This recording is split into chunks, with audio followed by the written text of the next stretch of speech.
Chapter 4. Space and Time. Are time and space ultimately real or only phenomenal? The space and time of perception are limited, sensibly continuous, and consist of a quantitative element together with a qualitative character dependent on relation to the here and now of immediate individual feeling. Conceptual space and time are created from the perceptual data by a combined process of synthesis, analysis, and abstraction. They are unlimited, infinitely divisible, and there is valid positive ground for regarding them as mathematically continuous. Thus they form infinite continuous series of positions. They involve abstraction from all reference to the here and now of immediate feeling, and are thus homogeneous, i.e. the positions in them are indistinguishable. They are also commonly taken to be unities. Perceptual space and time cannot be ultimately real, because they involve reference to the here and now of a finite experience. Conceptual space and time cannot be ultimately real, because they contain no principle of internal distinction, and are thus not individual. The attempt to take space and time as real leads to the difficulty about qualities and relations, and so to the indefinite regress. Space and time contain no principle of unity. There may be many space and time orders in the absolute which have no spatial or temporal connection with each other. The antinomies of the infinite divisibility and extent of space and time arise from the indefinite regress involved in the scheme of qualities and relations, and are insoluble so long as the space and time construction is taken for reality. The space and time order is an imperfect phenomenal manifestation of the logical relation between the inner purposive lives of finite individuals. Time is an inevitable aspect of finite experience. How space and time are transcended in the absolute experience we cannot say. Section 1. The problems which arise for the metaphysician from the fact that the physical order, as it is presented to our senses, consists of elements having position in space and time, are among the oldest and most perplexing of all the riddles suggested by the course of our experience. Adequate discussion of them would demand not only far more space than we are at liberty to bestow on the topic, but such a familiarity with the mathematical theory of order and series as is scarcely possible to any one but an original mathematician. All that we can do in the present chapter is to deal very superficially with one or two of the leading problems, more with a view to indicating the nature of the questions which metaphysics has to face, than of providing definite answers to them. 242 The fundamental problem for metaphysics is, of course, whether space and time are ultimate realities or only appearances. That is, would the whole system of reality, as directly apprehended by an absolute all-containing experience, were the forms of extension and succession in time? Or is it merely a consequence of the limitations of our own finite experience that things come to us in this guise? It may indeed be urged that the contents of the universe must form an order of some sort for the absolute experience, in virtue of their systematic unity, but even so it is not clear that order as such is necessarily spatial or temporal. Indeed, most of the forms of order with which we are acquainted, both in everyday life and in our mathematical studies, appear to be, properly speaking, both non-spatial and non-temporal. Thus, e.g., it is seemingly by a mere metaphor that we speak of the successive integers of the natural number series, the successive powers of an algebraical symbol, the successive approximations to the value of a continued fraction. In language borrowed from the temporal flow of events, the true relation involved being in the first two cases the non-temporal one of logical derivation, and in the third the equally non-temporal one of resemblance to an ideal standard. The full solution of the metaphysical problem of space and time would thus involve, 1. The discrimination of spatial and temporal order from other allied forms of order, and 2. A decision as to the claim of this special form of order to be ultimately coherent and intelligible. The problem thus presented for solution is often, and usually with special reference to the Kantian treatment of space and time in the Transcendental Aesthetic, put in the form of the question whether space and time are subjective or objective. This is, however, at best a misleading and unfortunate mode of expression which we shall do well to avoid. The whole distinction between a subjective and an objective factor in experience loses most of its significance with the abolition, now effected by psychology, of the vicious Kantian distinction between the given in perception and the work of the mind. When once we have recognized that the given itself is constituted by the movement of selective attention, it becomes impossible any longer to distinguish it as an objective factor in knowledge from the subjective structure subsequently raised upon it. Kant's adherence to this false psychological antithesis so completely distorts his whole treatment of the forms of intuition, that it will be absolutely necessary in a brief discussion 243 like our own to deal with the subject in entire independence of the doctrines of the aesthetic, which unfortunately continue to exercise a disproportionate influence on the current metaphysical presentment of the problem. It should scarcely be necessary to point out that the metaphysical questions have still less to do with the psychological problems, so prominent in recent science, of the precise way in which we come by our perception of extension and succession. For metaphysics, the sole question is one not of the origin but of the logical value of these ideas. It is of fundamental importance for the whole metaphysical treatment of the subject, to begin by distinguishing clearly between space and time as forms of perception, and space and time as conceptual forms in which we construct our scientific notion of the physical order. One chief source of the confusions which beset the Kantian view is the neglect of Kant and most of his followers to make this distinction with sufficient clearness. We cannot insist too strongly upon the point that the space and the time of which we think in our science as containing the entire physical order, are not space and time as directly known to us in sense perception, but are concepts elaborated out of the space and time of direct perception by a complicated process of synthesis and analysis, and involving abstraction from some of the most essential features of the space and time of actual experience. The following brief discussion may serve to illustrate the general nature of the relation between the two forms of space and time, and to exhibit the leading differences between them. Section 2. Perceptual space and time. Both space and time, as we are aware of them in immediate perception, are, 1, limited. The space we actually behold as we look out before us with a resting eye is always terminated by a horizon which has a more or less well-defined outline. The specious present, or portion of duration of which we can be at any time aware at once as an immediately presented content, has been shown by elaborate psychological experimentation to have a fairly well-defined span. Whatever lies outside this span of 244 attention, belongs either to the no longer presented past or to the not yet presented future, and stands to the sensible present much as the space behind my back to the actually beheld space before my eyes. Of course, in either case the limits of the actually presented space or time are not absolutely defined. To right and left of the line of vision the visible horizon gradually fades off into the indistinctly presented margin of consciousness. The sensible present shades away gradually at either end into the past and the future. Yet, though thus not absolutely defined, sensible space and time are never boundless. 2. Perceptual space and time are both internally sensibly continuous or unbroken. Concentrate your attention on any lesser part of the actually seen expanse, and you at once find that it is itself an expanse with all the characteristics of the wider expanse in which it forms a part. Space as actually seen is not an aggregate of minima visibilia or perceptual points in which no lesser parts can be discriminated. So long as space is visually or tactually perceived at all, it is perceived as containing lesser parts which, on attending to them, are found to repeat the characteristics of the larger space. So any part of the specious present to which special attention can be directed, turns out itself to be a sensible duration. Perceived space is made of lesser spaces, perceived time of lesser times.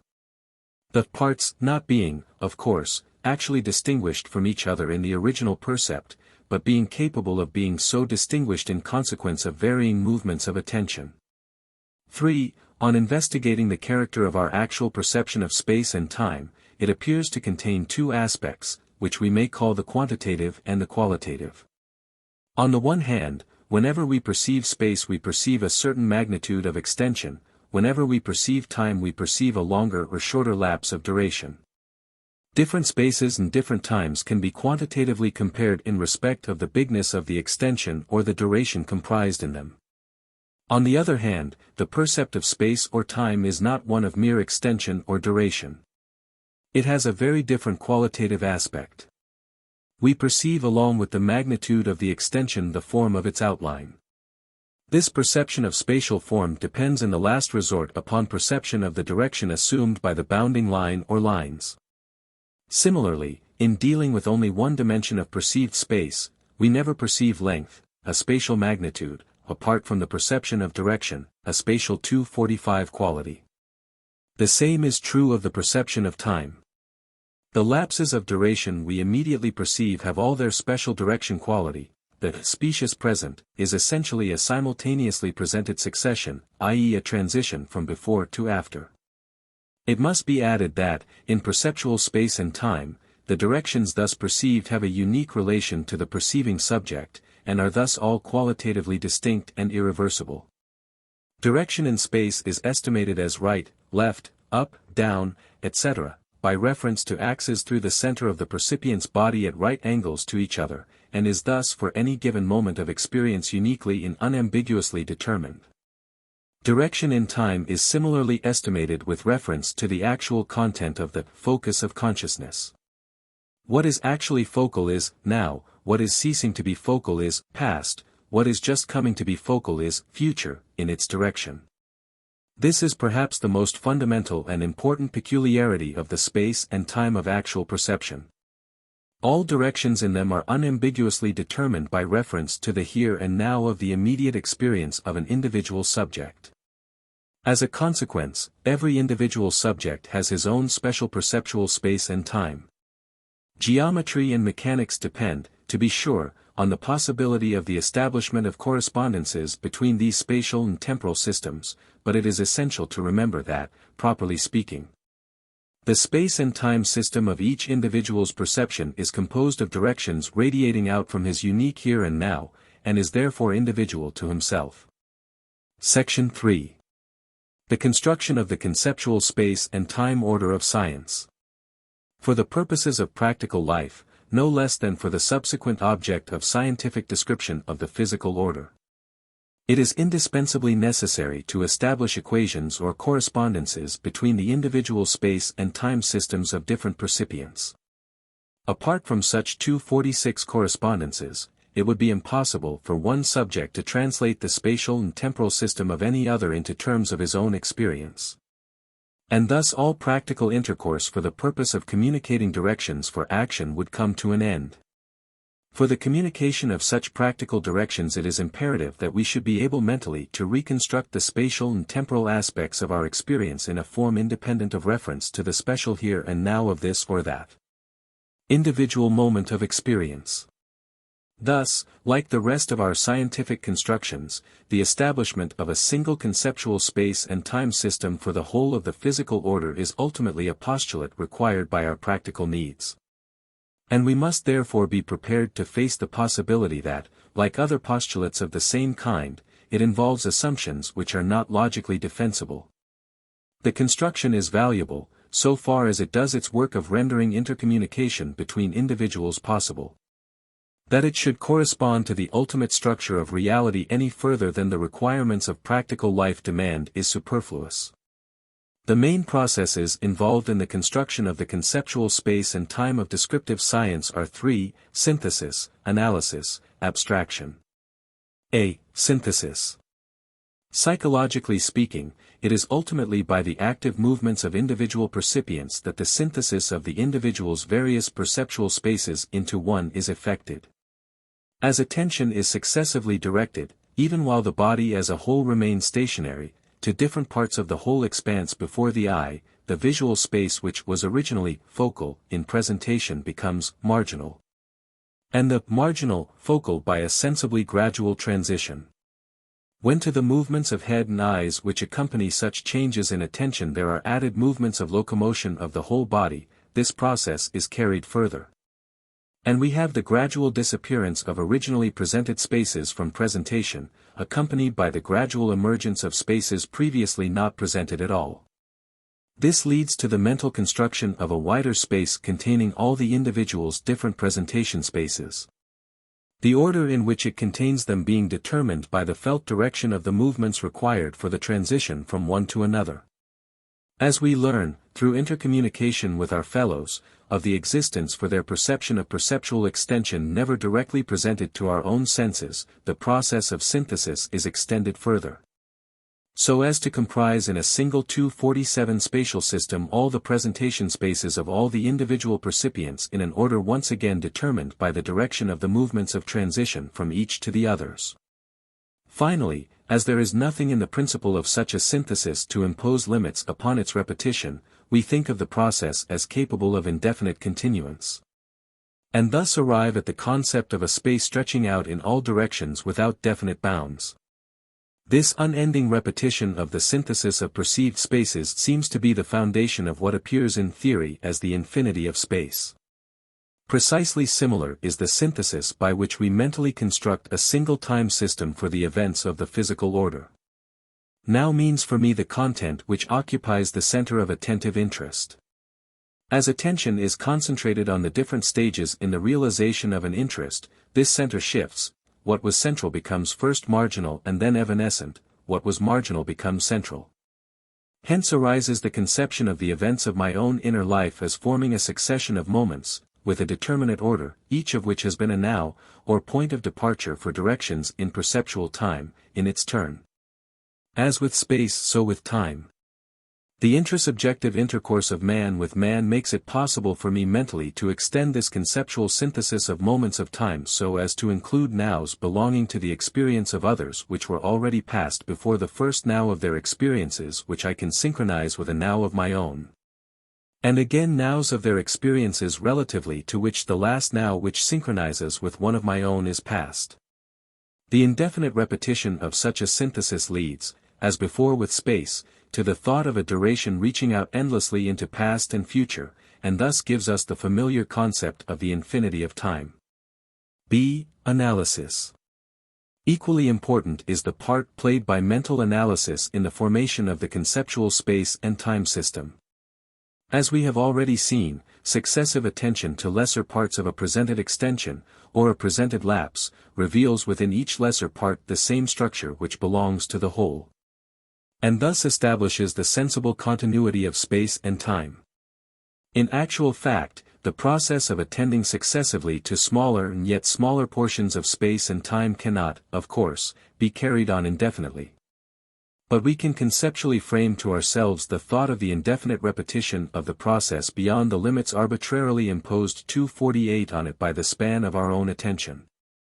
Thus, by an act of mental analysis, we arrive at the concept of space and time as indefinitely divisible, or possessed of no ultimately unanalyzable last parts, which is an indispensable prerequisite of geometry and dynamics.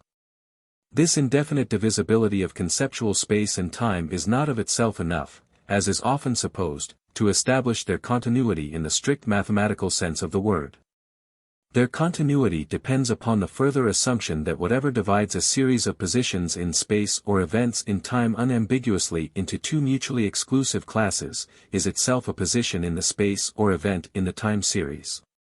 This assumption does not seem to be absolutely requisite for all scientific treatment of the problems of space and time, but is demanded for the systematic establishment of the correspondence between the spatial and temporal series and the continuous series of the real numbers.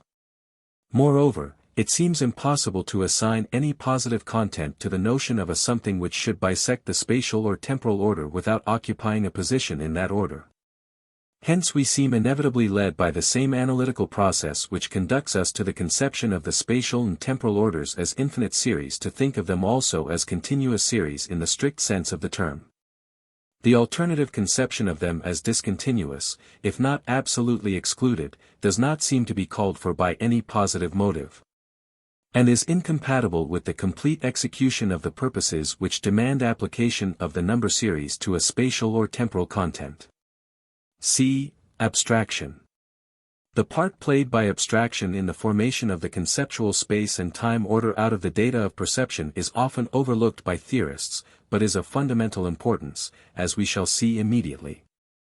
We have already learned that the most significant fact about the time and space order of individual experience is that its directions are unique, because they radiate out from the unique here and now of immediate feeling. In the construction of the conceptual space and time order we make entire abstraction from this dependence on the immediate feeling of a subject. Conceptual space contains an infinity of positions, but none of them is a here. Conceptual time an infinity of moments, but none of them is a now. As the time and space of the conceptual order are taken in abstraction from the differences 249 between individual points of view. No one point in either can be regarded as having more claim than any other to be the natural origin of coordinates, with reference to which directions are estimated. We shall have repeated opportunity in the remainder of this chapter to observe how important are the consequences of this abstraction. Abstraction also enters in another way into the construction by which conceptual space and time are created. Actual perceived space and time are indeed never empty, but always filled with a content of secondary qualities. In other words, they are always one aspect of a larger whole of fact. Extension is never perceived apart from some further visual or tactual quality of the extended, temporal lapse never perceived without some change in presented content, however slight. But in constructing the conceptual space and time system, we abstract altogether from this qualitative aspect.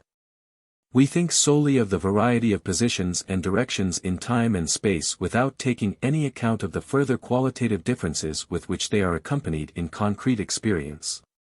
Thus we come by the notion of an empty space and an empty time as mere systems of positions into which various contents may subsequently be put. Strictly speaking, the notion of an empty space or an empty time is unmeaning, as the simple experiment of thinking of their existence is sufficient to show. We cannot in thought successfully separate the spatial and temporal aspects of experience from the rest of the whole to which they belong and take them as subsisting by themselves. Any more than we can take timbre as subsisting apart from musical pitch or color tone from saturation. We can, however, confine our attention to the spatial-temporal system of positions without taking into account the special secondary properties of the extended and successive. It is from this logical abstraction that the illusion arises when we imagine an empty set of spatial and temporal positions as having first to exist in order that they may be subsequently filled with a variety of contents. Section 4. Characteristics of the conceptual time and space 250 order. The following characteristics of the conceptual space and time created by the construction we have just examined, call for special notice. Conceptual space and time are necessarily taken, for reasons already explained, to be unlimited, and indefinitely divisible.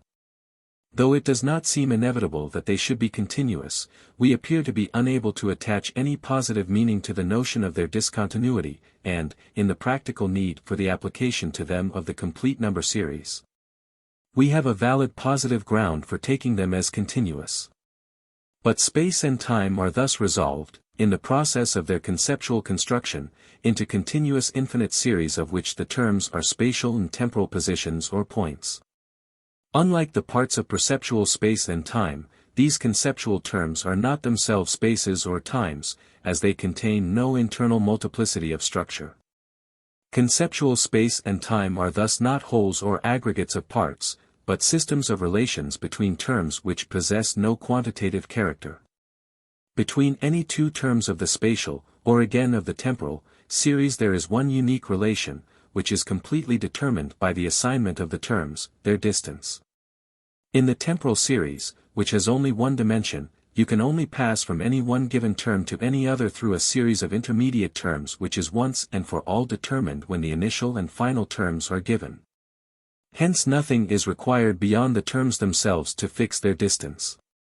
The spatial series is multidimensional, i.e., you can pass from any one term in it to any second by an indefinite variety of routes through intermediate terms, but it is still true that there is one and only one such route which is completely determined when the terms in question are known.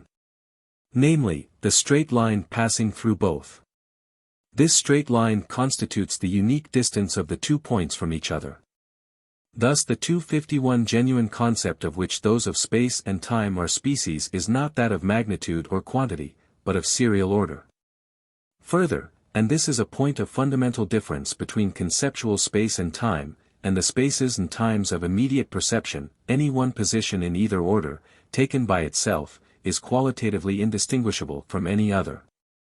All points of space, all moments of time, are alike, or, as it is also phrased, conceptual space and time are homogeneous throughout. It is not until you take at least two terms of the spatial or temporal series and consider the relation they determine, that distinction becomes possible. This homogeneity of conceptual space and time is an inevitable consequence of the abstraction from the immediate feelings of the individual subject of experience involved, as we saw, in the process of their construction.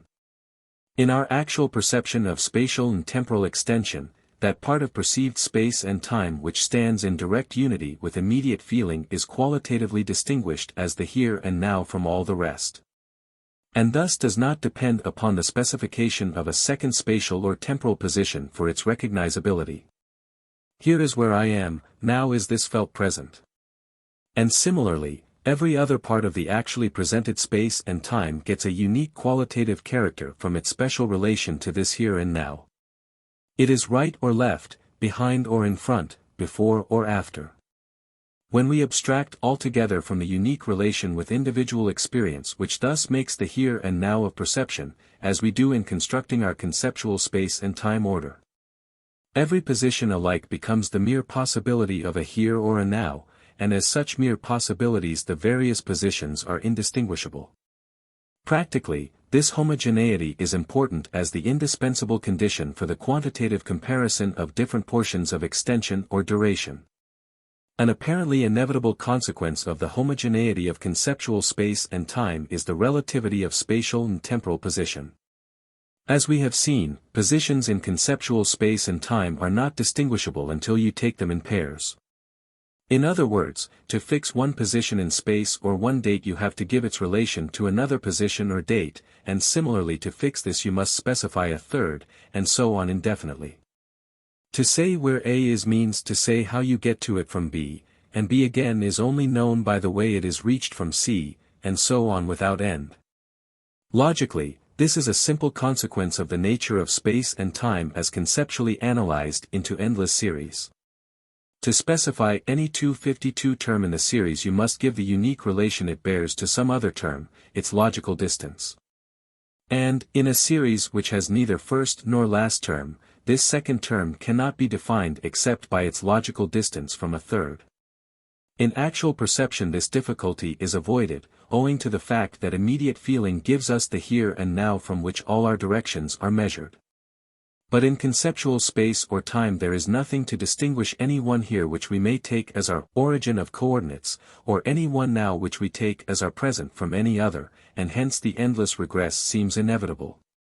It follows, of course, that in conceptual space and time there is no principle by which to distinguish different directions. In perception they can be distinguished as right and left, up and down, and so forth. But since what is right to one percipient is left to another, in conceptual space, where complete abstraction is made from the presence of an individual percipient, there is neither right nor left, up nor down, nor any other qualitative difference between one direction and another, all such differences being relative to the individual percipient. When we wish to introduce into conceptual space distinctions between directions, we always have to begin by arbitrarily assigning some standard direction as our point of departure. Thus we take, e.g., an arbitrarily selected line AB as such a standard for a given plane, and proceed to distinguish all other directions by the angle they make with AB and the sense in which they are estimated, whether as from B to A or from A to B. But both the line AB and the difference of sense between AB and BA can only be defined by similar reference to some other standard direction, and so on through the endless regress. Similarly with conceptual time. Here, as there is only one dimension, the difficulty is less obvious, but it is no less real. In conceptual time there is absolutely no means of distinguishing before from after, past from future. For the past means the direction of our memories, the direction qualified by the feeling of no longer, the future is the direction of anticipation and purposive adaptation, the direction of not yet. And, apart from the reference given by immediate feeling to the purposive life of an individual subject, these directions cannot be discriminated. In short, conceptual time and space are essentially relative, because they are systems of relations which have no meaning apart from qualitative differences in the terms which they relate. 253 While yet again, for the purpose of the conceptual construction which yields them, the terms have to be taken as having no character but that which they possess in right of the relations. One other feature of the space and time construction is sufficiently important to call for special mention. Space and time are commonly thought of as unities of some kind. All spatial positions, it is usually assumed, fall within one system of space relations. All dates have their place in one all-inclusive time. This character of unity completes the current conception of the spatial and temporal order. Each of those orders is a unity, including all possible spatial or temporal positions. Each is an endless, infinite, continuous series of positions, which all are purely relative. There are other peculiarities, especially of the current concepts of space, with which it is not necessary to deal here, as they are of an accidental kind, not arising out of the essential nature of the process by which the conception is constructed. Thus it is probably a current assumption that the number of dimensions in space is 3 and no more, and again that the Euclidean postulate about parallels is verified by its constitution. As far as perceptual space is concerned, those assumptions depend, I presume, upon empirical verification. There seems to be no reason why they should be made for the conceptual space order, since it is quite certain that a coherent science of spatial relations can be constructed without recourse to them. 254 Section 5. The question now is, whether the whole of this spatial and temporal construction is more than imperfect, and therefore contradictory, appearance. I will first state in a general form the arguments for regarding it as appearance, and then proceed to reinforce this conclusion by dealing with some special difficulties. Finally, I propose to ask whether we can form some positive conception of the higher order of reality of which the spatial and temporal series are phenomenal. That the space and time order is phenomenal and not ultimate, can, I think, be conclusively shown by a general argument which I will first enunciate in principle and then develop somewhat more in detail. An all-comprehensive experience cannot apprehend the detail of existence under the forms of space and time for the following reason. Such an experience could be neither of space and time as we perceive them, nor of space and time as we conceptually reconstruct them. It would not be of perceptual space and time, because the whole character of our perceptual space and time depends upon the very imperfections and limitations which make our experience fragmentary and imperfect. Perceptual space and time are for me what they are, because I see them, so to say, in perspective from the special standpoint of my own particular here and now. If that standpoint were altered, so that what are actually for me there and then became my here and now, my whole outlook on the space and time order would suffer change. But the Absolute cannot look at the space and time order from the standpoint of my here and now. For it is the finitude of my interests and purposes which confine me in my outlook to this here and now. If my interests were not bound up in the special way in which they are with just this special part or aspect of the life of a wider whole, if they were coextensive with the life of that whole, every place and every time would be my here and now. As it is, here is where my body is, now is this particular stage in the development of European social life, because these are the things in which I am primarily interested. And so with all the other finite experiences in which the detail of the absolute experience finds expression. Hence the absolute experience, being free from the limitations of interest which condition the finite experiences, cannot see the order of existence from the special standpoint of any of them. And therefore cannot apprehend it under the guise of the perceptual space and time system. 255 Again, it cannot apprehend existence under the forms of space and time as we conceptually reconstruct them. For reality, for the absolute experience, must be a complete individual whole, with the ground of all its differentiations within itself. But conceptual space and time are constructed by deliberate abstraction from the relation to immediate experience implied in all individuality, and consequently, as we have just seen, they contain no real principle of internal distinction. Their constituent terms being all exactly alike and indistinguishable. In short, if the perceptual time and space systems of our concrete experience represent individual but imperfect and finite points of view, the conceptual space and time of our scientific construction represents the mere abstract possibility of a finite point of view.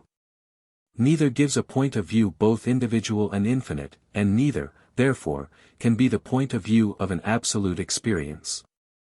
An absolute experience must be out of time and out of space, in the sense that its contents are not apprehended in the form of the spatial and temporal series, but in some other way. Space and time, then, must be the phenomenal appearance of a higher reality which is spaceless and timeless. Section 6. In principle, the foregoing argument appears to me to be complete, but, for the sake of readers who care to have its leading thought more fully developed, it may be restated thus. Perceptual space and time cannot be ultimately real as they stand. They are condemned already by the old difficulty which we found in the notion of reality as made up of qualities in relation. Perceptual space and time are aggregates of lesser parts, which are themselves spaces and times. Thus they are relations between terms, each of which contains the same relation once more in itself, and so imply the now familiar indefinite regress. Again, when we try in our conceptual space and time construction to remedy this defect by reducing space and time altogether to mere systems of relations, the difficulty turns out to have been merely evaded by such a process of abstraction. For, so long as we keep rigidly to our conceptual construction, the terms of our relations are indistinguishable. In purely conceptual space 256 and time, as we have seen, there is no possibility of distinguishing any one direction from any other, since all are qualitatively identical. Indeed, it is obvious from first principles that when the sets of terms between which a number of relations of the same type holds are indistinguishable, the relations cannot be discriminated. To distinguish directions at all, we must, in the end, take at least our starting point and one or more standard directions reckoned from it, according to the number of dimensions with which we are dealing, as independently given, that is, as having recognizable qualitative differences from other possible starting points and standard directions. Thus, to distinguish before and after in conceptual time, you must at least assume some moment of time, qualitatively recognizable from others, as the epoch from which you reckon. And must also have some recognizable qualitative distinction between the direction past and the direction future. And with this reference to qualitative differences we are at once thrown back, as in the case of perceptual time and space, on the insoluble old problem of quality and relation.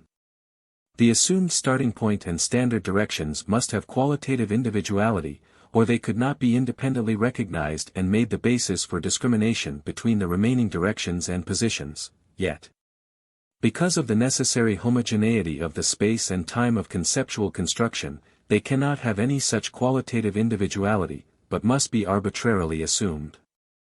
They will therefore themselves be capable of determination only by reference to some other equally arbitrary standard, and thus we are once more committed to the indefinite regress. The practical usefulness of these constructions thus depends on the very fact that we are not consistent in our use of them. In all practical applications we use them to map out the spatial and temporal order of events as seen in perspective from a standpoint which is, as regards the conceptual time and space order itself, arbitrary and indistinguishable from others. Section 7.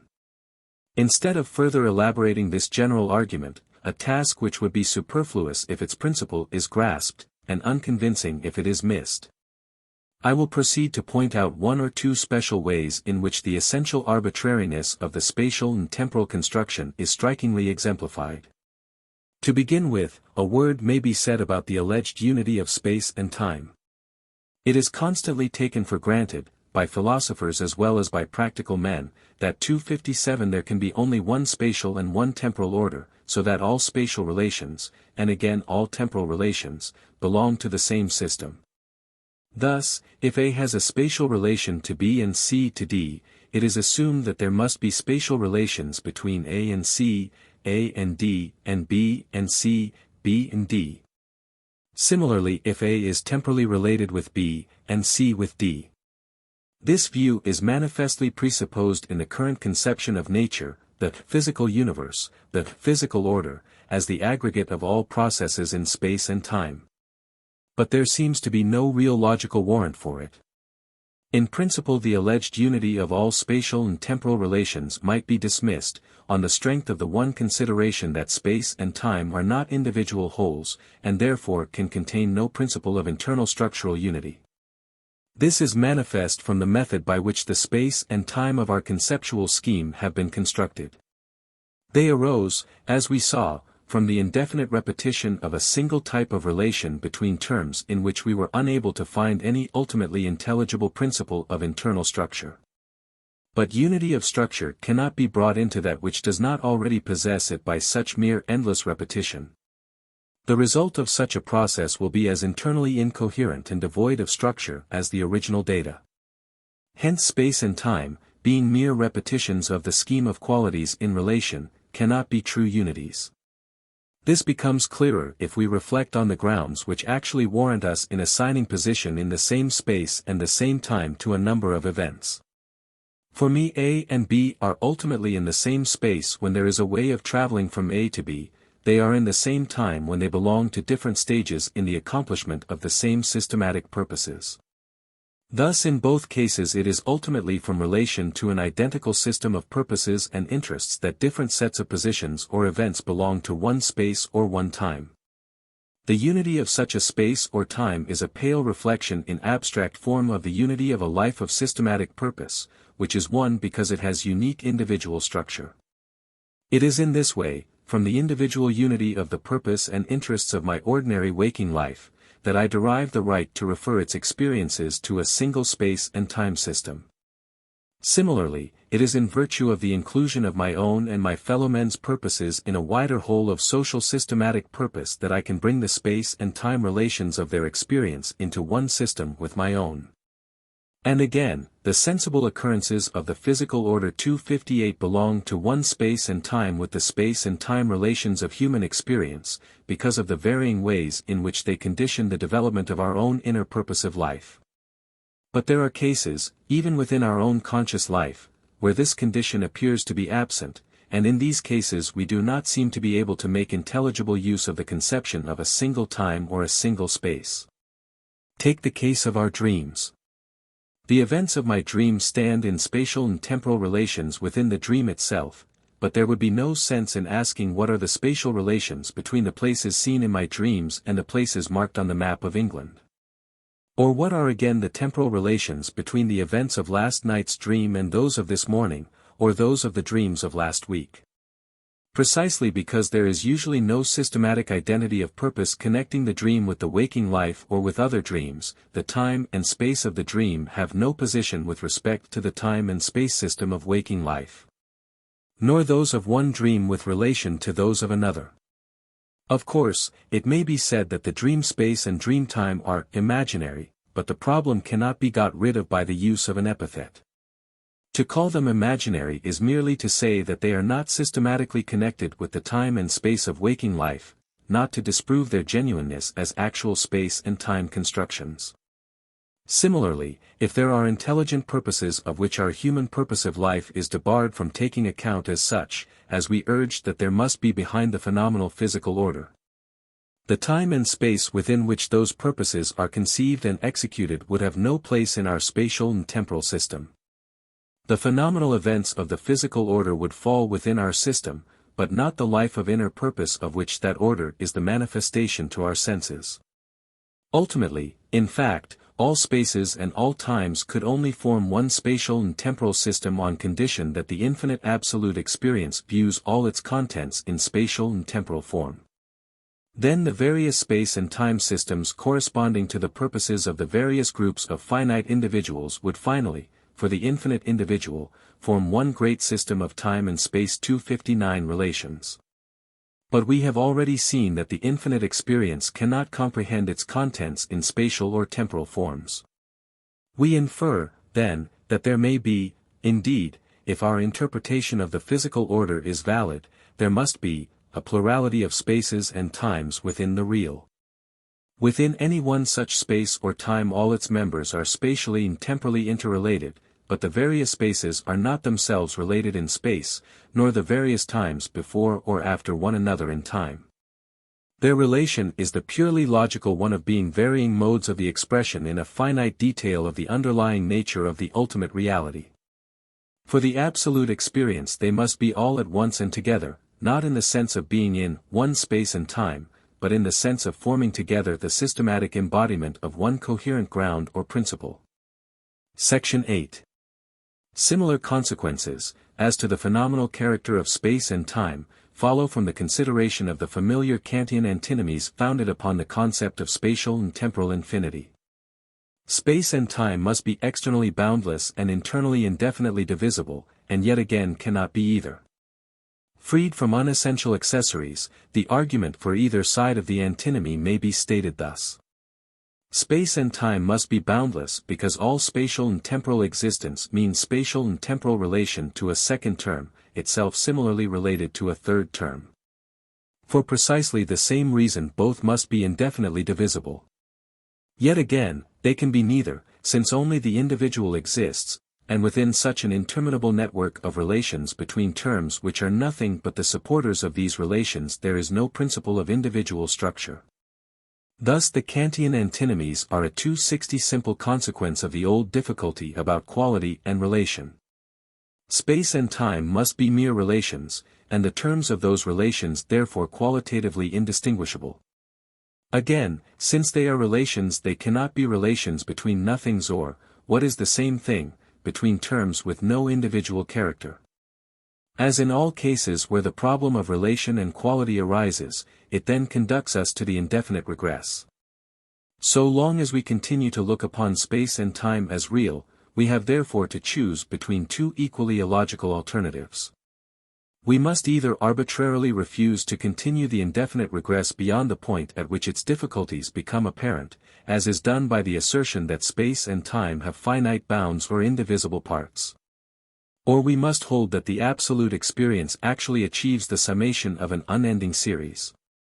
With the recognition that space and time are phenomenal, the result of a process of construction forced on us by our practical needs, but not adequately corresponding to the real nature of individual existence, the difficulty disappears. Both sides of the antinomy become relatively true, in the sense that for our practical purposes we must be content to adopt now the one and again the other. Both become ultimately untrue in the sense that space and time, being constructions of our own, are really neither finite nor infinite series, but are the one or the other according to the purposes for which we use our construction. Section 9. If spatial and temporal position and direction must thus in the end be appearance, phenomenal of some more individual reality, we have finally to ask, of what are they the appearance? It is not enough to say, of ultimate reality, or, of the absolute. Ultimately this is, no doubt, true of space and time, as it is of everything else. But we desire further to know if they are not proximately the appearance of some special features of the inner physical life of the lesser individuals which compose the absolute. We naturally look for some third term, in the nature of finite individuality, to mediate between the structureless abstract generality of space and time relation, and the perfect individual structure of the spaceless and timeless absolute individual. We want, in fact, to connect the spatial and temporal form which our 261 experience wears, with some fundamental aspect of our nature, as beings at once individual and finite. Nor is it particularly difficult to make the connection. When we remember that space and time, as they actually condition our perception and movement, are the space and time which radiate out from an unique here and now of immediate feeling, it is fairly evident that the spatial and temporal aspect of our experience is, as already suggested, a consequence of that limitation of our attentive interests which constitutes our finitude. It is the narrowness of my interests, or at least of those which are sufficiently explicit to rise into the focus of consciousness, that is reflected in the distinction of my here from all the theirs which are around me. Here is where my body is, because of the specially intimate connection of the realization of my interests and purposes with those events in the phenomenal physical order which I call the state of my body. Were my interests widened so as to embrace the whole scheme of the universe, I should no longer perceive the contents of that universe as dispersed through space. Because I should no longer have as my special standpoint a here to which other existence would be there. My special standpoint in space may thus be said to be phenomenal of my special and peculiar interests in life, the special logical standpoint from which my experience reflects the ultimate structure of the absolute. And so, generally, though the conclusion can for various reasons not be pressed in respect of every detail of spatial appearance. The spatial grouping of intelligent purposive beings is phenomenal of their inner logical affinity of interest and purpose. Groups of such beings, closely associated together in space, are commonly also associated in their peculiar interests, their special purposes, their characteristic attitude towards the universe. The local contiguity of the members of the group is but an outward and visible sign of an inward and spiritual community of social aspiration. This is, of course, only approximately the case. The less the extent to which any section of mankind have succeeded in actively controlling the physical order for the realization of their own purposes, the more nearly is it the truth that spatial remoteness and inner dissimilarity of social purposes coincide. In proportion as man's conquest over his non-human environment becomes complete, he devises for himself means to retain the inner unity of social aims and interests in spite of spatial separation. But this only shows once more how completely the 262 spatial order is a mere imperfect appearance which only confusedly adumbrates the nature of the higher reality behind it. Thus we may say that the abolition of distance effected by science and civilization is, as it were, a practical vindication of our metaphysical doctrine of the comparative unreality of space. Similarly with time, though the temporal series may, in a sense, be said to be less of an unreality than the spatial. For it does not seem possible to show that spatial appearance is an inevitable form of finite experience. We can at least conceive of a finite experience composed entirely of successive arrangements of secondary qualities, such as sounds or smells, and the accompanying feeling tones. Though we have no positive ground for affirming the existence of such a type of experience. But the temporal form seems inseparable from finite intelligence. For the limitation of my existence to a certain portion of time is clearly simply the abstract and external aspect of the fact that my interests and purposes, so far as I can apprehend the meaning of my own life, occupy just this special place in the logical development of the larger whole of social life and purpose of which my own life is a member. So the position of a particular purposive act in the temporal series of acts which I call the history of my own life, is the outward indication of the logical place filled by this particular act in the connected scheme of interests which form my life on its inner side. But it is an inevitable consequence of the want of complete internal harmony we call finitude, that the aims and interests of the finite subject cannot be in the same degree present to its apprehension all at once and together. In being aware of its own internal purpose or meaning, it must, because it is finite and therefore not ultimately a completely harmonious systematic whole, be aware of that purpose as only partially fulfilled. And in this sense of one's own purposes as only partially fulfilled, we have the foundation of the time experience, with its contrast between the now of fulfillment and the no longer, and not yet of dissatisfied aspiration. For this reason, dissatisfaction, unfulfilled craving, and the time experience seem to be bound up together. And time to be merely the abstract expression of the yearning of the finite individual for a systematic realization of its own purpose which lies forever beyond its reach as finite. If this is so, only the absolute and infinite individual whose experience is throughout that of perfectly harmonious systematic realization of meaning, can be outside the time process. 263 To it, vanished and present are the same, because its whole nature is once for all perfectly expressed in the detail of existence.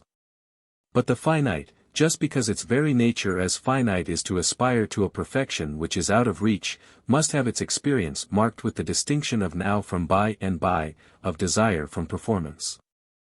In this temporal character of all finite experience we may perhaps afterwards discern the ultimate ground of morality, as we can already discern in the unresting struggle of the finite to overcome its finitude. Practical evidence that time is not a form which adequately expresses the nature of reality, and must therefore be in perfect appearance.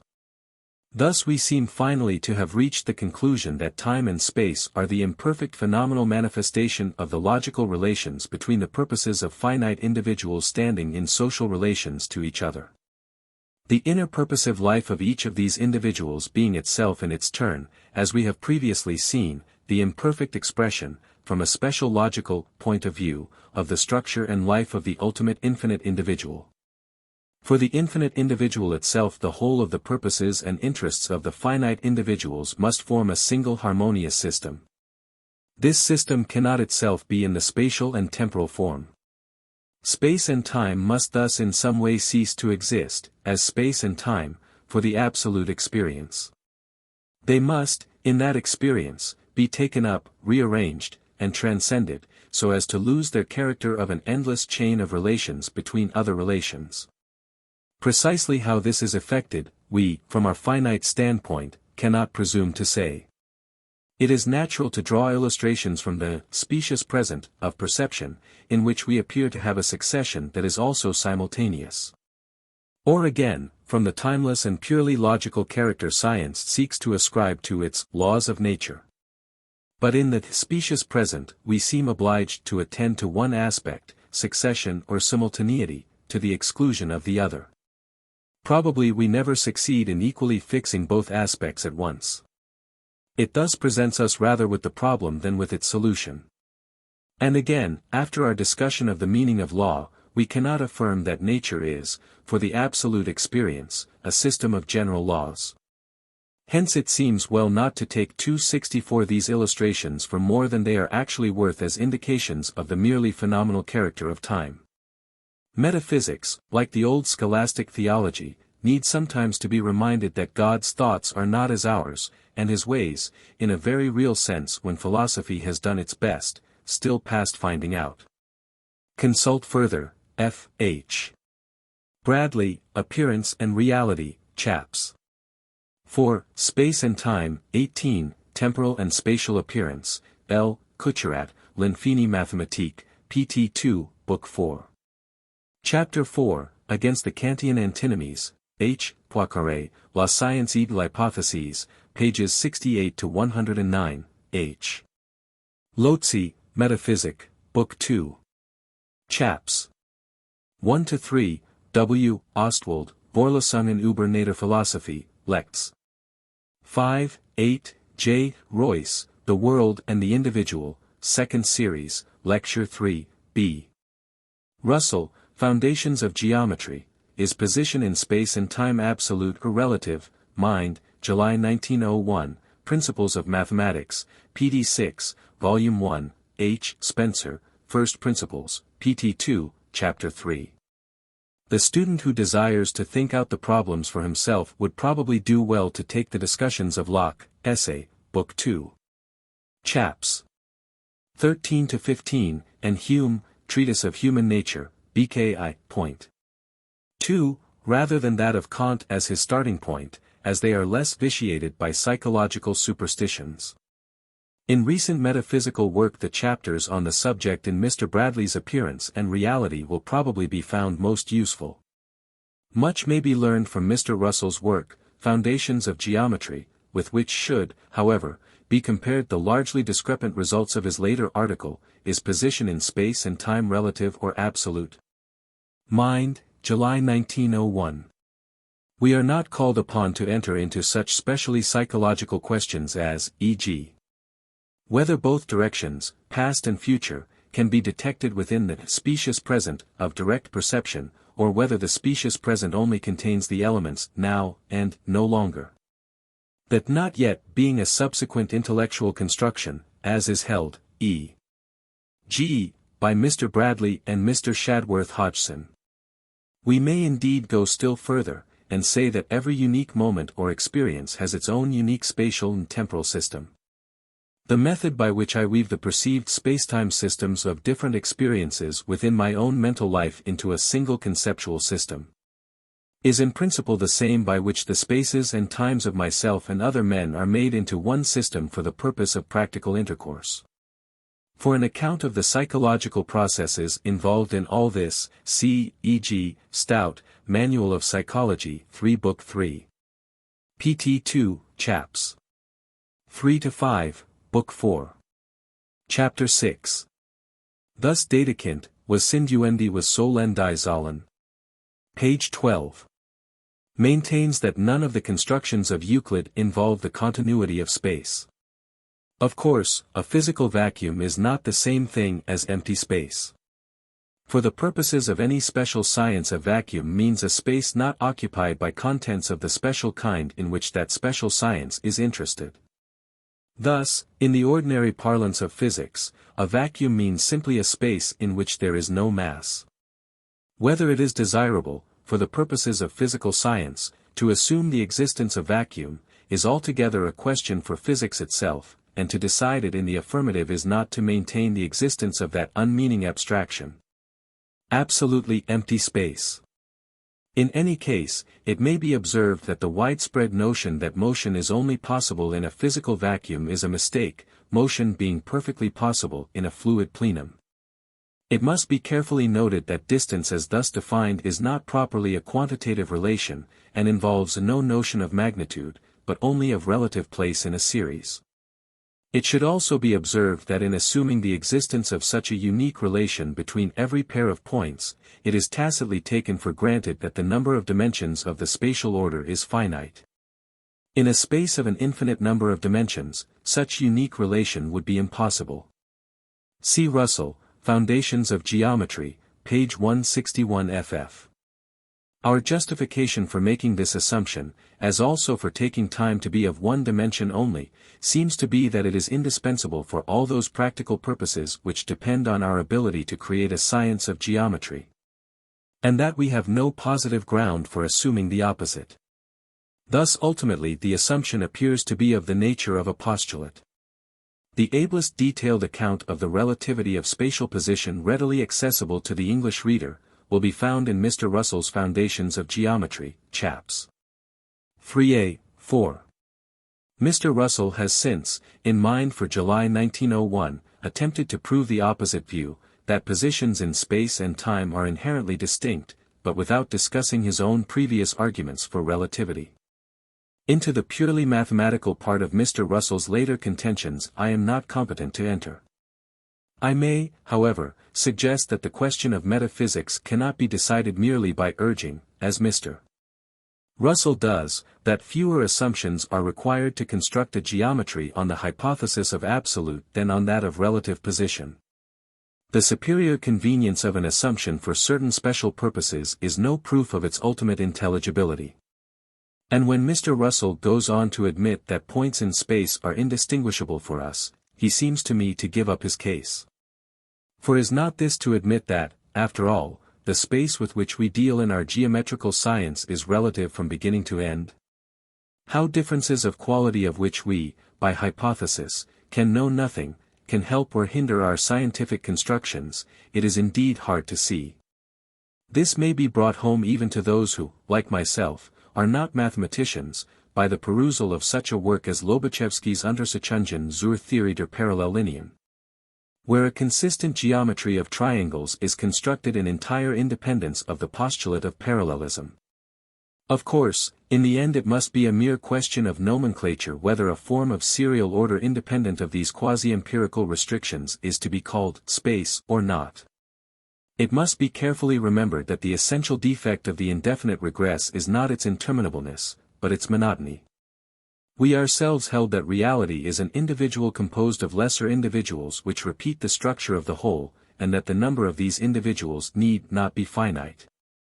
But, in our view, the higher the order of individuality the more self-explanatory was its structure, whereas in the indefinite regress an incomprehensible construction is endlessly repeated in the same form. Normally, that is. For brevity's sake I omit to note the possible case of a coherent dream life continued from night to night. In principle there would be a difference between the case of the space and time of such a dream life and those of our waking hours. So the events of my dreams, though not occupying any place in the temporal series of the events of waking life, are so far logically connected with that series as both sets of events stand in relation to certain identical elements of psychical temperament and disposition. Another interesting case is that of so-called dual personality. The experience of both the two alternating personalities can be arranged in a single temporal series only because of the way in which both sets are inwoven with the systematic interests of other men, whose personality does not alternate. or alternates with a different rhythm. If all mankind were subject to simultaneous alternations of personality, the construction of a single time series for all our experiences would be impossible. In this discussion I have throughout followed the full and thorough treatment of the problem by Mr. Bradley, Appearance and Reality, Chapter 18. Otherwise, conceptual space and time are, as we have seen, derivatives of the number series, and we have already learned that the number series leads to the problem of summing an endless series, and is therefore not an adequate way of representing ultimate reality. Book 2. Chapter 4, Section 10. Another form of the same difficulty would be that conceptual space and time are applications of the numerical series, but application to what? To a material which is already spatial and temporal. All these puzzles are only different ways of expressing the essential relativity of space and time. But see the anti-Kantian view in, e.g., Couturat, L'Infini Mathématique, pt. 2. Compare Prof. Royce's remarks, The World and the Individual, Second Series, Lecture 3, The Temporal and the Eternal, page 134. I should certainly have had to acknowledge considerable obligation to Prof. Royce's discussion had not the present chapter been written before I had an opportunity of studying it. Against the plausible attempt to solve the problem by simply thinking of the whole physical order as forming a specious present to the absolute experience, we may urge that the specious present itself regularly consists for us of a multiplicity of detail, which we apprehend as simultaneous without insight into its inner unity as the embodiment of coherent system. Hence the direct insight of the absolute experience into its own internal meaning or structure cannot be adequately thought of as mere simultaneous awareness of the detail of existence. So long as a succession is merely apprehended as simultaneous, its meaning is not yet grasped. 265. Chapter 5. Some conditions of evolution. The concept of evolution, an attempt to interpret natural processes in terms of individual growth. Evolution means change culminating in an end which is the result of the process and is qualitatively new. The concept is thus teleological.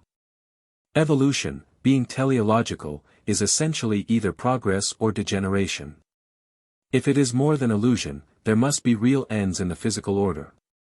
And ends can only be real as subjective interests of sentient beings which are actualized by the process of change.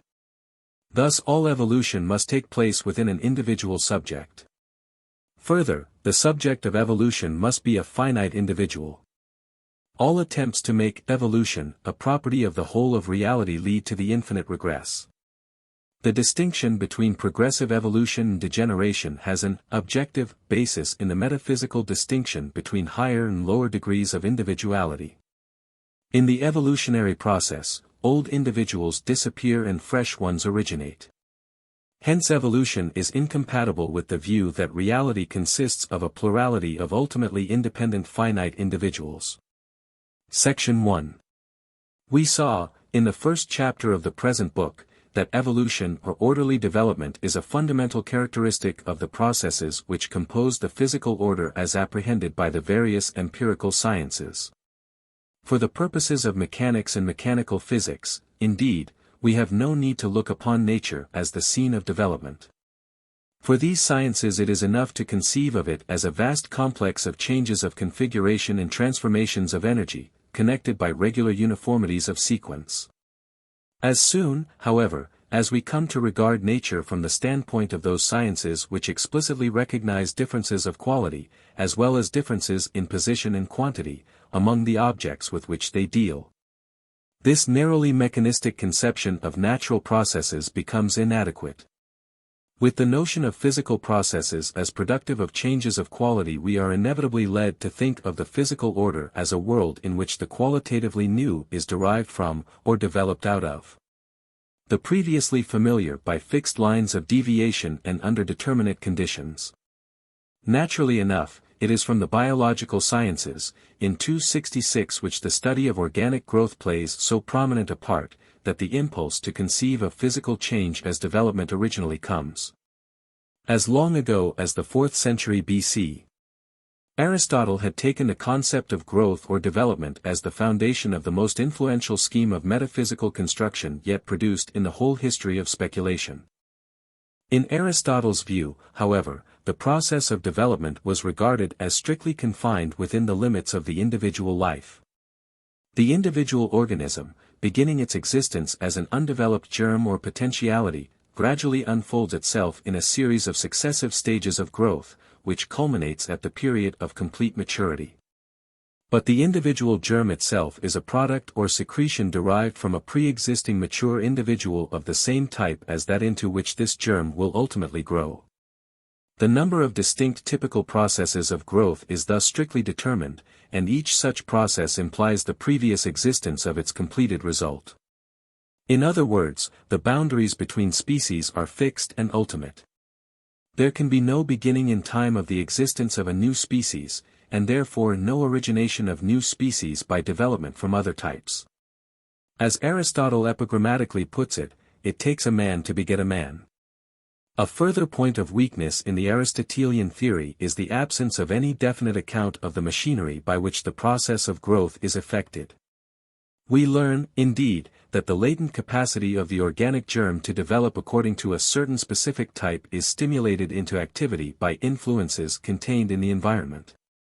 But the precise nature of this process of stimulation was necessarily left in obscurity, in consequence of the imperfect knowledge possessed by Aristotle of the minute character of natural processes in general. In the evolutionary theories of modern biology, it is precisely the problems of the origination of new species, and of the special character of the relations between the species and its environment by which this process is conditioned, that have attracted almost exclusive attention.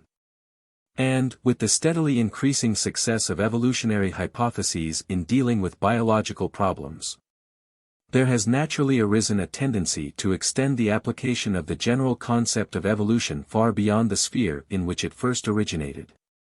We have now not only more or less well-accredited hypotheses of the production by evolution of our chemical elements, but even ambitious philosophical constructions 267 which treat the concept of evolution as the one and only key to all the problems of existence. In the presence of these far-reaching applications of evolutionary ideas, it becomes all the more necessary to bear in mind, in our estimate of the worth of the evolution concept, that its logical character remains unaltered by the extension of its sphere of applicability. It is still, in spite of all minor modifications, essentially an attempt to interpret natural processes in general in terms of individual growth. We are not, of course, in the present chapter in any way concerned with the details of any one particular theory as to the special conditions which determine the course of organic or other evolution. What those conditions in any special case are, is a question, in the first instance, for that particular branch of empirical science which deals with the description of the particular aspect of the processes of the physical order under investigation. And though it would be a proper question for a complete philosophy of nature how the details of a well-established scientific theory must be interpreted so as to harmonize with the general metaphysical implications of the physical order, it is for many reasons premature to raise such a question in the present state of our actual knowledge of the details of evolutionary processes.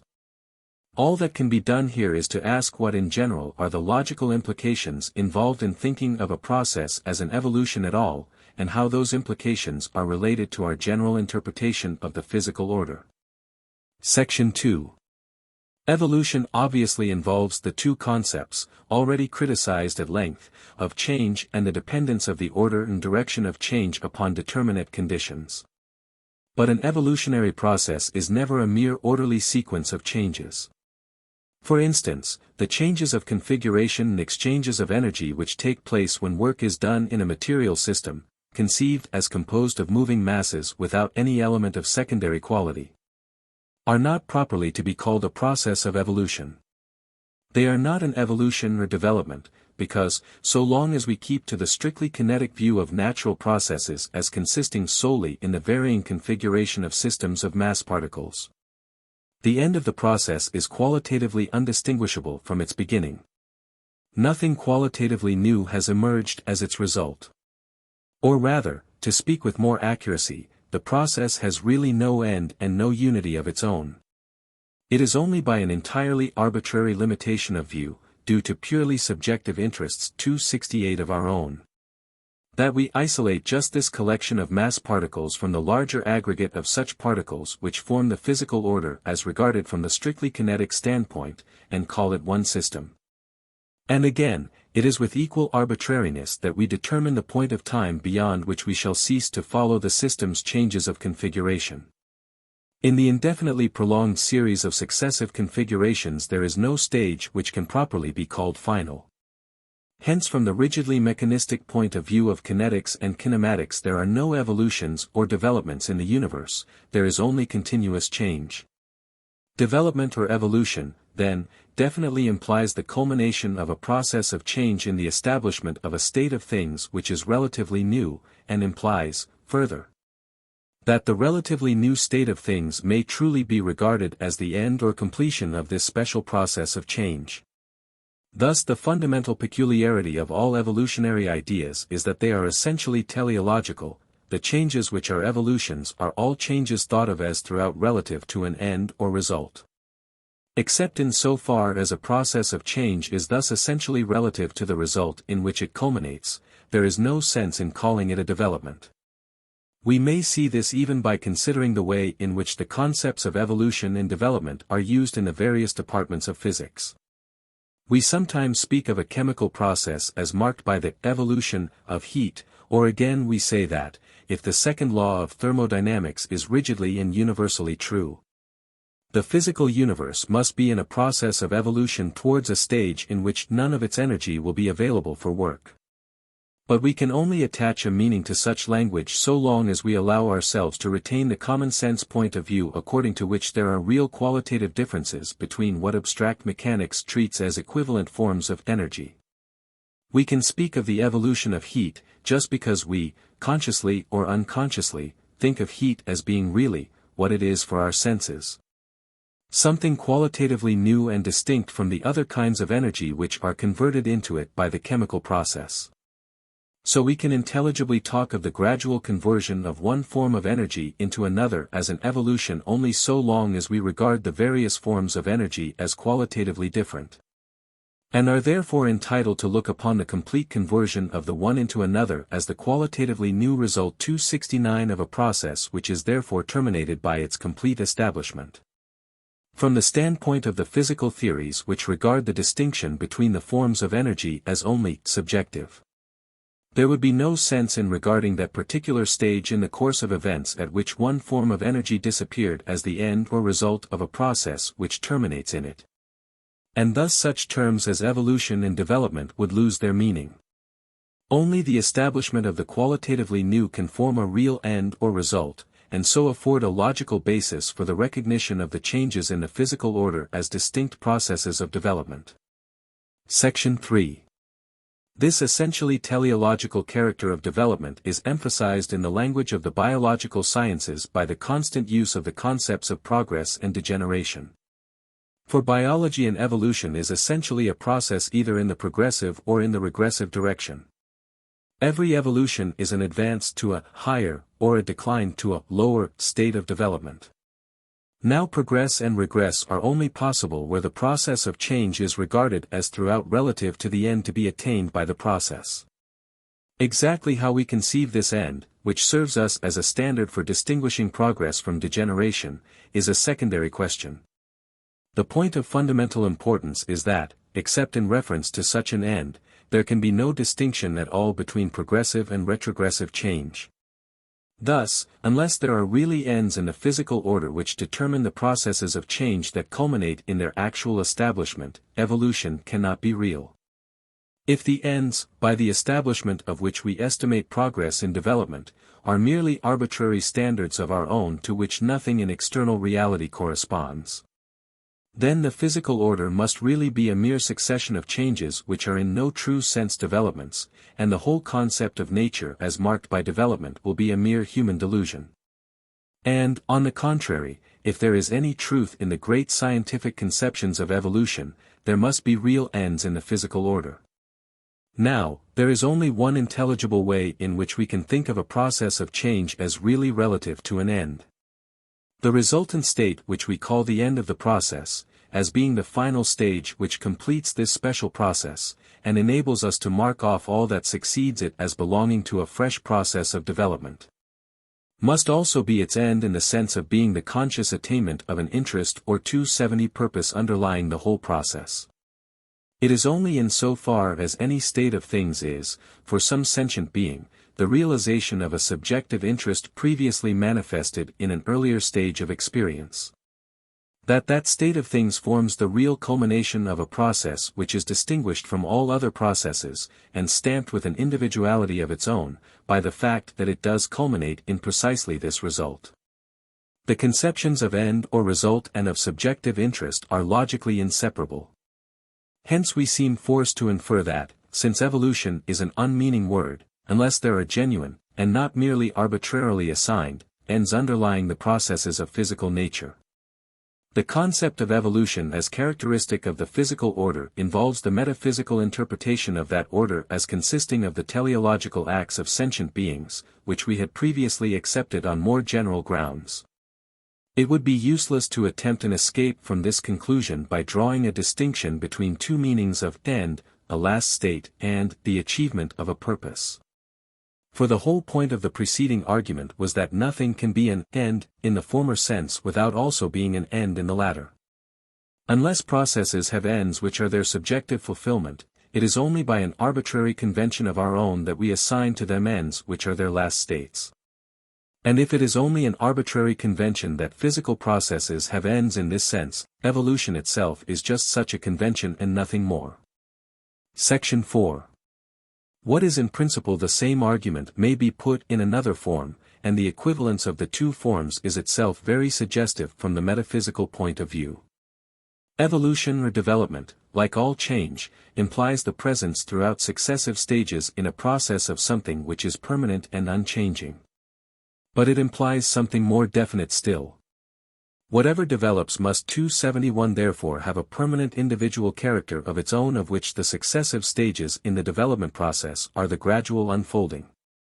Unless the earlier and the later stages in a connected series of changes belong alike to the gradual unfolding, under the influence of surroundings, of a single individual nature, there is no meaning in speaking of them as belonging to a process of development. Only the individual can develop, if we are to attribute precise meaning to our words. We speak of the evolution of a society or a species, but if our words are not to be empty, we must mean by such phrases one of two things. Either we must mean that the species and the society which develop are themselves individuals of a higher order, no less real than the members which compose them. Or our language must be merely a way of saying that the life of each member of the social or biological group exhibits development.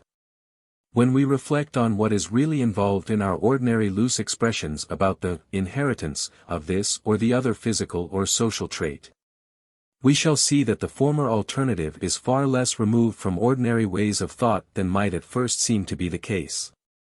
If any kind of reality corresponds to our current metaphor of the inheritance of qualities, the groups within which such inheritance takes place must be something much more than mere aggregates of mutually exclusive individuals. A group within which qualities can be thus inherited must, as a whole, possess a marked individual nature of its own. Now we have already seen that all individuality is in the end teleological. A group of processes forms an individual life in the degree to which it is the expression of a unique and coherent interest or aim, and no further. Hence, once more, only what is truly individual can develop or evolve. And we readily see that it is precisely in so far as a set of processes form the expression of individual interest, that the demarcation of the group as a connected whole from all previous and subsequent processes possesses more than a conventional significance. Hence only processes which are the expression of individual interest possess ends, or last states, and thus the two forms of our argument are in principle identical. Once more, then, the significance of evolutionary ideas, if they are to be more than a purely conventional scheme devised for the furtherance of our own practical purposes, and as an artificial aid to classification, is bound up with the doctrine that the events of the physical 272 order are really the expression of the subjective interests of sentient subjects of experience. Section 5. To proceed to a further point of the utmost importance. Not only does evolution imply the presence of individuality in the subject of the evolutionary process, it implies its possession of finite individuality. An infinite individual cannot have development or evolution ascribed to it without contradiction. Hence the absolute, the universe, or whatever other name we prefer to give to the infinite individual whole of existence, cannot develop, cannot progress, cannot degenerate. This conclusion might be derived at once from reflecting upon the single consideration that temporal succession is involved in all evolution, whether progressive or retrogressive. For temporal succession is, as we have seen, an inseparable consequence of finite individuality. But it will be as well to reach our result in a different way, by considering certain further implications of the concept of evolution which are manifestly only present in the case of finite individuality. In every process of development or evolution there are involved a pair of interrelated factors, the individual nature which develops, and the environment which contains the conditions under which and the stimuli in response to which it develops. The undeveloped germ is as yet a mere possibility, something which will yet exhibit qualities not as yet possessed by it. In its undeveloped state, what it possesses is not the qualities characteristic of its later stages, but only tendencies, or dispositions, to manifest those 273 qualities, provided that the environment provides the suitable stimulus. Hence, if either of the two interrelated factors of development, the individual or the environment, is missing, there can be no evolution.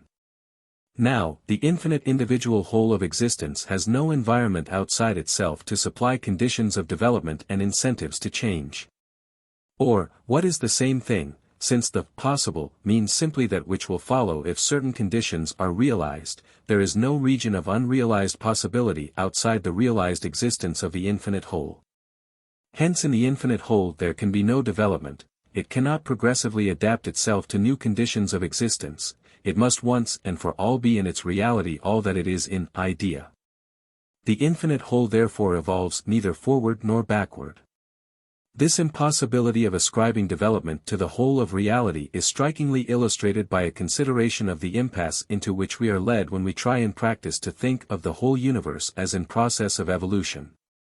So long as you are still in the presence of the fundamental distinction between the developing subject and its environment, you are logically driven, if everything is to be taken as a product of evolution, to supplement every evolutionary theory by a fresh evolutionary problem. To account for this special evolution, e.g., the evolution of the vertebrata, you have to assume an environment with determinate qualities of its own, influencing the evolution in question in a determinate way in consequence of these qualities. But if everything has been evolved, you have again to ask by what process of evolution this special environment came to be what it is.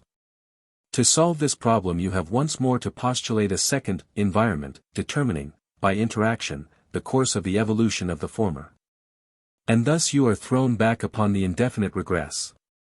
Unless, indeed, you are prepared boldly to assert that, as all determinate character is the product of evolution, the universe as a whole must have evolved out of nothing.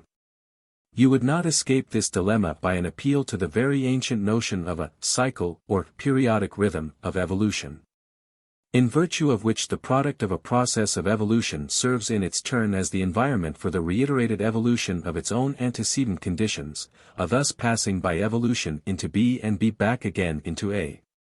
For you would at least have to accept this tendency to periodic rhythm itself as an ultimate property of all existence, not itself resulting by evolution from something else. The 274 dilemma thus created by the attempt to apply the concept of evolution to the whole of reality, is sufficient to show that evolution itself is only thinkable as a characteristic of processes which fall within the nature of a system which, as a whole, does not evolve. We may restate the same contention in the following form: all development means advance towards an end. But only that which is as yet in imperfect possession of its end can advance towards it. For that which already is all that it has it in its nature to be there can be no advance, and hence no progressive development. Neither can such a complete individual degenerate. For even in degenerating, that which degenerates is gradually realizing some feature of its own nature which was previously only an unrealized potentiality. Thus even degeneration implies the realization of an end or interest, and is itself a kind of advance. As the biologists tell us, the atrophy of an organ, which we call degeneration, is itself a step in the progressive adaptation of the organization to new conditions of life, and, as the moralists remind us, in the ethical sphere a fall is, in its way, an upward step. Hence what cannot rise higher in the scale of existence also cannot sink lower. Section 6. Evolution is thus an inseparable characteristic of the life of finite individuals, and of finite individuals only. And this consideration gives us the clue to the metaphysical interpretation of the distinction, so significant for all evolutionary theory, between the progressive and retrogressive directions of the evolution process. To a large extent it is, of course, a matter of convention what we shall regard as progress and what as degeneration. So long as we are specially interested in the attainment of any end or culminating result, we call the line of development which leads up to that result progressive, and the line which leads to its subsequent destruction degeneration. And thus the same development may be viewed as progress or as degeneration, according to the special character of the interests with which we study it. Thus, for instance, the successive modifications of the vertebrate structure which have resulted in the production of the human skeleton are naturally thought of as progressive. Because our special interest in human intelligent life and character leads us to regard the human type as superior to its predecessors in the line of development. At the same time, many of these modifications consist in the gradual loss of characteristics previously evolved, and are therefore degenerative from the 275 point of view of the anatomical student, who is specially interested in the production of organs of increasing complexity of structure, and therefore takes the complexity of those structures as his standard in distinguishing progress from retrogression. But the distinction is not a purely conventional one. As we have seen, degrees of individuality are also degrees of reality.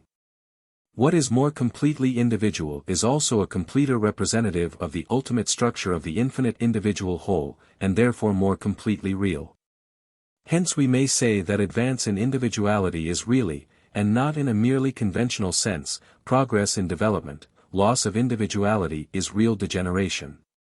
Thus we get at least the possibility of a true, objective, basis for distinction between the directions of evolutionary progress. But we must remember that it is only where we are able to know something of the actual interests of finite experiencing beings that we have safe grounds for judging whether those interests receive more adequate embodiment in consequence of the changes of structure and habit produced by evolution or not. Hence, while our insight into the inner lives of ourselves and our animal congeners theoretically warrants us in pronouncing the various developments in human social life to be genuinely progressive or retrogressive, and again in regarding the series of organic types which leads directly up to man as a true ascent, our ignorance of the special character of the individual experiences of which the inorganic physical order at large is the phenomenal manifestation, makes it impossible for us to determine whether an evolution outside these limits is really progressive or not. We have to treat cosmic evolution, in general, outside the special line of animal development which leads up to man, as indifferently a progress or a degeneration according to our own arbitrary point of view. Not because it is not, objectively, definitely the one or the other, but because our insight is not sufficient to discern which it is. Section 7. One more point may be noted, which is of some importance in view of certain metaphysical problems connected with the nature of finite individuality. If evolution is more than an illusion, it seems necessary to hold that it is a process in the course of which finite individuals may disappear and new finite individuals originate. This point is metaphysically significant, because it means that the fact of evolution is irreconcilable with any of the philosophical theories of ancient and modern times, which regard reality 276 as composed of a plurality of ultimately independent finite individuals or personalities. If these philosophical theories are sound, the course of the world's history must be made up of the successive transformations of finite individuals, who somehow remain unaffected and unaltered in their character by the various external disguises they assume. The individuals of such a philosophy would, in fact, be as little modified by these changes as the actors on a stage by their changes of costume, or the souls of the transmigration hypothesis by the bodies into which they successively enter. And thus development would not be even a relatively genuine feature of the life of finite individuals. It would be a mere illusion, inevitable indeed in the present condition of our acquaintance with the detailed contents of existence, but corresponding to no actual fact of inner experience. On the other hand, if evolution is not a pure illusion, these metaphysical constructions cannot be valid. For the whole essence of the modern doctrine of evolution is contained in the principle that radical differences in kind result from the accumulation of successive modifications of individual structure, and once established continue to be perpetuated as differences in kind.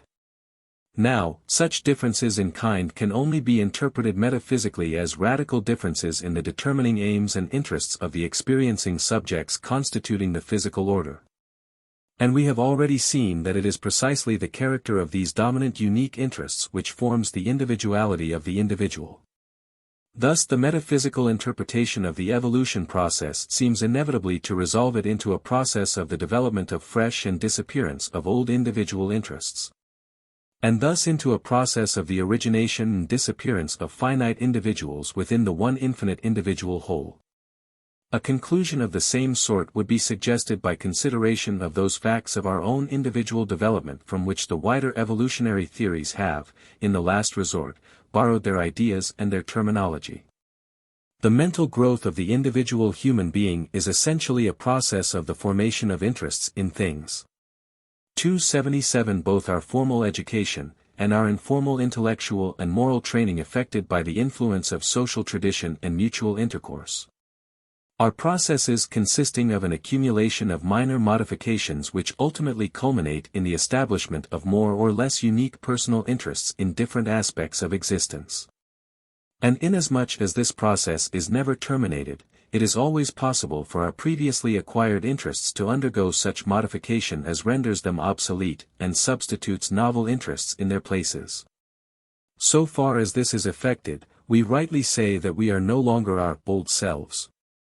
A new self or center of unique individual interests has then developed within the former self. Usually the process stops short of the point at which all sensible continuity seems suspended, but that this point can be actually reached, under exceptional conditions, is shown to superfluity by such facts as those of conversion. To say nothing of the more pathological phenomena of multiple personality. The same phenomena illustrate the fact that a new individuality, once evolved, may stand in various relations to the old individual interests it displaces. It may permanently replace them, or, as in so many cases of conversion, may prove only temporary and pass back again into the old individuality, or the two may alternate periodically. The one important point in which all these cases agree is simply the general one of the production in the course of development of a new individuality within the first individuality. It may perhaps be suggested that we have in these features of individual growth a hint as to the true nature of the process we call the origination of new species by evolution. To recapitulate, evolution implies change determined by reference to an end, and thus constituted into an individual process. Such ends have no meaning, except in so far as the processes of change are viewed as the progressive attainment of individual interests, and thus evolution is only possible where there is finite individuality. This is the philosophical justification for our previous assertion that 278 evidence of structural evolution, where it can be had, affords reasonable presumption that what appears to us one thing is really a true individual of some degree, and not a mere arbitrary grouping together on our part of states which possess no inner unity. Further, evolution is a process in which new individuals arise and old ones disappear. Hence its significance for metaphysics as excluding all theories which make reality consist of a mere plurality of unchanging finite individuals. It is significant also from another point of view, implying, as it so manifestly does, the presence of individual subjects of experience throughout the physical order. The concept of nature as a realm of evolutionary processes is infinitely nearer to the full truth for metaphysics than the purely mechanistic view of it as a mere succession of connected changes. Consult further, F. H. Bradley, Appearance and Reality, Chaps. 27, 28, pages 497, 499, 508 of edition I, for Criticism of Concept of Progress, H. Lotze, Metaphysic, Book 2. Chapter 8, Forms of the Course of Nature, E.N.G. Trans, Volume 2. Pages 109, 162. J. Royce, The World and the Individual, 2nd Series, Lecture 5, H. Sidgwick, Philosophy, Its Scope and Relations, Lects. 6 and 7, For Some General Consideration of the Bearing of Evolution on Metaphysics, G. E. Underhill, The Limits of Evolution, in Personal Idealism, J. Ward, Naturalism and Agnosticism, Volume 1, Lects. 7-9, Criticism of Spencer's Evolutionary Philosophy, 10, on Biological Evolution. It might be objected that, e.g., death is the end of life in the sense of being its last stage, without being the attainment of the interests which compose our inner life. But the illustration will not bear examination. The processes of change within the organism, when viewed simply as connected changes, do not cease with death. In fact, they have no end or last state. To call a man's death his end only means that the purposes for which we are interested in the study of his behavior get complete fulfillment when we have followed him from the cradle to the grave. He is done with at death, because we have done with him. Only teleological processes can have a last stage. Note as a consequence of the significance of the concept of ends for evolution, that whereas the purely mechanistic interpretation of the processes of nature logically leads to the thought of them as a continuous series, the series of successive organic or social types is essentially discontinuous, a point well brought out by Professor Royce, The World and the Individual, 2nd Series, Lex. 5, 7. I need hardly remind the reader of the vast difference between the view inculcated above and the doctrine of ends in nature, as it figures in the old-fashioned argument from design. The old-fashioned teleology assumed, 1. That the subjective interests manifested in the evolutionary process are fundamentally human. We, it held, can recognize what these ends are, and further, they are for the most part summed up in the design of furthering our human convenience. 2. That these interests exist as the reflective designs of an anthropomorphic ruler of nature. Our doctrine is consistent with neither assumption. It follows from our whole interpretation of the physical order that we do not and cannot know what kind of subjective interest of finite individuals is realized by any portion of it beyond that constituted by our own bodies and those of our near congeners, and therefore are absolutely without any right to fancy ourselves the culminating end of all evolution. Again, a subjective interest need not exist in the form of a definitely preconceived design. Most of our own interests exist as unreflective cravings and impulses. Whether any part of the evolutionary process is due to deliberate reflective design on the part of superhuman intelligences, metaphysics, I take it, has no means of deciding. This would be a question for solution by the same empirical methods which we employ in detecting the presence of design in the products of human art. In any case, reflective design is bound up with the time process, and cannot therefore be ascribed to the infinite individual. Compare, e.g., the first of the arguments for immortality in Plato's Phaedo, page 70 ff.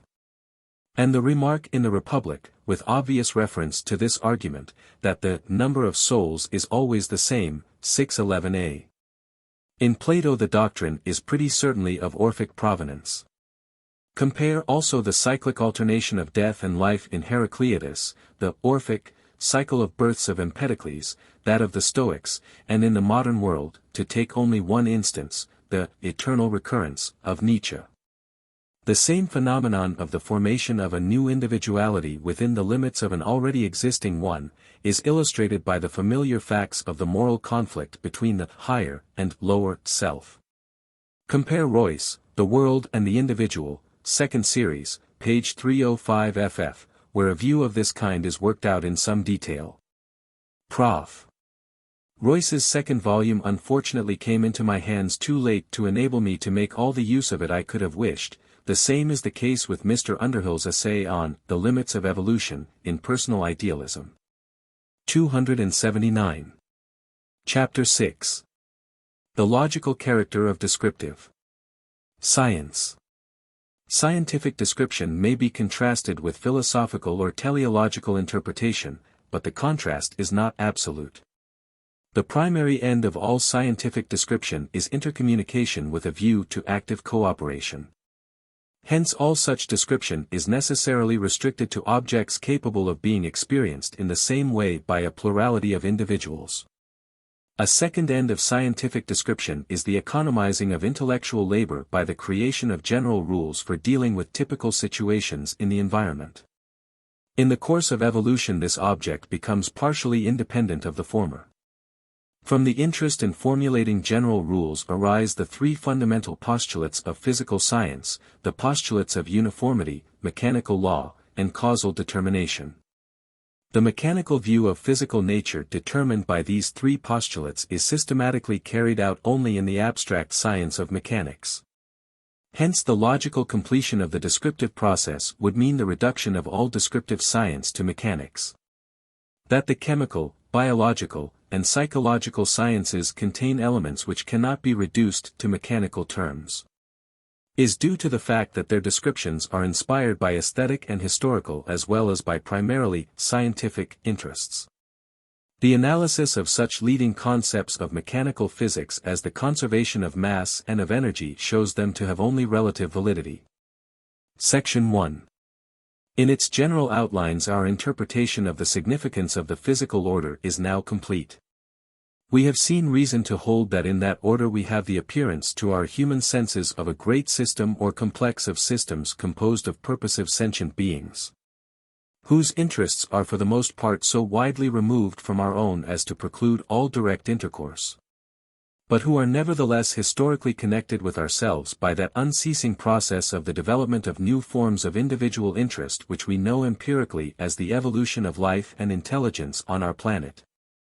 As we have tried throughout the 4 preceding chapters to show in detail, there is no real inconsistency between this general interpretation of the meaning of the physical order and the working assumptions of our various empirical sciences. At the same time it is obvious that in executing the task of the detailed description 280 and calculation of the phenomenal course of events, the empirical sciences, while not rejecting such a metaphysical interpretation, ignore it. And the more conscientiously they exclude from their program all amateur excursions into extraneous metaphysical speculation, the more thoroughly is the work of description and mathematical formulation done. It seems advisable, therefore, to conclude our brief sketch of the principles of cosmology with a short discussion of the nature of the limitations imposed on empirical science, by the special character of the objects it sets before it, and of the way in which the existence of these limitations is revealed by analysis of the most general concepts of the empirical sciences themselves.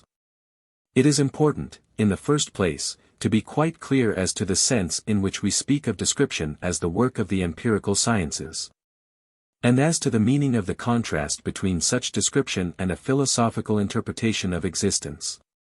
In this connection there are 2 points which seem to call for special and repeated emphasis. 1. The contrast between interpretation and description is not an absolute one. Complete description would of itself be something more than mere description, and would pass into philosophical interpretation. Thus a significant purposive movement is not adequately described when, e.g., its direction, velocity, momentum, and duration have been assigned. The complete description of such a movement would require the recognition of its meaning for the being executing it as a step in the realization of a craving or a design, and would thus merge in what we have called philosophical interpretation. So generally, if all existence is ultimately experience and all experience essentially teleological, such description as can be distinguished from interpretation must always be incomplete from the logical standpoint, though adequate to fulfill certain special purposes. 2. The descriptions of science, again, must be carefully distinguished from such descriptions as can be affected by the mere multiplication of unanalyzed sensible detail. Scientific description, it must be remembered, is always description undertaken with a view to the calculation and prediction of the course of events. This implies that it must be description in general terms, and, wherever possible, by the aid of mathematical analysis. Natural processes are described by the empirical sciences which deal with them, not in their concrete individual detail, but only in so far as they exhibit certain uniform aspects permitting of reduction to formulae 281 suitable for calculation. Such description is frequently spoken of as explanation, and is expressly contrasted by this difference in nomenclature with the mere accumulation of sensible detail. We must not, however, allow the difference in question to blind us to the essentially descriptive character of all scientific hypotheses. It is sometimes urged that scientific explanation must differ in its logical character from description, because the substance, agencies, and media, in terms of which explanation is couched, are largely of a kind inaccessible to sense perception. It must be remembered, however, that hypotheses as to such imperceptible objects are only valuable so far as they serve as connecting links by which we may calculate sensible events from sensible data. Whatever intermediate links empirical science may find it useful to assume, it invariably takes the sensible occurrences of the phenomenal physical order as the starting point, and again as the goal of its inferences. All its hypothetical constructions are thus subservient to the main interest of the accurate description of the course of sensible events. The only kind of explanation which can be reasonably contrasted, in respect of its logical character, with description is teleological interpretation, and even here the contrast, as we have seen, is not final. Section 2. We have to ask, then, what is the object at which scientific descriptions aim? What purpose do they seek to fulfill, and how does the essential character of this purpose determine the logical character of the descriptive process? Now, it is at once evident that all description has for its immediate object one or other of two practical ends, which are so closely connected as to be ultimately coincident. Historically, it is beyond a doubt that the original purpose of all description of physical events was intercommunication with a view to social cooperation. I have already referred to this function of description with special reference to the use of causal descriptions in science, but may conveniently deal with the same point rather more fully and in a more general way here. In a society of finite individuals with interrelated aims and objects, each of the individuals can only attain satisfaction for his own subjective interests by some degree of 282 concerted action along with the rest. And concerted action is only possible where the cooperating individuals can reduce their various views of their common external environment to common terms, equally intelligible to all, and similarly indicate to each other their respective special contributions to the common task. There must be a common understanding of the difficulty to be met, and of the precise part each is to play in meeting it.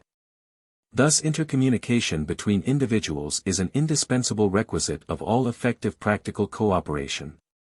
But again, intercommunication is only possible by means of description in general terms. Only in so far as there are identical elements in the experiences of the various individuals can one communicate the contents of his experience to another. Immediate feeling, precisely because of its unique individual character, is essentially incommunicable. Thus in communicating information about my own body to another, I am of necessity forced to speak of my body in terms not of the immediate experience I have of it in organic sensation, but of those complexes of sense presentations which he and I alike get through our organs of special perception. And so the whole physical order can only serve as a basis of cooperation between individuals so far as it is describable in the last resort as a complex of sense presentations equally accessible to the observation of all the individuals. Any kind of experience of nature which is uniquely peculiar to myself, and therefore incapable of being got under assignable conditions by any other individual endowed with the same organs of perception, is necessarily incommunicable, and therefore useless as a basis for concerted action. Hence science is restricted by its very purpose to describe the physical order in such a way that its descriptions may be available for the objects of practical art. to the description of it in its phenomenal aspect as a mere complex of related presentations or possibilities of presentation. It is no accident, but a logical consequence of the conditions of intercommunication, that all scientific description must start from and end with occurrences of the phenomenal order which any individual may experience by conforming to the prescribed conditions of perception.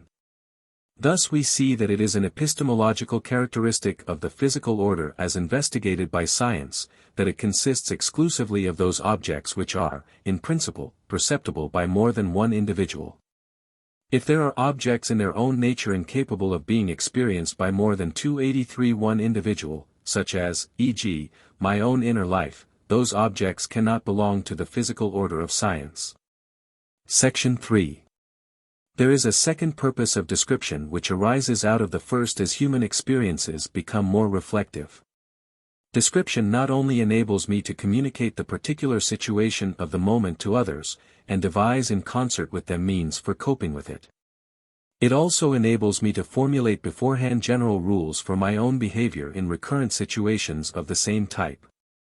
The need for the possession of such general views originates, of course, while description is still confined to its original function in assisting social cooperation. From the practical point of view of those industrial arts out of which our various physical sciences have arisen, it is an economical advantage of the first magnitude to be able once and for all to formulate a general rule for dealing with the indefinitely numerous occurrences of typical situations, instead of having to deal with each occurrence separately as it arises. The advantages of such general rules speedily make themselves felt in the increased power and importance enjoyed by the section of society which is in possession of them, a consideration which may help us to understand why. In early stages of civilization, such rules are commonly jealously guarded as the hereditary secrets of close corporations. Thus it comes to be the special aim of scientific description to assist the formulation of general rules for the practical manipulation of the objects of the physical order. And, with the progress of reflection, this originally secondary object of the descriptive process becomes to a large extent independent of the primary object of intercommunication. Even where I have no need or no desire for intercommunication and cooperation with my fellows, it becomes my interest to seek generalized descriptions of typical situations in the physical order as the basis of practical rules for my own voluntary intervention in that order. Section 4. The interest in the formulation of general rules for practical interference with nature, again, necessarily dictates the form which our scientific descriptions will take, and is thus the source of those practical postulates of empirical science with which we have already made some acquaintance. 284 It compels us to assume, in the first place, as an indispensable condition of success in our descriptions, that there are situations in the physical order which may be treated with sufficient accuracy for our practical purposes, as recurring identically. In the second place, that, so long as we abstain from intentional intervention in the course of events, they succeed one another in a fixed routine order, or, in other words, that there are no departures in nature from established routine of such a kind as to interfere with our calculations. In the third place, that every event in the physical order is, within the limits requisite for our successful devising of means to our ends, determined by antecedent events. It is thus our interest in obtaining general rules for the production of effects in the physical order by intentional interference with it which is the source of the three fundamental postulates of empirical physical science. The postulates of uniformity, of the omnipresence of routine or mechanical law, and of the causal determination of subsequent by antecedent events. The dependence of physical science upon these three fundamental postulates thus does not prove their ultimate truth, as we have already shown at length in preceding chapters, it proves only that where they cannot be treated as approximately true, within the limits in which their falsity could be detected by sensible experiment, our special interest in devising rules for the manipulation of events cannot be gratified. Conversely, wherever that interest can be successfully gratified, these postulates must be for all practical purposes equivalent to the truth. Hence, if we remember that the ultimate object of all physical science is the successful formulation of such practical rules for action, We can see that it is a logical consequence of the character of the interests which dominate our scientific descriptions, that the physical sciences should adopt a rigidly mechanical view of the physical order.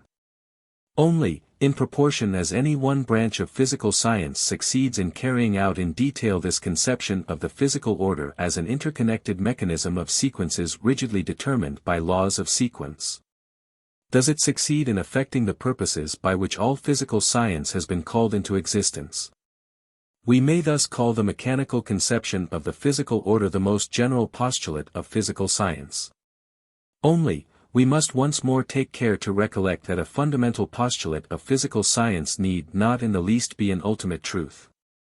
Such a postulate 285 is in the end nothing more than a way of stating the nature of the interest which physical science observes, and, as we have sufficiently seen, that interest is not the purely logical one of consistent thinking, but the practical one of successful interference with nature. Section 5. It does not, of course, follow that all the sciences which deal in any way with the events of the physical order can as a matter of fact carry out this mechanical view of their objects with equal success. It is only in the various branches of abstract mechanics that we get anything like complete systematic adherence to the postulates of the mechanical theory of physical nature as previously enumerated. For the physical, chemical, and still more for the biological sciences, it remains an unrealized ideal, and one we have no right to think ever completely realizable, that all the facts of electrical and chemical, and again of physiological process should be ultimately capable of reduction to routine uniformities upon which confident calculation and prediction can be based. Thus, even in chemistry, limits are set to the successful adoption of the purely mechanical point of view. By the fact that chemical combination is regularly productive of new qualities in a compound which could not have been predicted from a knowledge of the properties of its constituents, but have to be ascertained a posteriori by actual experiment.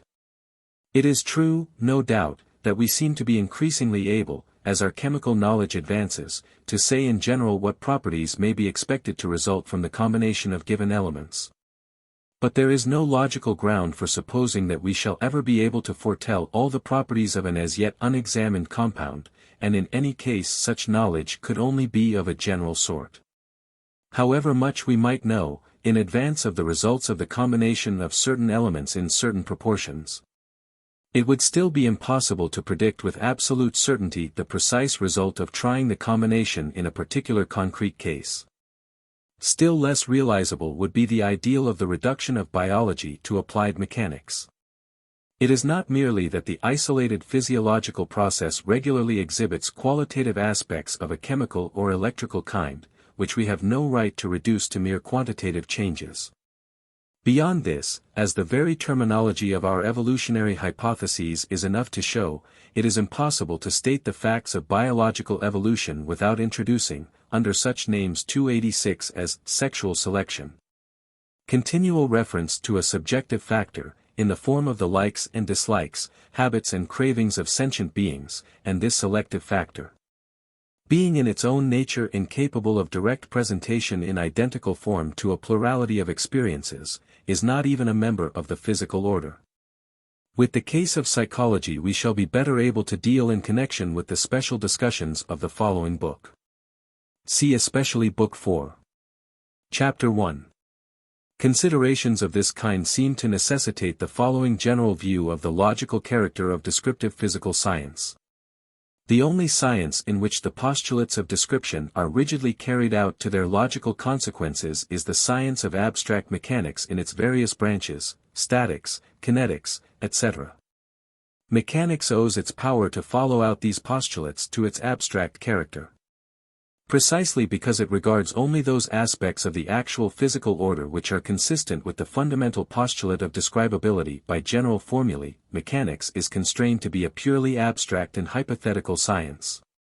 For since every actual process involves the appearance of the qualitatively novel, and since all concrete quality is in its essence unique, no actual process can be merely mechanical. Thus the only way of conceiving the physical order which is logically consistent with the postulates of descriptive science in their rigidity, is one which treats all natural changes as reducible to equations. And it is only in abstract mechanics that this view is systematically carried out. Consequently, it is only in so far as all physical science can be reduced to abstract mechanics that we can attain the ultimate purpose of our scientific constructions. The calculation and prediction of the course of occurrences by means of general formulae. This conclusion, derived in the first instance from reflection on the logical nature of scientific description, is fully borne out by our actual experience of the results of our scientific theories. Just because we cannot ultimately reduce all chemical and biological processes to mere quantitative changes in a material of uniform quality, we are unable to predict with absolute confidence the precise result of a concrete chemical experiment. And still more unable to foretell the precise behavior of a living organism. 287 Hence follow two very important results. 1. There is a real practical justification for the attempt, as far as possible, to treat the chemical and biological phenomena as if they were simply more complicated instances of the relations familiar to us in mechanics. For though they are not really purely mechanical, it is only in so far as we can treat them without appreciable error as exactly measurable that they admit in principle of calculation. 2. At the same time, there is also ample justification for the use of qualitative and teleological categories in chemistry and biology. For the interests which chemical and biological knowledge subserve are not limited by our need for practical rules for intervention in the course of nature. Over and above this original scientific interest, which can only be gratified by a mechanical treatment of the subject, we have an aesthetic interest in the serial grouping of processes according to their qualitative affinities. And an historical interest in tracing the successive modifications which have led to the establishment of a relatively stable form of human social existence.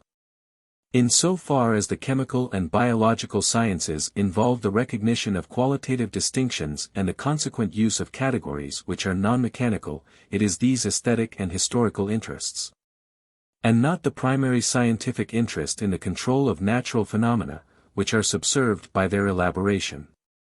Hence, while chemistry and biology, even apart from the possibility of their conversion into branches of applied mechanics, are essentially descriptive sciences, the task fulfilled by them, so far as they use qualitative and teleological categories, is one of aesthetic and historical rather than of properly scientific description. An aesthetic and historical description, having another object than that of purely scientific description, are under no necessity to conform to the postulates imposed on the latter by the special character of the interests it aims at satisfying. Thus we can see how the right of chemistry and biology to be regarded as something more than mere applied mechanics can be reconciled with Kant's profoundly true assertion that any branch of knowledge contains just so much science as it contains of mathematics. When we come, in connection with the special problems of the following book, to discuss the aims and methods of psychology, we shall find in that study a still more striking example of the way in which the narrowly scientific interest may play a markedly subordinate part in determining the procedure of a branch of knowledge. 288 which must, because of its systematic character, be called a science in the wider acceptation of the term. Section 6. Since it is only complete and all-embracing knowledge which can be in the last resort a completely self-contained and self-explaining system, we must expect to find that the concepts employed in the mechanical interpretation of the physical order lead us into contradiction the moment we try to treat them as a complete account of the concrete nature of the whole of reality. This is shown more particularly in two ways. On the one hand, the application of the categories of mechanics to the whole of reality leads inevitably to the indefinite regress. On the other, in their legitimate application to a lesser part of existence they are all demonstrably relative, that is, they always appear as one aspect of a fact which has other aspects, and without these other aspects would have no meaning. It is worth our while to consider both these points in some detail. For the successful application of the mechanical view to the physical order, we need to treat that order as consisting of the changing configurations of a whole of qualitatively homogeneous related parts.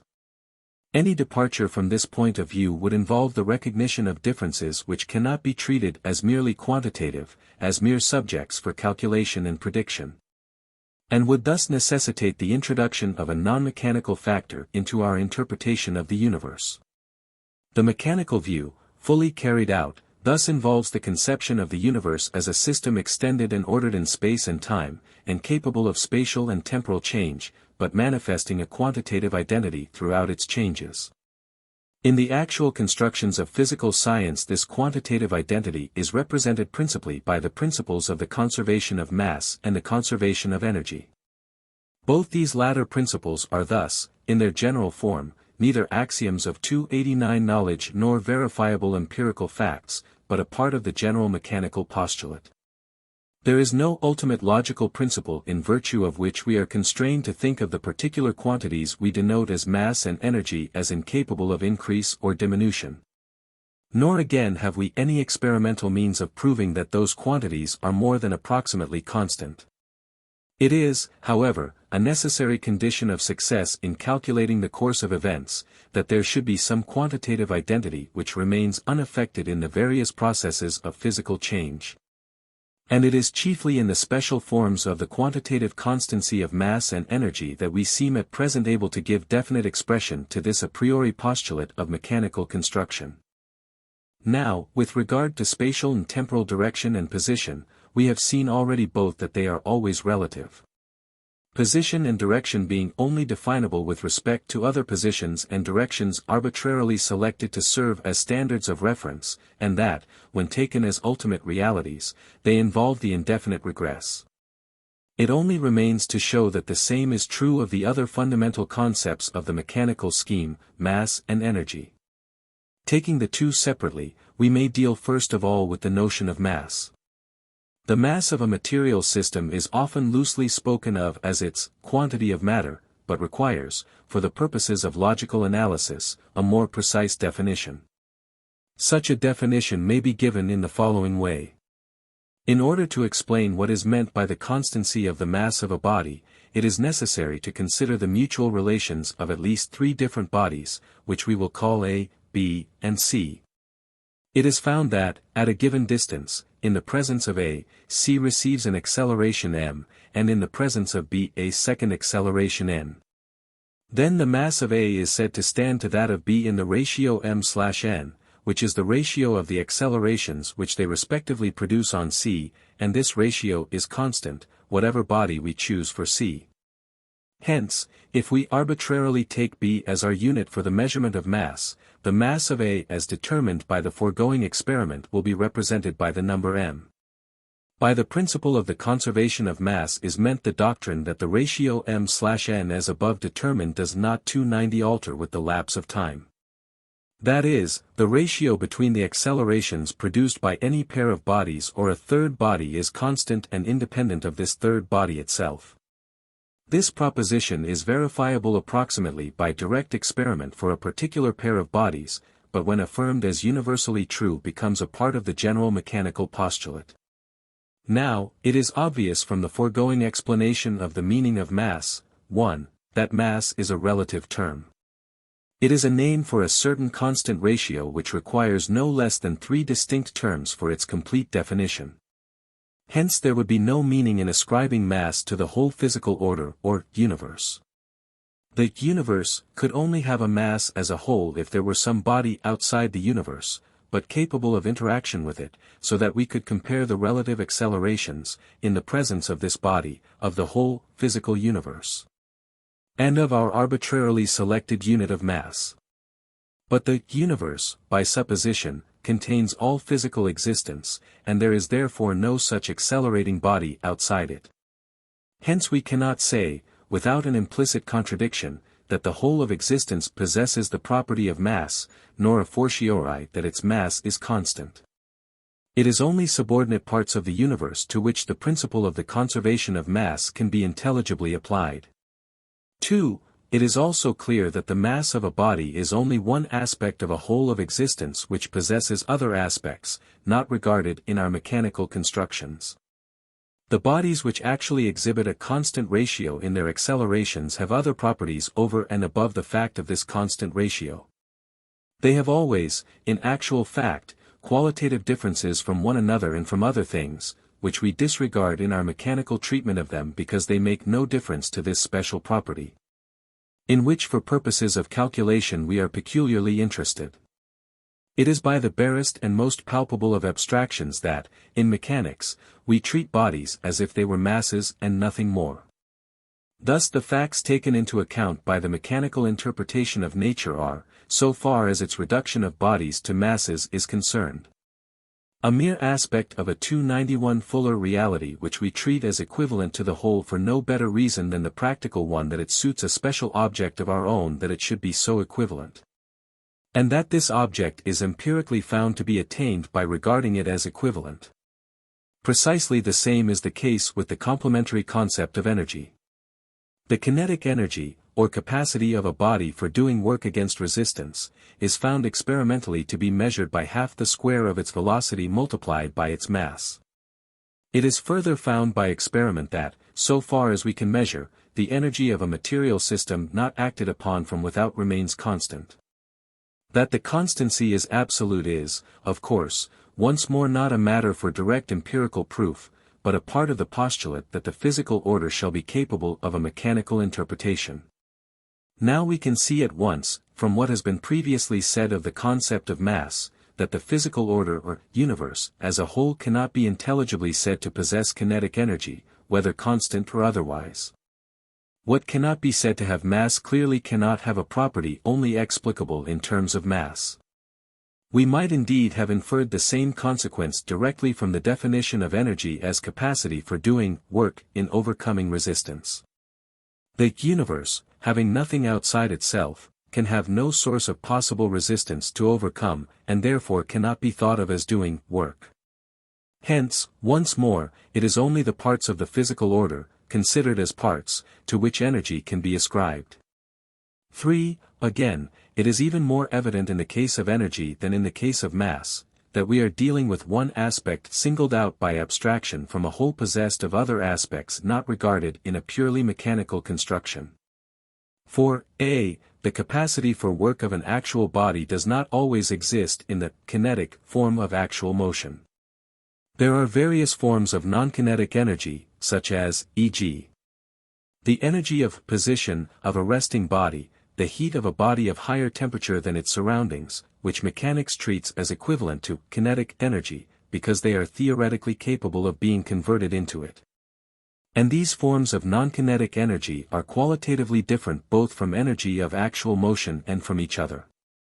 It is by a mere abstraction that we treat them as identical because they are, for certain special purposes, equivalent. The qualitative differences may make no difference with respect to 92 to a particular purpose of our own, but they are none the less really there. Again, the mechanical scheme itself is quite insufficient to explain why or when these different forms of energy are replaced by one another. As has been well said by Professor Ward, the doctrine of the conservation of energy asserts no more than that a certain quantitative identity is maintained in all exchanges of energy. But when or in what direction these exchanges shall take place, the principle itself does not enable us to say. Thus, to take a simple example, if I know the mass of a stone lodged on a roof, the height of the roof from the ground, and the acceleration produced by gravity at the spot in question, I can determine the potential energy of the stone. But my data tell me nothing as to whether this potential energy will remain forever in its potential form, or whether the stone will yet be dislodged and its energy converted into kinetic shape, and if so, when. The principles of the mechanical interpretation of nature are thus inadequate to describe the concrete course of events in so simple a case as that of the fall of a stone. If the stone falls, then by the aid of the mechanical postulate I can describe one aspect of the process, namely, the amount of kinetic energy which will be evolved, and again, if certain previous conditions are fulfilled, e.g., if the support gives way, and if the descent of the stone is not previously arrested, the mechanical postulate enables me to infer that the stone will fall and will reach the ground with just this kinetic energy. But I can never escape, so long as I keep within the mechanical scheme, from this necessity of hypothetically assuming as given data which the mechanical scheme itself cannot fully determine. All these considerations show how the very nature of the mechanical scheme itself justifies our previous conclusion. That it is in all its details simply the expression of a postulate created by our practical need that the course of nature shall admit of calculation with sufficient exactitude for the devising of successful rules for intervention in it. but logically incapable of being without contradiction regarded as the real truth about any concrete natural process. The internal evidence, derived from examination of the fundamental concepts of scientific mechanism, thus confirms the view we have already adopted on different grounds. That the whole physical order is merely the appearance of a more ultimate reality of a kind akin to our own sentient and purposive life. At the same time, our examination of 293 mechanism may serve to throw some useful light on the often misconceived antithesis between reality and appearance. We call the physical order, as conceived by mechanical science, appearance, not because we regard it as illusory or deceptive in itself, or because it is not the manifestation of a true reality, but because it takes account only of those particular aspects of reality which are important and significant for certain very special purposes. What appears to us as the physical order is, indeed, true reality, and is, in fact, an integral part of the only reality there is. But it appears to us in this special form and under these special restrictions because we have arbitrarily excluded every other aspect of the concrete facts from our purview by the choice of our initial postulates of descriptive science. By the nature of the special questions we put to our world, in our physical science, we determine in advance for ourselves the general character of the answer we are to receive. Rigidly scientific investigation, for instance, finds mechanical determination everywhere in the world, and purposive spontaneity nowhere. Just because it has previously resolved that it will accept mechanical explanation and nothing else as the answer to its questions. So far as we bear in mind the presence of these self-imposed logical limitations throughout our mechanical science, their existence need lead to no illusion or deception. The success of our mechanical postulates shows that, within the sphere of their logical applicability, the course of the world does really conform to them, and thus the results won by their application are genuine truth, so far as they go.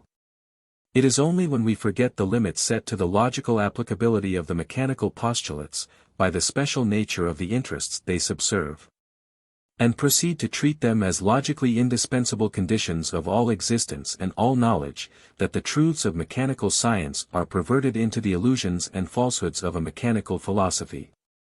Consult further, F. H. Bradley, Appearance and Reality, Chaps.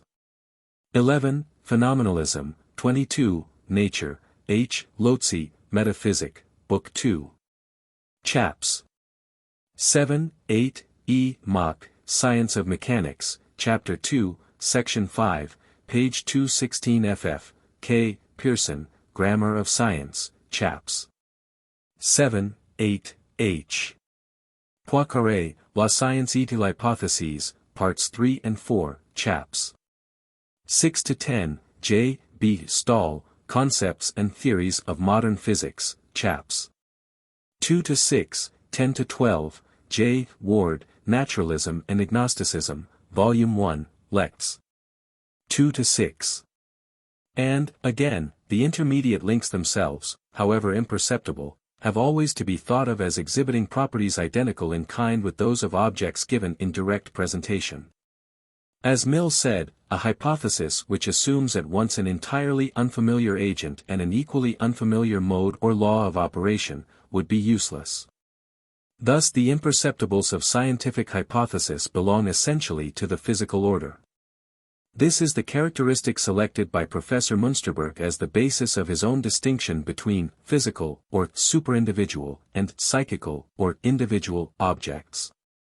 See Grundzüge der Psychologie, I. 15-77. Cf. Mach, Science of Mechanics, page 4. Mach, however, erroneously as I think, makes the intercommunication a secondary consequence of the rise of specialized industrial classes. I.e., the mechanical view of nature, to be thoroughly self-consistent, must be purely mechanistic.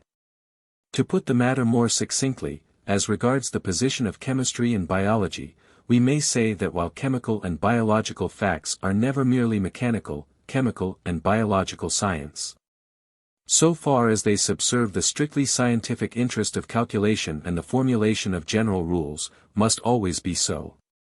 The facts only lend themselves to this special purpose in so far as they admit of being, without sensible error, treated as if they conform to the postulates of universal mechanism. The special and more difficult case of psychological facts I reserve for separate discussion in the following book, Infra, Book 4. Chapter 1. I am glad to be able to refer the reader, for a view of the logical worth of the mechanical postulates which appears in principle identical with my own, to the interesting discussion of Mr. W. R. B. Gibson in Personal Idealism, page 144 ff. Compare Bradley, Appearance and Reality, chapter 23, note 2 to page 331, first edition. Lotze, Metaphysics, book 2. Chapter 7, pages 209, 210, ENG Trans, volume 2. Page 89 ff. Ward, Naturalism and Agnosticism, volume 1, pp. 84 to 91, Conservation of Mass, 170 to 181, Conservation of Energy. If we merely desired to fix the sense of the term mass without introducing the concept of constant mass, we might of course consider two bodies only, A and B. Then the ratio mass of B. Mass of A equals acceleration of A in presence of B. Acceleration of B in presence of A. See Mach, Science of Mechanics, page 216 ff, in Pearson, Grammar of Science, page 302, second edition. On which the above account is based. 294. Book 4. Rational Psychology. The Interpretation of Life. Chapter 1. The Logical Character of Psychological Science. The various sciences which deal with the interpretation of human life all avail themselves of the fundamental categories of psychology. Hence we must ask how the concepts of psychology are related to actual experience. Psychology is a body of abstract descriptive formulae, not a direct transcript of the individual processes of real life. It presupposes the previous construction of the physical order. The psychological conception of conscious life as a succession of mental states, or images, is a transformation of actual experience devised primarily to account for the experience of other subjects, and subsequently extended to my own. The transformation is effected by the hypothesis of introjection. The logical justification of the psychological transformation of facts is twofold. The psychological scheme serves partly to fill up the gaps in our theories of physiological mechanism, and also, in respect of the teleological categories of psychology, to describe the course of human conduct in a form capable of ethical and historical appreciation. Psychology may legitimately employ both mechanical and teleological categories. The objections sometimes brought against the possibility of a. Psychological, b. Teleological description are untenable. Section 1. The net result of our brief examination of some of the most important cosmological concepts has been to confirm us in the idealistic or spiritualistic interpretation of existence to which our first two books in principle committed us.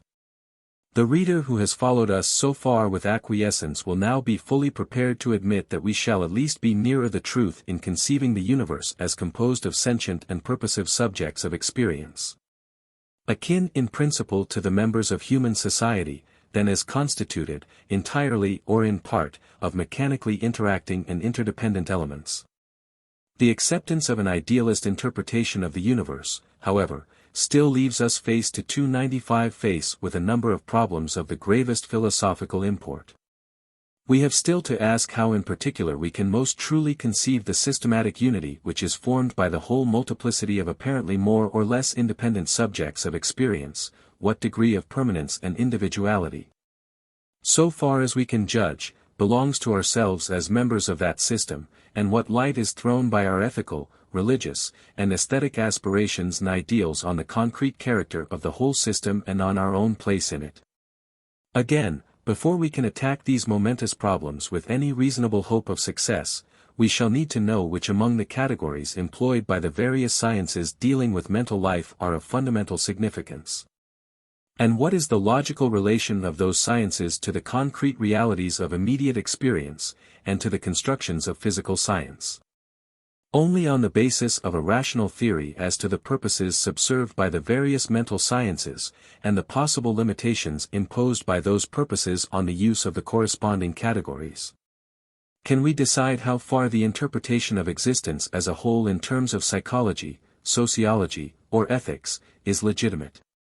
It is clear that the complete execution of the program indicated in the previous paragraph would involve a systematic philosophical interpretation of the significance of human life, for which some such name as the metaphysics of society or metaphysics of history would be a more adequate designation than the traditional title of rational psychology. I have, however, retained the ancient name for this subdivision of our task, mainly on the ground that our own elementary discussion will be primarily concerned with those most simple and universal psychological concepts of which the various more concrete social and historical sciences make the same constant use as chemistry and the other physical sciences do of the mechanical concepts of mass, energy, velocity, etc. Whatever view we adopt of the precise degree of connection between psychology on the one side and the various social and historical sciences on the other, it is at least manifest that ethics, sociology, history, and the rest all involve the constant use of such psychological categories as those of self, will, thought, freedom, and that thus any sound metaphysical interpretation of history and society must begin with investigation into the logical character of the science to which these concepts belong. Just as a sound metaphysic of nature had to start by an examination of the postulates of mechanics. I suppose that there 296 is no need to utter more than a passing word by way of reminder to the reader, that such an investigation presupposes the previous creation of a purely empirical science of psychology. The business of metaphysics with psychology is not to dictate in advance how it must construct its view of the world, but to ascertain the logical character of the completed construction, and its relation to the general system of human knowledge. Section 2. The place of psychology among the sciences. From the metaphysician's point of view, it is of the utmost importance to recognize clearly and constantly that psychology, like the other sciences, deals throughout not with the actual experiences of real subjects, but with data obtained by the artificial manipulation and transformation of actual experience into a shape dictated by certain special interests and purposes. This is a point upon which the idealist metaphysician, in particular, is peculiarly liable to go wrong when left to himself. Starting with the conviction that the key to the nature of existence as a whole is to be found in our own direct experience of our sentient and purposive life, he almost inevitably tends, unless he has given particular attention to the methodology of psychological science, to take it for granted that the concepts and hypotheses of the psychologist afford a description of this experience in its concrete directness, and may therefore be treated without misgiving as a fruitful source of certain knowledge about the inmost structure of the absolute or infinite individual itself. And even the reiterated demonstration that one or another of the current categories of psychology cannot be predicated of the absolute whole of reality without flagrant contradiction, frequently fails to produce conviction where it is not accompanied by direct proof of the artificiality and remoteness from concrete actuality of the psychologist's data. Hence it would be worse than useless to discuss such questions as, whether the infinite individual can properly be thought of as a self or an ethical person, or again as a society of ethical persons. Or again whether finite selves are eternal or only transitory constituents of the world system, without first arriving at some definite view as to the way in which these psychological concepts are derived from the concrete actualities of experience, the special interests which lead to their formulation, and the restrictions imposed by those interests on the sphere of their valid application. That psychology, like all descriptive science, deals throughout with data which are not concrete experience realities, but 297 artificial products of a process of abstraction and reconstruction, should be sufficiently clear from the very consideration that, like the other sciences, it is a body of general descriptions of typical situations. An actual process of knowing or acting, like every actual event, is always individual, and because of its individuality defies adequate description. It is only in so far as a situation admits of being generalized by the selection of certain of its aspects or qualities as representative of its whole reality, that it is capable of being described at all.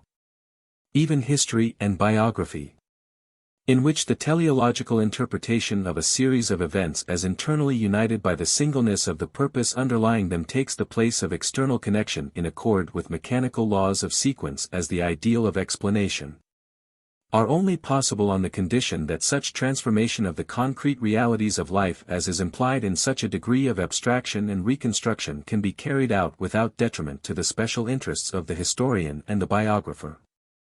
And psychology is unreal and abstract even as compared with history. It provides us with general formulae which are, or should be, valuable as affording a means of describing certain universal features of the processes of willing and knowing which it is desirable to study in isolation. But it is of itself as incapable of adequately tracing the actual course of a real process of willing or thinking, as mechanics is of following the actual course of a real individual process in external nature. In this respect the concepts and formulae of scientific psychology stand on precisely the same footing, as regards their relation to the individual and actual, as do those of scientific physics. Their truth and validity means simply that by substituting them for concrete actualities we can get answers to certain special questions which we have an interest in solving, not that they are unaltered transcripts of the actualities themselves. This is perhaps most strikingly shown by observing that the very existence of psychology as a distinct branch of science presupposes that artificial severance of the unity of direct experience into a physical order and a non-physical realm external to that order, of which we have already investigated the origin. Psychology has no subject matter at all until we have first, for the practical reasons already discussed, constructed the physical order by the inclusion in it of all those experience contents which are equally accessible under specified conditions to the observation of a plurality of subjects, and then gone on to assign to the realm of psychical, or mental, existence whatever experience contents 298 fall outside the system so defined. And this whole separation of the physical and the psychical or mental, as we have already seen, has no place in the direct experience of actual life. In actual life, until we come to reconstruct it in thought for the purposes of description and calculation, there are neither material bodies nor immaterial minds, or consciousnesses, which are in them or animate them. There are simply sentient and purposive beings and the environment of things to which they have to adjust themselves in the execution of their purposes. How and for what reasons this naively realistic view of existence comes to give place to the dualistic conception of a physical world and a plurality of non-physical beings in relation with it, we have already seen in our study of the methodology of the physical sciences. We have now to follow the development of the dualistic line of thought somewhat further, before we can see precisely what is the character of the logical reconstruction of actual experience presupposed by the existence of a science of psychology. Section 3. As we have already learned, our recognition of the actuality of our own and our fellow men's life of unique and incommunicable feeling compelled us to admit the existence of much that, from its incommunicable nature, falls outside the sphere of physical reality. We have now to see how psychology, in taking this non-physical existence as its subject matter, conceives of its mode of existence and its relation to the subject matter of the physical sciences. In recent years, much light has been thrown upon the methodological problem in question by the labors of Avenarius and his followers, from whom the substance of our account will be largely drawn. What Avenarius has for the first time made perfectly clear is that the psychological interpretation of our own experience is throughout based upon reading into that experience a theory originally devised to meet a difficulty suggested by the existence of our fellow men. We have already seen, in dealing with the subjectivist's fallacy, what this difficulty is. So long as I am concerned only with the analysis of my own experience, there is nothing to suggest the distinction between a physical and a psychical aspect of existence. All that I require, or rather all that I should require had I any interest in analyzing my own experience independent of the need for intercommunication, is the simpler and more primitive distinction between myself as one thing in the world and the other things which form my environment. But the case is altered when I come, after 299 the creation of the concept of a physical order, to analyze the experience of my fellow men.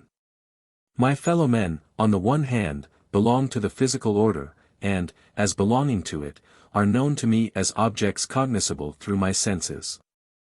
On the other hand, it is necessary for all the purposes of practical intercourse to credit them with the same kind of sentience and feeling which I directly know in myself. This sentience and feeling are, of course, inaccessible to the perception of my own senses. I can see my fellow's eye and can hear his voice, but I cannot see that he sees or hear that he hears. My fellow thus comes to be thought of as having a double existence. Besides that aspect of him in which he is simply one among other things perceived, or in principle perceptible, by my senses, he has another aspect, not directly perceptible but necessarily presupposed in all social relation with him. On the side of his body he belongs entirely to the physical order, but there is, associated with this bodily existence, another side to him which I call his psychical aspect. Now, how must this psychical aspect be supposed to be constituted when once it has come to be thus artificially separated in thought from the physical side of my fellow's existence? It is here that the theory of introjection, as worked out by Avenarius, comes to our aid. When I perceive any object directly, without sophisticating myself by devising psychological hypotheses about the process, what I am aware of is, on the one side, the thing as a constituent of my environment, and, on the other, a variety of movements or impulses to movement in myself, marked by a peculiar tone of satisfied or dissatisfied feeling, and determined by the relation in which the thing in question stands to my various interests. But when I come to explain to myself what is meant by my fellowman's assertion that he also perceives the same object, a difficulty seems to arise which renders this simple analysis inadequate. The perceived object, the sun for example, appears to belong to my world of sensible things, for I too see the sun. Not so my fellowman's perception of it. As I cannot see him seeing the sun, so to say, I find it hard to understand how the sun, which is a thing in my sensible world, can be an object for his perception, which is not in my sensible world. Hence I draw the inference that while I see the actual sun, the content of my fellow's perception is an image or idea of the sun, cf. page 81. By the extension of this process of inference I come to think of the non-physical aspect of my fellow's existence as consisting, as a whole, of a vast complex of successive ideas 300 or images, attended with their characteristic tone of satisfied and dissatisfied feeling.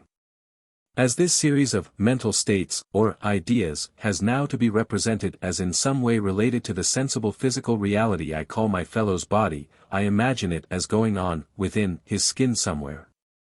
And thus arrive at the conception of my fellow as a dualistic compound of a physical factor, perceptible by my senses, his body, and a non-physical factor, composed of a stream of mental images, and imperceptible to sense, his mind. One further step remains to be taken and the work of introjection is complete. That step is the artificial reinterpretation of my own experience in terms of the distinction I have been led to establish for the case of my fellow. I come to think of my own conscious life in terms of the distinction between body and mind. And to analyze what as originally experienced was the direct reaction of a unitary self upon the things which formed its environment into a succession of mental states, or images, going on, within, a body. Their relation to which will yet form a prominent scientific problem.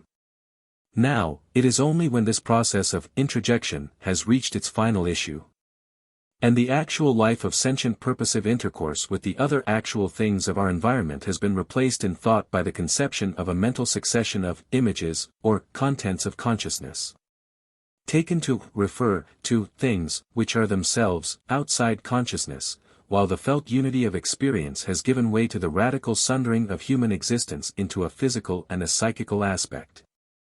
That we have reached the point of view from which psychological science takes its departure. Only when the actualities of experience have been artificially transformed into mental states, or images, of actualities by the hypothesis of introjection, and thus definitely constituted into a non-physical order, have we the materials for the construction of a special science of the psychical side of our nature. Psychology, in fact, presupposes psychical states as the material of its studies, and psychical states are not data of immediate experience. but symbols derived from and substituted for the actual data of experience by an elaborately artificial method of transformation. Hence we should be committing a grave fallacy in logic if we were to argue that since subjects of experience are the sole real things, the hypotheses of psychology must be the final metaphysical truth about the world. When we attempt to criticize the logical validity of the process of introjection, and the scientific constructions of a 301 psychology built up on an introjectionist foundation, we cannot fail to observe certain apparent gross breaches of logic which affect it. In the first place, the fundamental assumption that my fellow's mental life is composed of images of the actual things of my own experience is clearly at variance with the principle previously implied in the construction. For purposes of cooperation, of the physical order as composed of things equally accessible to the perception of a plurality of individuals. This discrepancy is once more done away with, when the process of introjection has been completed, by the reduction of my own mental life to a succession of images or states of consciousness. But only at the cost of forgetting that the original motive to introjection was a supposed disparity between my own and my fellow's relation to the physical things of my environment. Hence it is not strange that Avenarius should apparently hold the whole introjectionist transformation of the naively realistic standpoint to be essentially fallacious, and should close his discussion of the subject with the proposition that all attempts to vary the natural view of the world lead to superfluities or contradictions. It does not, however, seem necessary to follow him in this unfavorable judgment. Indeed, if we reflect that such a thoroughgoing rejection of all the results of introjection must involve as a consequence the repudiation of the whole science of psychology, a science which may fairly be said to be at present about as fully justified by its successful growth as most of the physical sciences, we shall probably be inclined to hold that a process so fruitful in results must have its logical justification, however artificial the assumptions upon which it rests. Section 4. What, then, is the logical justification for that elaborate transformation of experience which is necessary to bring it into the form presupposed by psychological science? In principle the question is not hard to answer. The ideas, mental states, and so forth, of psychology are, as we have seen, symbols which we substitute for certain concrete actualities, and, like all symbols, they only partially correspond to the material they symbolize. But, like other symbols, they 302 are admissible as substitutes for the things symbolized on two conditions: 1, that the individual symbol corresponds to that which it symbolizes according to a definite and unambiguous scheme, and 2, that the substitution of the symbol for the thing symbolized is required in order to make the latter amenable to such manipulation as is necessary for the solution of some particular class of problem. Now, there can be no doubt that the first of these conditions is fulfilled by the translation of our actual experience into the introjectionist symbols of psychology. For in the external or physical events which correspond to a mental state, I possess an unambiguous means of recognizing the actual experience for which the mental state in question stands in the symbolism of psychology. If the various physical conditions and forms of expression of the mental state are indicated with sufficient fullness and accuracy, they enable me to identify the corresponding actual experience when it occurs in my own life, or even to produce it experimentally for the express purpose of interpreting the psychologist's symbolism. The only question, then, that can reasonably be raised as to the legitimacy of psychological symbolism is the question whether such a transformation of the actualities of immediate experience is demanded for the attainment of some specific purpose or interest. It seems, I think, that the transformation is really required for more purposes than one. In the first place, one obvious use of psychological hypotheses is that, like the hypotheses of physical science, they assist us to calculate the course of events, in so far as it is independent of purposive interference of our own, and thus to form prudential rules for our own guidance in so interfering. This seems to be the principal use of those parts of psychology which deal with the more mechanical aspects of mental life, e.g., the laws of the formation of fixed habits and associations by repetition, the gradual passing of voluntary into involuntary attention, and so forth. We are interested in studying the laws of habit and association, just as we are in formulating mechanical laws of physical nature. Because we require to guide ourselves by such knowledge whenever we directly and intentionally interfere in the life of our fellows for educational, punitive, or general social purposes. Unless we can forecast the way in which our fellow will continue to act, so far as his behavior is not modified by fresh purposive initiative, we shall be helpless to decide how we must intervene in his life to produce a given desired effect. Similarly, the direct molding of our own future in a desired direction would be 303 impossible apart from such knowledge of what that future is likely to be without intentional direction. It may be said, of course, with justice, that, so far as psychology presents us with such routine uniformities of succession, it is a mere supplementary device for making good the defects in our anatomical and physiological knowledge. If our physiological science were only sufficiently extensive and minute, we might reasonably expect to be able to describe the whole course of human action, so far as it is amenable to mechanical law, and exhibits routine uniformity in purely physiological terms. Instead of talking about the association of ideas or the production of a habit by repetition, we should then, for instance, be able to describe in physiological terminology the changes effected in a cerebral tract by the simultaneous excitement of two nervous centers, and to write the complete history of the process by which a permanent conduction path arises from the reiteration of the excitement. Such a definite substitution of physiological for psychological hypotheses is pretty evidently the goal which the modern experimental psychology has set before itself, and which it is constantly trying to persuade itself it has reached, in respect of some parts at least of its subject.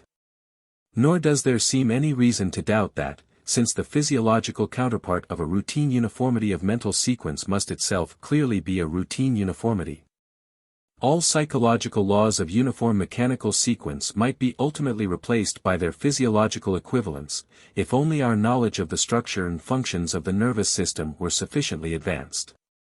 Hence Professor Münsterberg is perfectly self-consistent in arguing from the premises that the sole function of psychological science is to provide us with mechanical uniformities of sequence by the aid whereof to calculate the future behavior of our fellows, in so far as it is not modified by fresh purposive initiative, to the conclusion that the whole of psychology is a temporary stopgap by which we eke out our defective physiology, but which must sooner or later cease to be of use, and therefore cease to exist as physiology advances. It would, of course, remain true, even if we were to accept this view of the case without reservation, that psychology is, in the present state of our knowledge, an indispensable adjunct to physiology.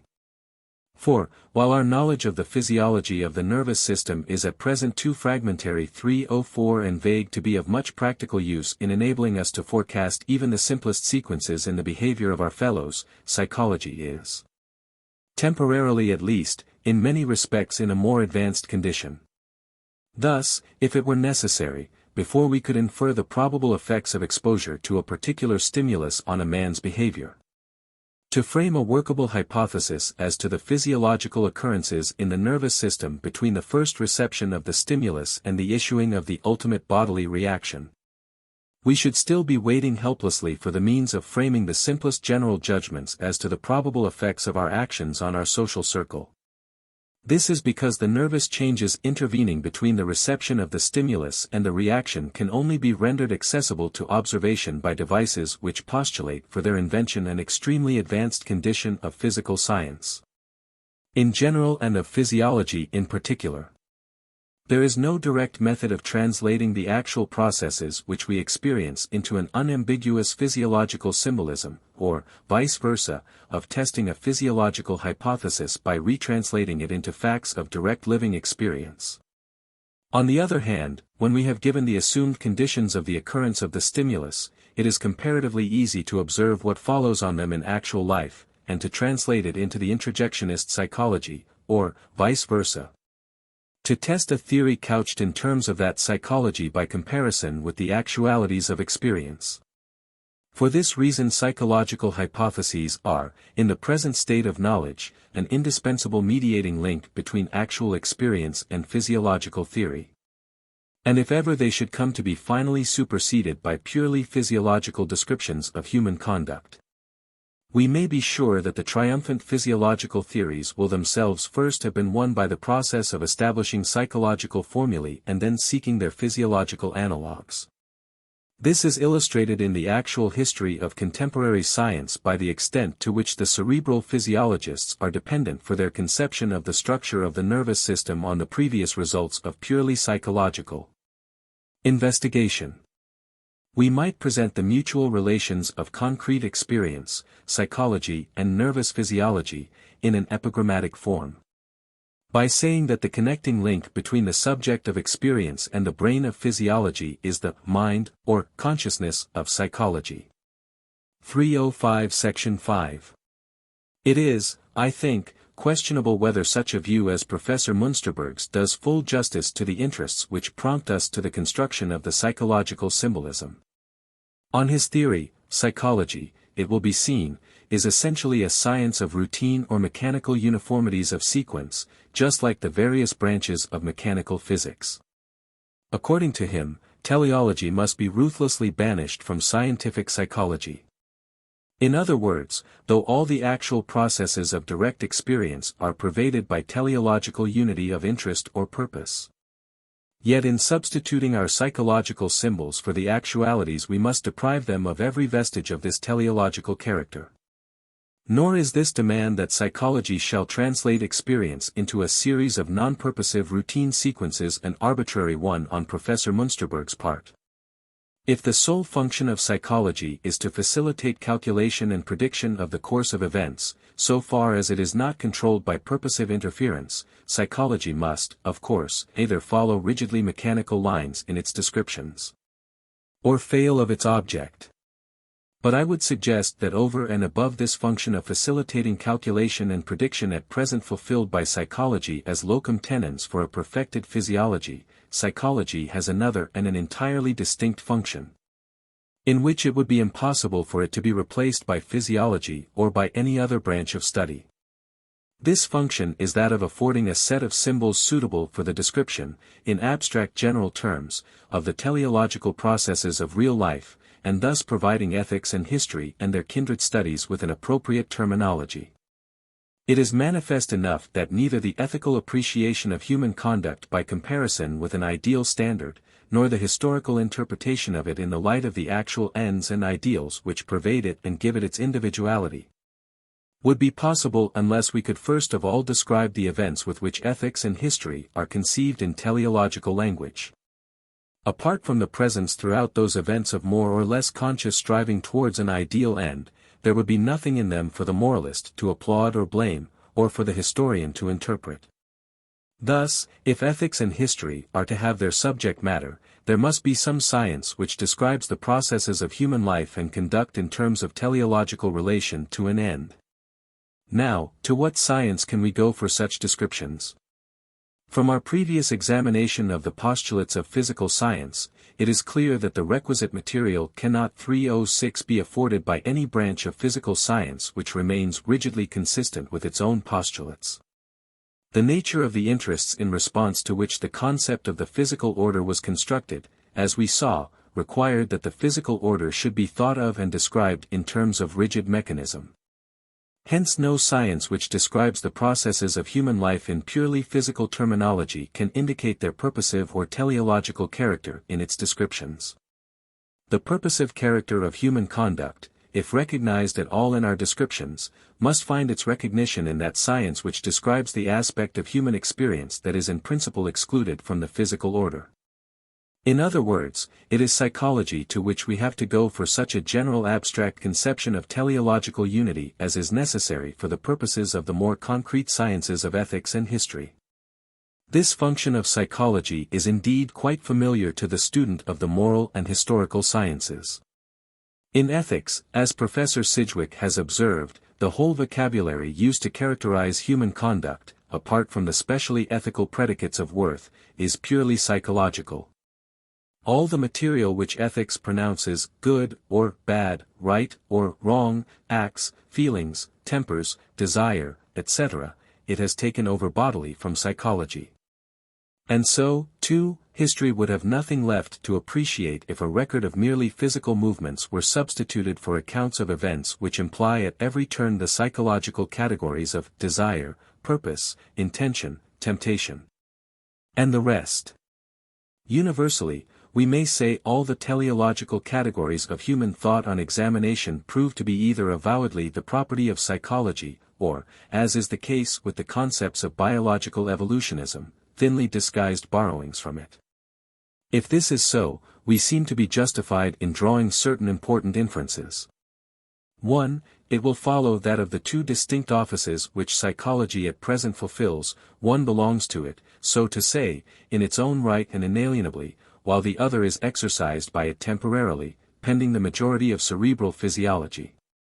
While, as we have seen, those parts of psychological doctrine which are concerned with the more mechanical aspects of conduct may ultimately be replaced by physiology, the parts which deal with the initiation of fresh purposive adjustments, such as the psychology of attention and of feeling, are in principle irreducible to physiology, and must retain a permanent value 307 so long as mankind continues to be interested in the ethical and historical appreciation of human life.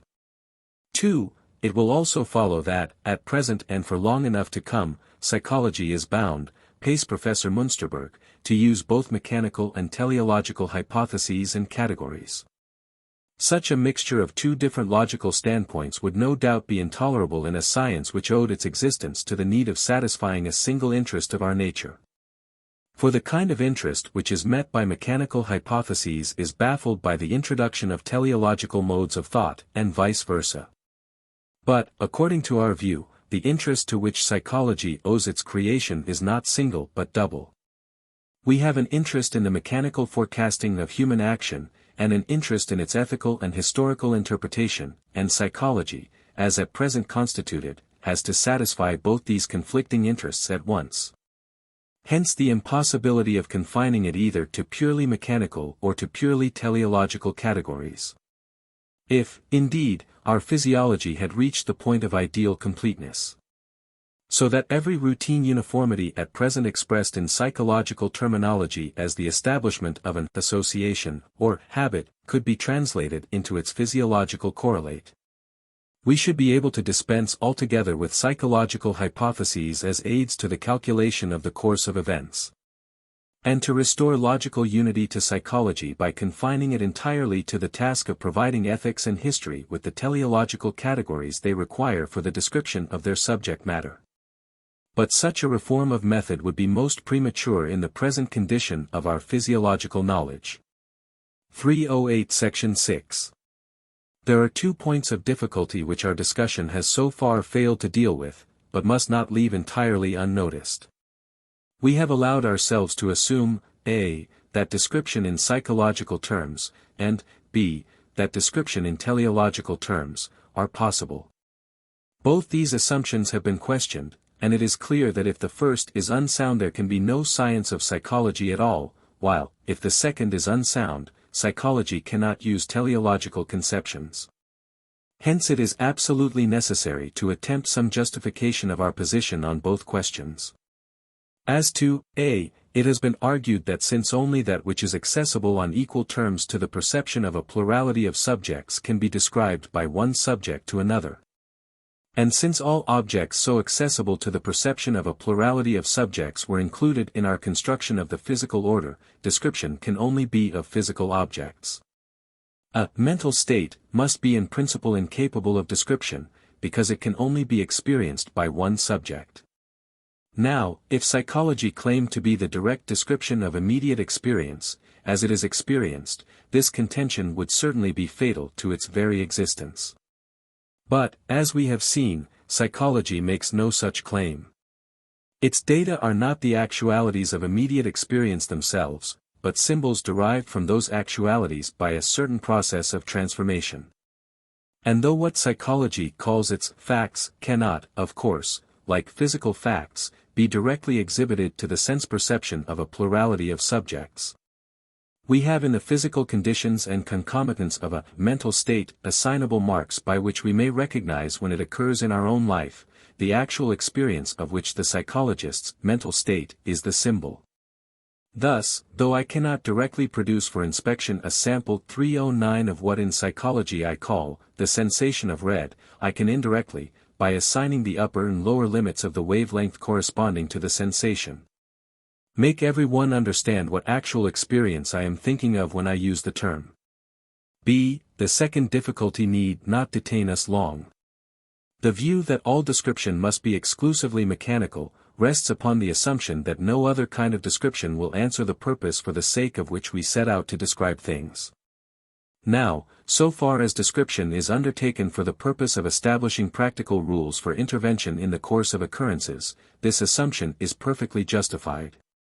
If we are to lay down general rules for meddling in the course of events, we must of course assume that, apart from our meddling, it goes on with routine regularity.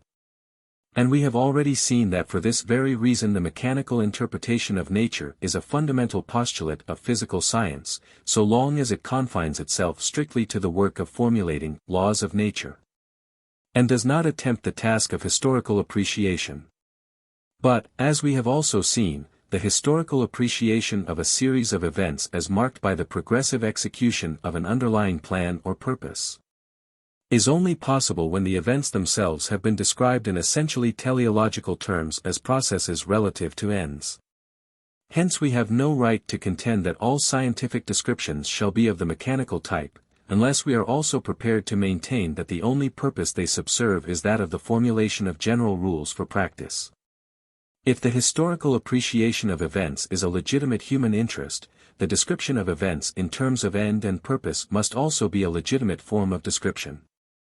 Now, in point of fact, even the physical sciences themselves, when they come to deal with the facts of organic life, largely desert the primary scientific ideal of the formation of general laws for the historical ideal of the detection of lines of individual development, and if our previous conclusions are correct, it is much more for the latter than for the former purpose that we are interested in the construction of a science of psychology.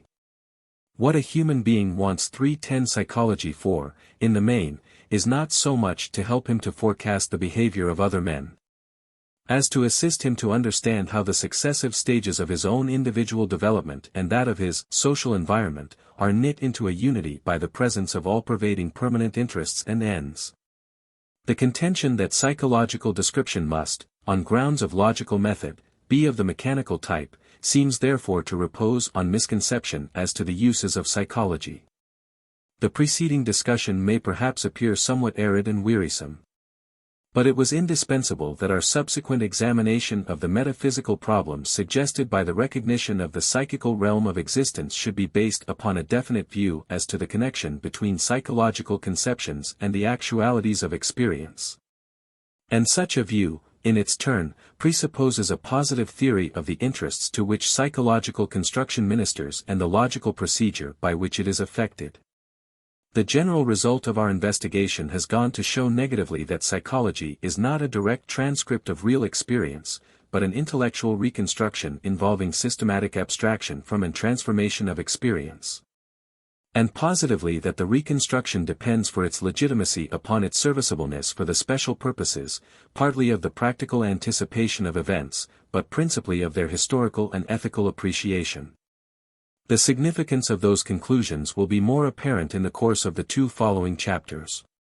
Consult further, R. Avenarius, Der Menschliche Weltbegriff, F. H. Bradley, A Defense of Phenomenalism in Psychology, Mind, January 1900. H. Münsterberg, Grundzüge der Psychologie, Volume 1, Chapter 2, The Epistemological Basis of Psychology, 11, Connection Through the Body, J. Ward, Art. Psychology, in Encyclopaedia Britannica, ad init. The Standpoint of Psychology.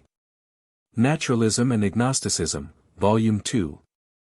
Lecture 16. See Avenarius, Der Menschliche Weltbegriff, page 115 ad fin. Or rather, like all symbols which are not identical with the things they represent. In the latter case, as when, e.g., for any purpose I count the numbers of the natural number series themselves, beginning with 1, there may appear to be complete correspondence. But the usefulness of the process depends on the fact that the one which I count and the one by which I count it are at least numerically distinct, how much more distinction this implies I do not stay to discuss here, and hence, I take it. It is by an abuse of language that the process is called representation of a thing by itself. See Grundzüge der Psychologie, Volume 1, Chapter 11, pages 415 to 436. This is strikingly illustrated by the procedure of Professor Münsterberg himself. He expels selective interest from his psychological account of attention, in obedience to the principle that teleological ideas must be kept out of a descriptive science, and then, when confronted with the problem what it is that does decide what presentations shall actually be attended to, makes the selection a function of the subcortical motor centers in the brain, thus reintroducing into biology the teleological categories previously declared inadmissible.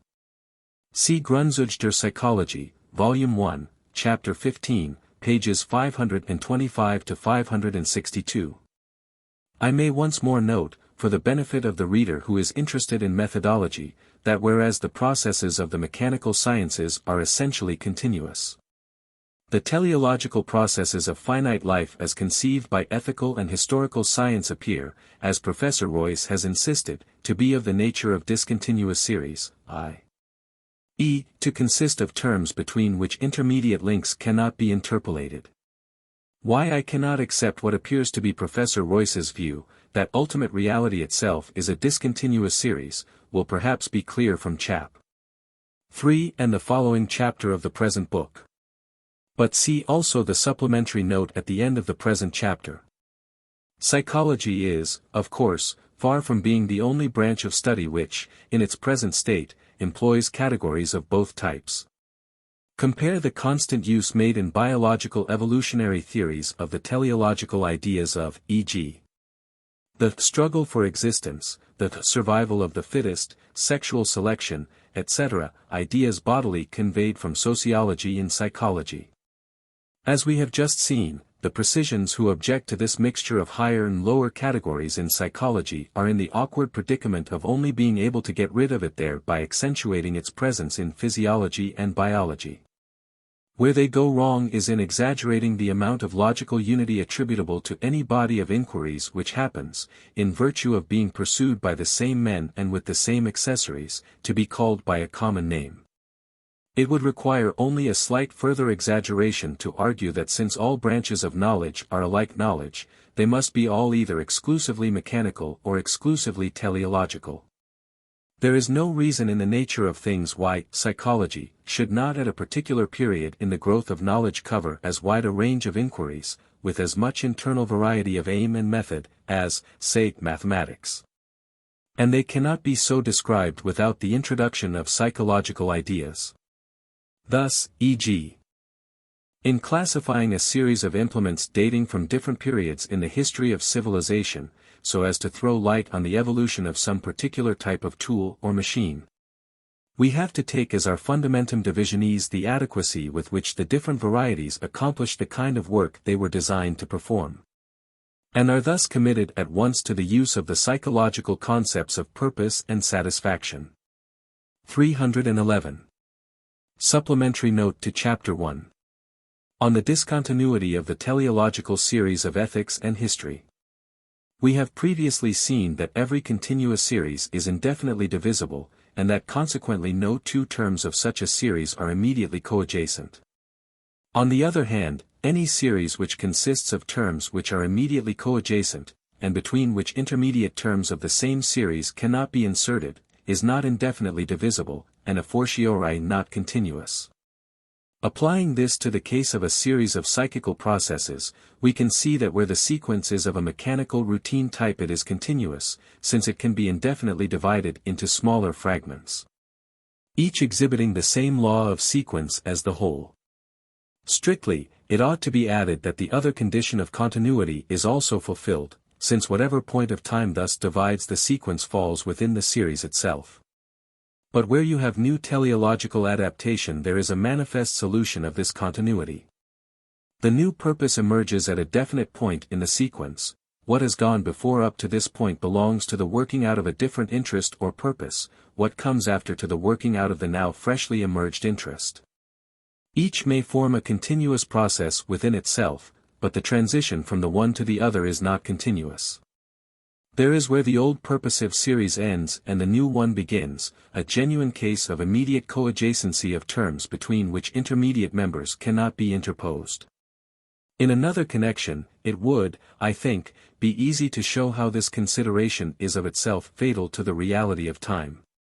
My point here is simply to maintain that the facts just referred to do not warrant the inference that ultimate reality, or the absolute, is for itself a discontinuous series.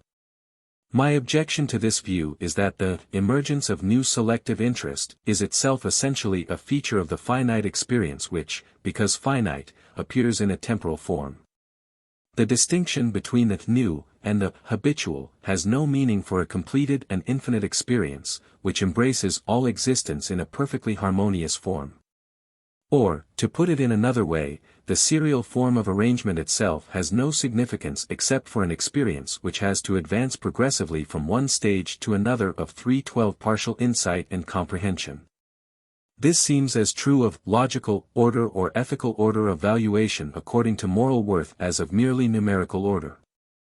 In fact, we said in Book 2, Chap. 4, Section 10, that the serial arrangement is the simplest and most general expression of that relational mode of apprehension which we decided to be at once inevitable for finite knowledge and inadequate to express reality. It is on this ground that I feel obliged, as I understand the problem at present, to hold that ultimate reality is neither a continuous nor a discontinuous series, for the reason that it is not for itself a series at all. 313. Chapter 2. The problem of soul and body. The problem of psychophysical connection has to do with the correlation of scientific abstractions, not of given facts of experience.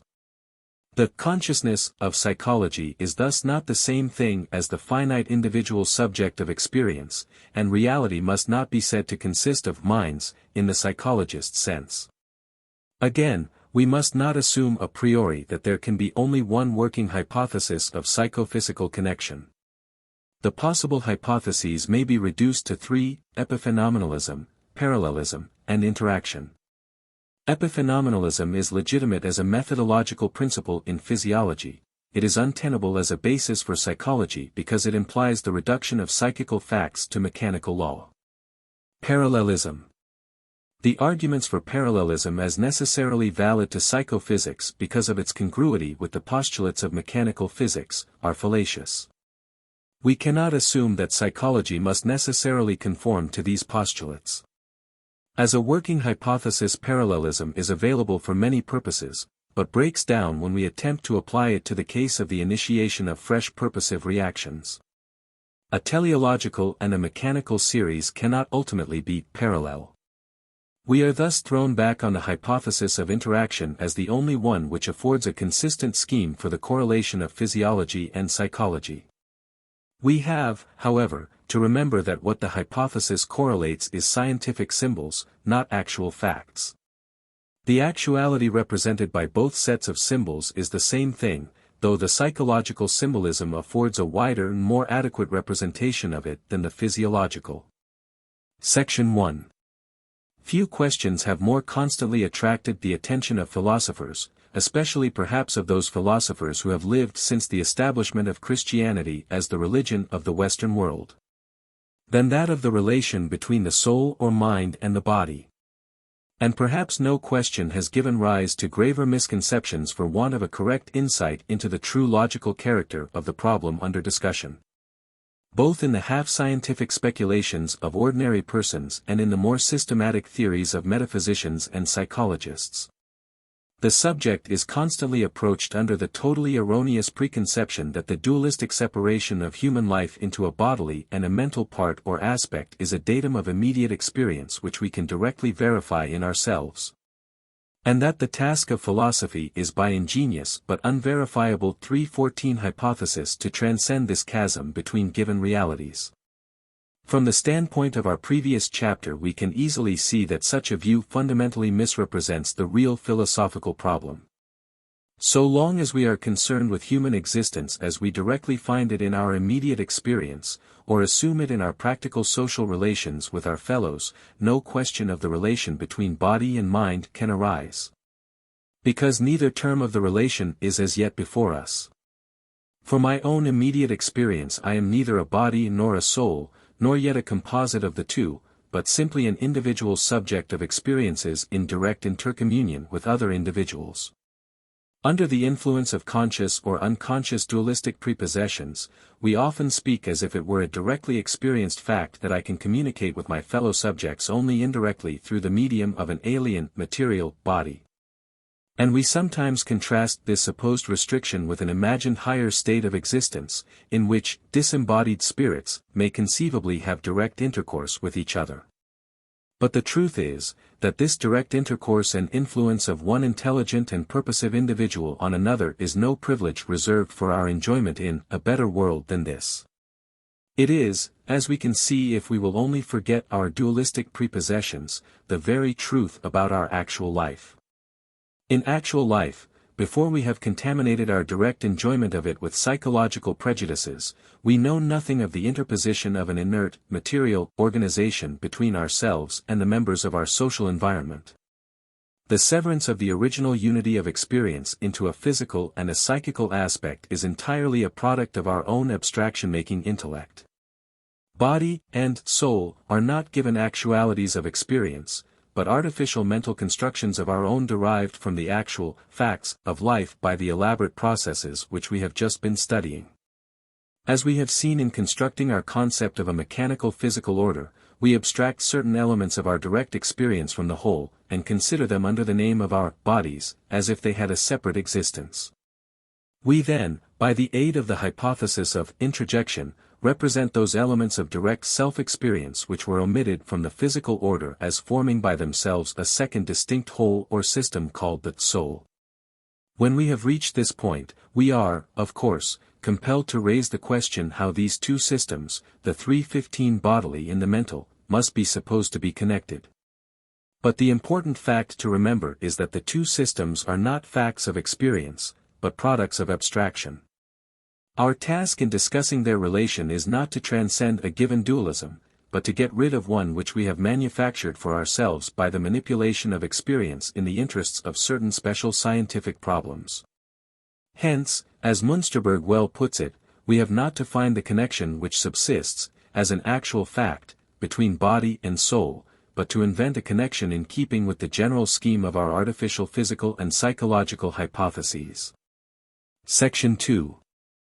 As far as the interests of metaphysics are concerned, this recognition that the problem of soul and body has to do solely with highly artificial products of scientific abstraction, and not with anything which can be called a given actuality, is the one principle of supreme importance which emerges from the discussion of the subject. Two very significant inferences may at once be drawn from it. 1. We clearly must not call the finite subjects of experience, of whom we saw reason to hold that ultimate reality is exclusively constituted, minds, or souls, in the psychologist's sense. To call them so would inevitably be to imply that exclusion from the physical order of bodies, apart from which the psychological concept of the soul or mind has no significance. Or, in other words, it would identify them 316 not with what they are for their own direct experience, but with what they become for one another's theoretical reflection under the influence of introjection. As we have seen, it is legitimate and necessary for special scientific purposes to treat ourselves and other individuals as if we were such series of mental states, but it is never legitimate to forget that, when we do this, we are substituting a highly unreal symbolism for directly experienced facts. One consequence of confusing the symbolism with the fact may be noted in passing, when we have substituted the series of mental states for the felt unity of actual conscious life. We go on to ask ourselves how the fact and its symbol, the symbolic nature of which we have forgotten, are related. And thus arise all the unanswerable, because fundamentally unmeaning, questions as to the way in which the self has or owns the succession of states.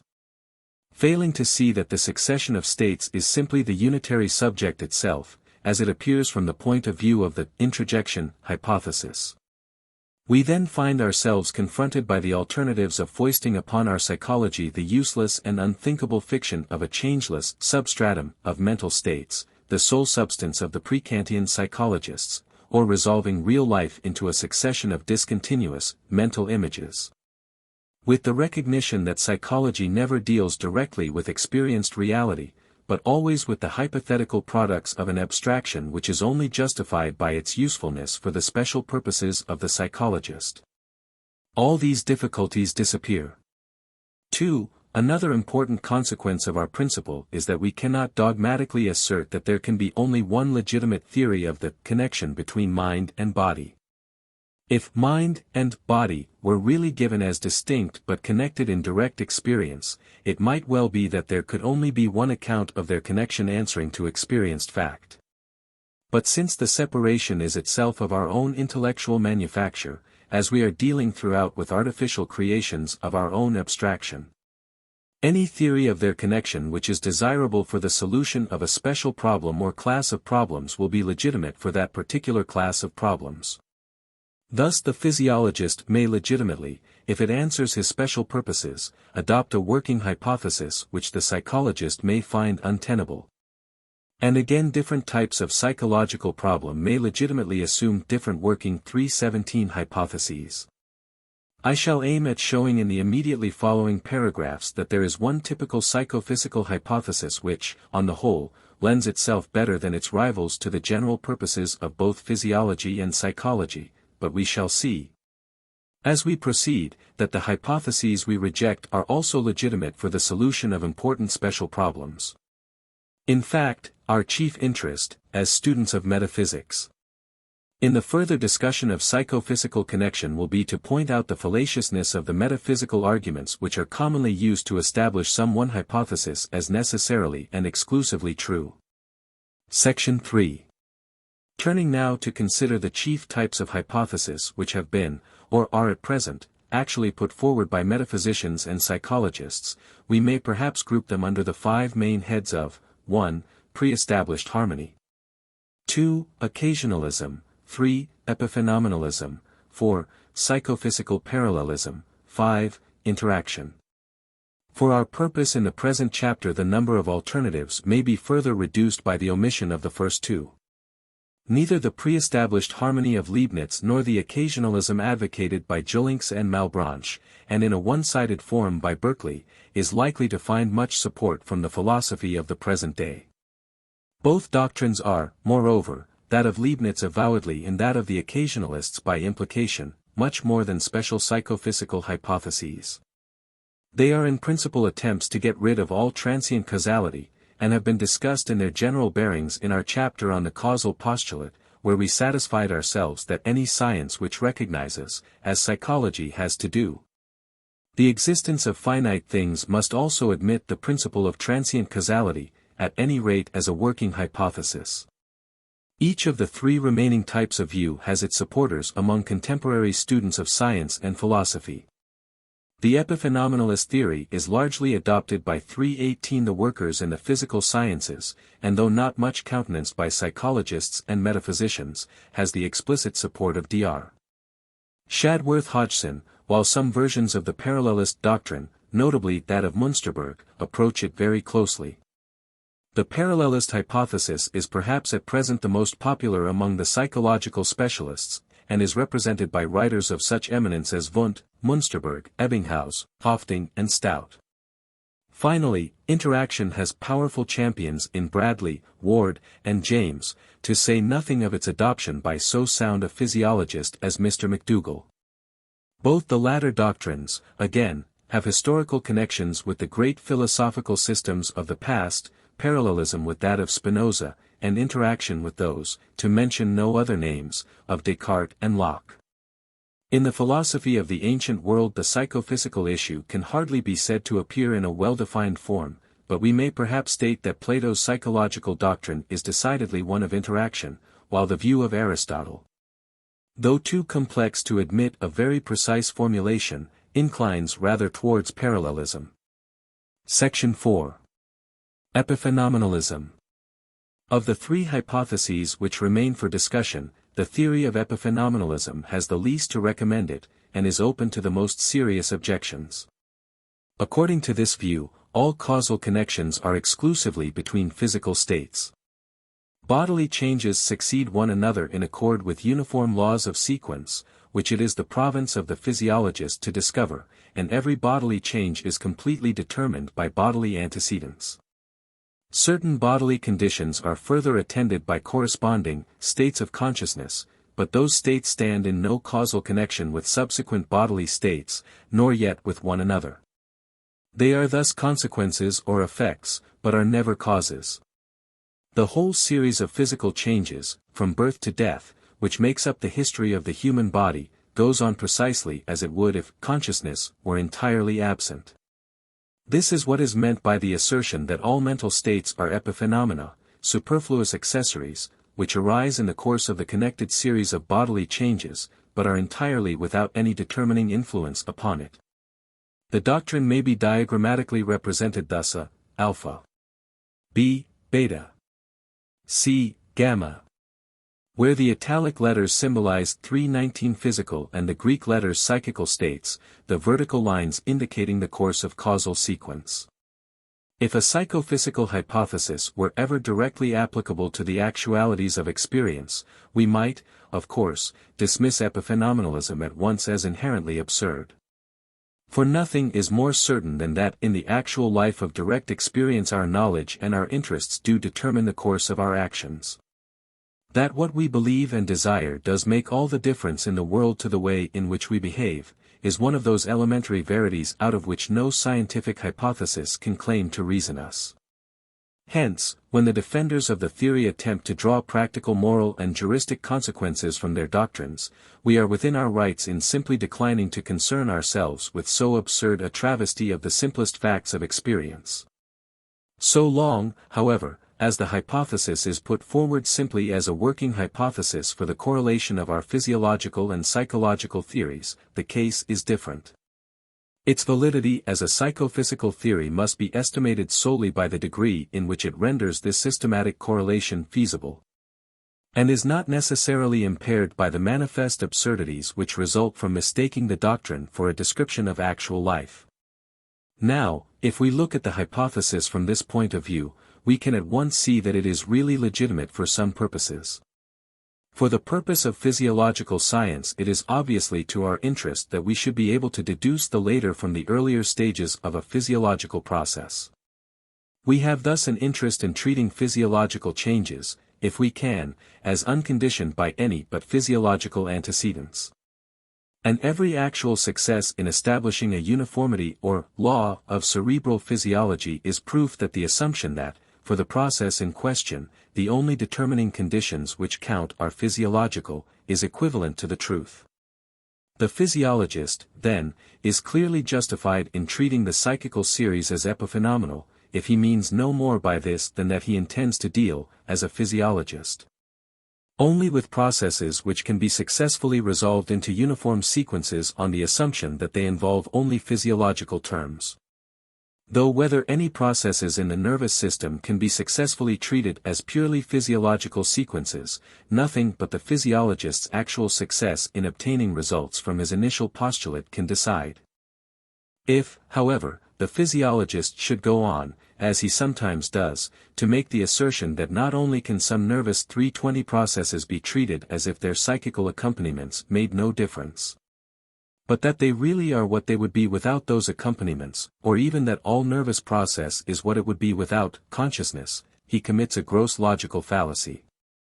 It is a mere blunder in logic to argue that because the presence of certain circumstances makes no difference to the special result which follows on a given antecedent, the result would equally follow in their absence. For it might be that in their removal the very antecedents in which we are interested would disappear. We are not at liberty to infer that, because the course of certain physiological processes can be computed without taking their mental correlates into account, they could occur apart from those correlates. Even more serious are the consequences which follow when it is assumed that all mental processes without exception may be regarded as epiphenomenal, i.e., that all human action, if only our physiology were sufficiently advanced, might be brought under laws of purely physiological sequence. Such an assumption would lead at once to the following dilemma: either our physiology must remain rigidly faithful to the fundamental postulates of mechanical science, or not. If it is faithful to them, its descriptions of human action must rigidly exclude all reference to teleological determination by reference to conceived and desired ends. I.e., we must treat human conduct as if it were fatally determined apart from any possible influence of human choice and intention. And thus stultify that whole work of historical and ethical appreciation which we have already seen to be the principal raison d'être of psychology as a science. We must revert, in fact, to a theory of life which is identical with the extremist forms of pagan or Mohammedan fatalism in everything except the name it gives to its ineluctable fatum. Or, if we are not prepared to do this, we must allow physiology itself to use the psychological categories of desire, selection, and choice, and thus covertly admit that human action, after all, cannot be described without the introduction of factors not included in the physical order. It is no doubt due to their realization of this dilemma that psychologists are all but universally agreed to reject the epiphenomenalist hypothesis. While its popularity with physiologists may be explained by observing that physiological uniformities can manifestly only be successfully established for those processes which can be treated as if they were only physiologically conditioned.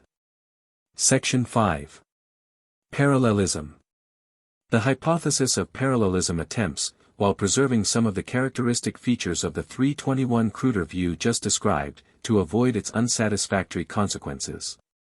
Agreeing with epiphenomenalism in the doctrine that physiological changes must be treated as determined only by physiological antecedents. Parallelism denies that the events of the psychical series are mere secondary effects of their physiological correlates. According to it, the series of physical and that of psychical events are strictly parallel, but not causally connected. Each event in either series has its precise counterpart in the other, but the physical events do not cause the psychical events, nor vice versa. The successive members of the physical series form a connected causal sequence, independent of their psychical concomitants, while these latter, it is generally assumed, form a similar chain of causally connected psychical states. Thus every nervous change is determined solely by precedent nervous changes, and the corresponding psychical change by the corresponding antecedent psychical changes. In diagrammatic shape our hypothesis now takes the form A alpha, B beta, C gamma. Usually it is further added that the ultimate metaphysical explanation of this parallelism without mutual dependence must be found in the Spinozistic doctrine of identity. i.e., the doctrine that the physical and psychical series are two different sides, or aspects, of a single reality. Some supporters of parallelism, e.g. Ebbinghaus, conceive this single reality as a tertium quid, equally adequately expressed by both the series. Others, e.g. Stout, hold that its real nature is more adequately revealed in the mental than in the physical series. The grounds commonly adduced in favor of the parallelistic view as the most satisfactory psychophysical theory, are of two kinds. As a positive argument it is urged 322 that cerebral anatomy has already to some extent confirmed the doctrine of correspondence between definite physical and psychical processes by its successful localization of specific sensory and motor processes in various cortical centers, and may reasonably be expected to accomplish further such localizations in the future. Stress is also laid upon the formal analogy between the psychological laws of retentiveness, association, and habit, and the physiological theories of the formation of conduction paths in the brain. These positive contentions do not, however, take us far. The correspondences upon which they rest, so far as they are ascertained experimentally and are not mere deductions from the principle of parallelism itself, would be equally natural on a theory of interaction, or of one-sided dependence of either series on the other.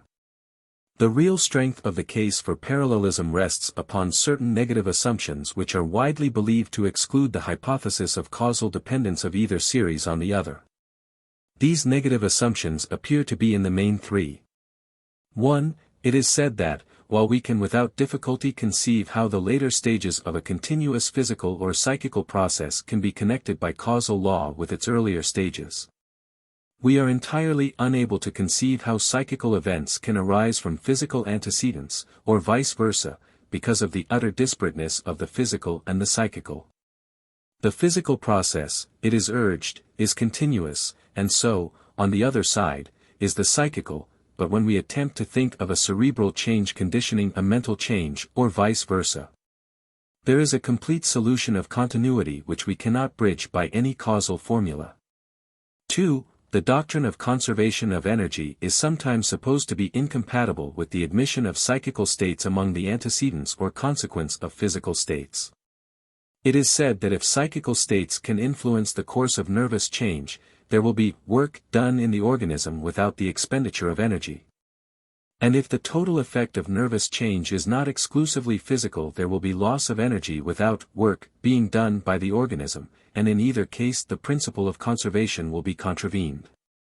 3. Finally, it is maintained that it is a fundamental postulate of the physical sciences, that every change of configuration in a material system such as the living organism is assumed to be, is due to exclusively physical antecedents. And that this postulate must therefore be respected in 323 Psychophysics. These are, so far as I can gather them from the works of the psychologists who adopt the parallelist view, the principal arguments by which their case is supported. It is clear that if all, or any, of these contentions are valid, it must follow that parallelism is not only a legitimate but the only legitimate hypothesis for the coordination of physical and psychical science. I believe, however, that every one of them is fallacious. And that for the following reasons. 1. The argument from the inconceivability of causal relation between the physical and the psychical is perhaps the most effective of the alleged grounds for denying interaction between the psychical and the physical. Yet its force is not really so great as it might appear. It is not denied that we can, in simple cases, assign the conditions under which a mental state follows on a physical state, e.g. we can assign the physical conditions of the emergence of a given sensation. But, it is argued, we cannot show why those conditions, e.g. the stimulation of the retina, and indirectly of the optical centers, in the brain by light of a given wavelength, should be followed by this particular sensation, e.g., green, and not some other color. This means that we cannot construct a mathematical equation connecting the character of the sensation with that of the stimulus, as we can to connect the earlier with the later stages of a purely physical process. This is, of course, obvious enough. It is only by making complete abstraction from the appearance of new qualities in the course of a process, and by treating it as a purely geometrical and quantitative transformation, that we can render it amenable to our equations. As we saw in our discussion of causality, mathematical physics only succeeds in its constructions on the condition of excluding all qualitative change, as subjective, from its purview. But we also saw there that the origination of the qualitatively new is an essential part of the idea of causality, and that in reducing all change in the physical world to quantitative transformation, mathematical physics really does away with the causal concept. We are, in fact, in precisely the same logical position if we speak of physiological changes as causing sensation, as when we speak of a quantitative change in the proportions of a chemical compound as the cause of alteration in its qualities. The objection that the psychical effect cannot be connected by an equation with its alleged cause, would hold equally in any case of the production of the qualitatively new, i.e. in every case where we use the category of causality at all. And for that very reason it has 324 no force when urged as an objection to psychophysical causality in particular. 2. The argument from the conservation of energy may be more briefly dismissed, as its fallacious character has been fully recognized by the ablest recent exponents of the parallelistic view, such as Dr. Stout and Professor Münsterberg. As Dr. Stout points out, the argument involves a formal petitio principii. The principle of conservation of energy has only been established for what are technically known as conservative material systems, and no absolute proof has been given, or seems likely to be given, that the human organism is such a conservative system. Further, as has been urged by many critics, and notably by Professor Ward, the principle of conservation, taken by itself, is simply a law of exchanges. It asserts that the quantity of the energy of a conservative system remains constant under all the transformations through which it passes, but, apart from the rest of the postulates of mechanical science, It affords no means of deciding what transformations of energy shall occur in the system, or when they shall occur. Hence there would be no breach with the special principle of conservation of energy if we were to assume that psychical conditions can determine the moment at which energy in the organism is transformed, e.g. from the kinetic to the potential state, without affecting its quantity. 3. It is, however, true that it is inconsistent with the postulates of mechanical physics, taken as a whole, to admit the determination of physical sequences by non-physical conditions. To admit such determination would be to stultify the whole procedure of the mechanical sciences. For, as we have seen in our third book, the primary object of mechanical science is to reduce the course of events to rigid laws of uniform sequence, and thus to facilitate the formulation of practical rules for our own interference with it. It is therefore a legitimate postulate of mechanical science that, for its special object, desire and will shall be excluded from our conception of the conditions which determine events. And the whole course of nature treated as if conditioned only by physical antecedents. If there is any department of experienced reality which cannot be successfully dealt with 325 according to these postulates, then the formulation of rigid laws of uniform sequence is, in principle, impossible for that department. And it must be excluded from the world which mechanical science investigates. But the fact that mechanical science can only attain its end by treating all physical events as independent of non-physical conditions, does not afford the slightest presumption that they must be treated in the same way for all purposes and by every branch of inquiry. Whether psychology, in particular, is under the logical necessity of conforming to the mechanical postulates, will depend upon our view as to whether the objects observed by psychology is the same as that of the mechanical sciences, or different. If our purpose in psychological investigation is not identical with the purposes of mechanical science, there is no sense in demanding that we shall hamper our procedure as psychologists by adherence to postulates based upon the special nature of the interests to which mechanical science has to minister. Now, we have already contended that the aims of psychology only partially and temporarily coincide with those of the mechanical sciences. If we were right in holding that the principal object of psychology is to provide a general terminology of which history and ethics can avail themselves in their appreciations of life, it follows at once that psychology imperatively needs the recognition of that very teleological aspect of human action which is excluded on principle, and rightly so for the special purpose of mechanical physics, by the fundamental mechanical postulates. Thus the argument that the parallelistic hypothesis must be the most suitable for the psychologist, because it conforms to the mechanical postulates of sciences which deal with experience from a different standpoint and in a different interest, loses all its cogency. Now that we have, as I trust, sufficiently disposed of the a priori arguments for the parallelistic view, we are in a position to estimate it, as a psychological hypothesis, purely on its merits as evinced by its actual success. But first we must point out once more that the whole question is not one as to actualities, but purely as to the most satisfactory way of bringing two sets of abstractions, originally devised for divergent purposes, into touch with one another.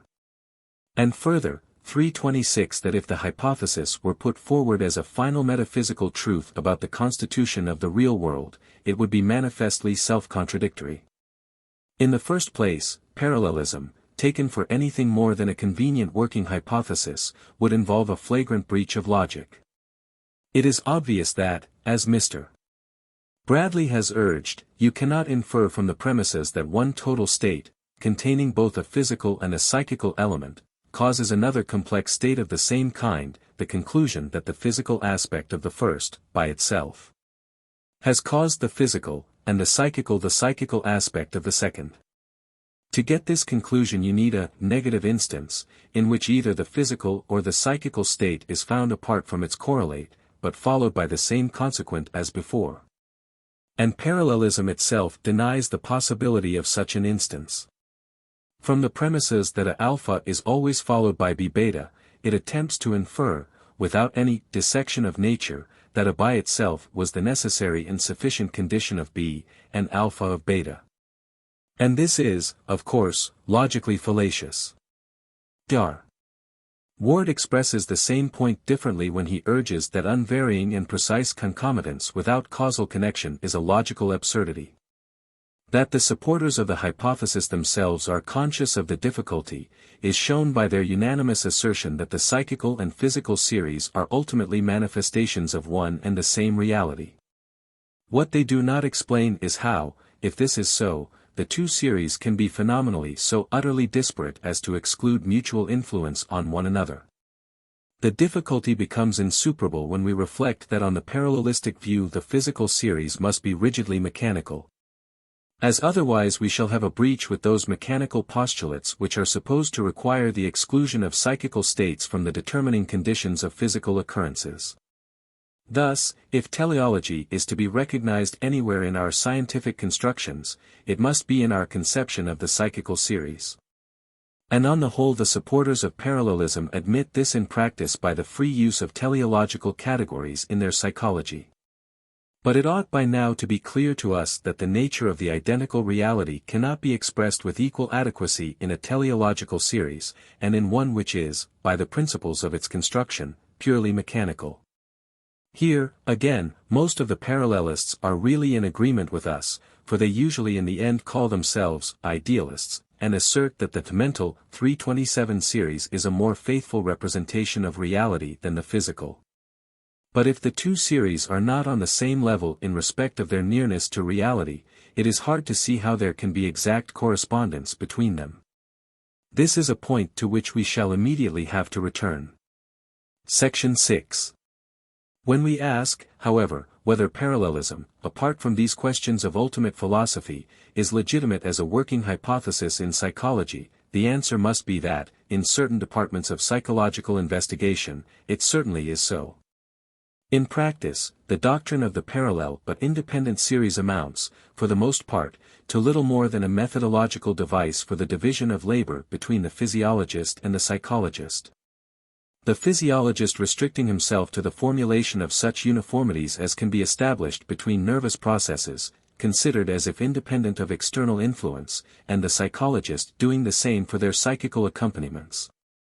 As a principle of methodical procedure, therefore, in those parts of psychology which deal with the more passive and, as we may say, routine-like aspects of mental life, parallelism is a useful and therefore a legitimate working hypothesis. The question by which its claim to be the best hypothesis must be decided is, to my mind, that of its applicability to the case of the fresh initiation of new purposive adaptations to changes in the organism's environment.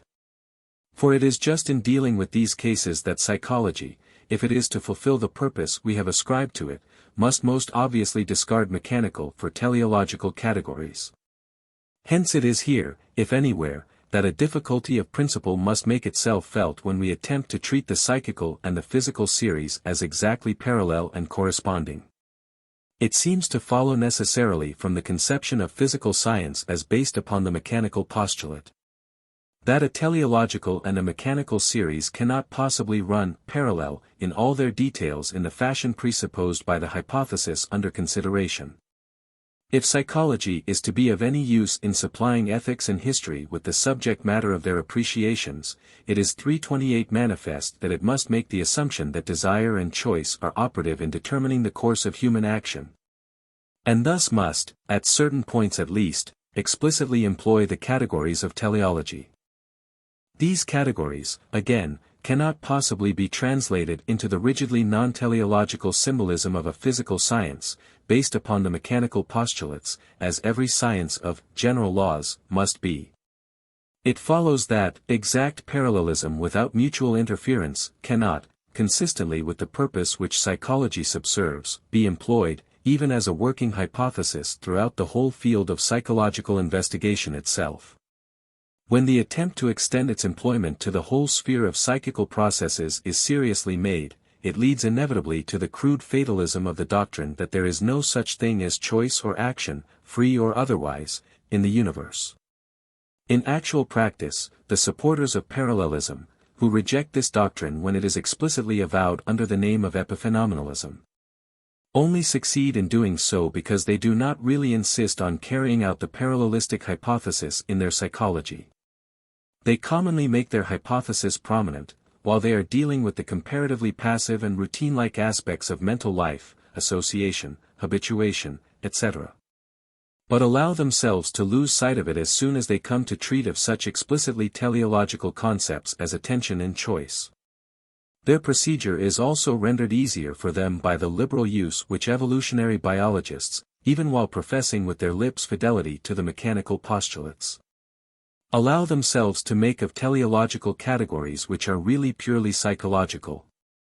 It would be an easy task, if space permitted, to show in detail how the fundamentally different principles underlying the construction of the mechanical and the teleological series involve the presence, in the individual members of each series, of characters to which nothing corresponds in those of the other. Thus we might ask, with Dr. Ward, what corresponds in the psychical scheme to the composition of the units of the physiological scheme out of their various chemical components, and of these, again, out of more elementary physical, prime atoms? Or, from the opposite side, we might ask, what is the cerebral equivalent, in terms of a rigidly mechanical physiology, of the psychological character of meaning or significance?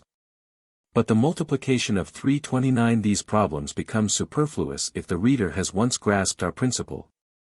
That exact correspondence is only possible between series which are either both mechanical or both, and both in the same degree, teleological. Between a genuinely teleological and an honestly mechanical series such correspondence is logically impossible, because of the fundamental difference between their types of construction. Section 7. For the reasons just produced, it is, I think, necessary to hold that the oldest and simplest hypothesis of the connection between body and mind, that of interaction, is after all the most satisfactory.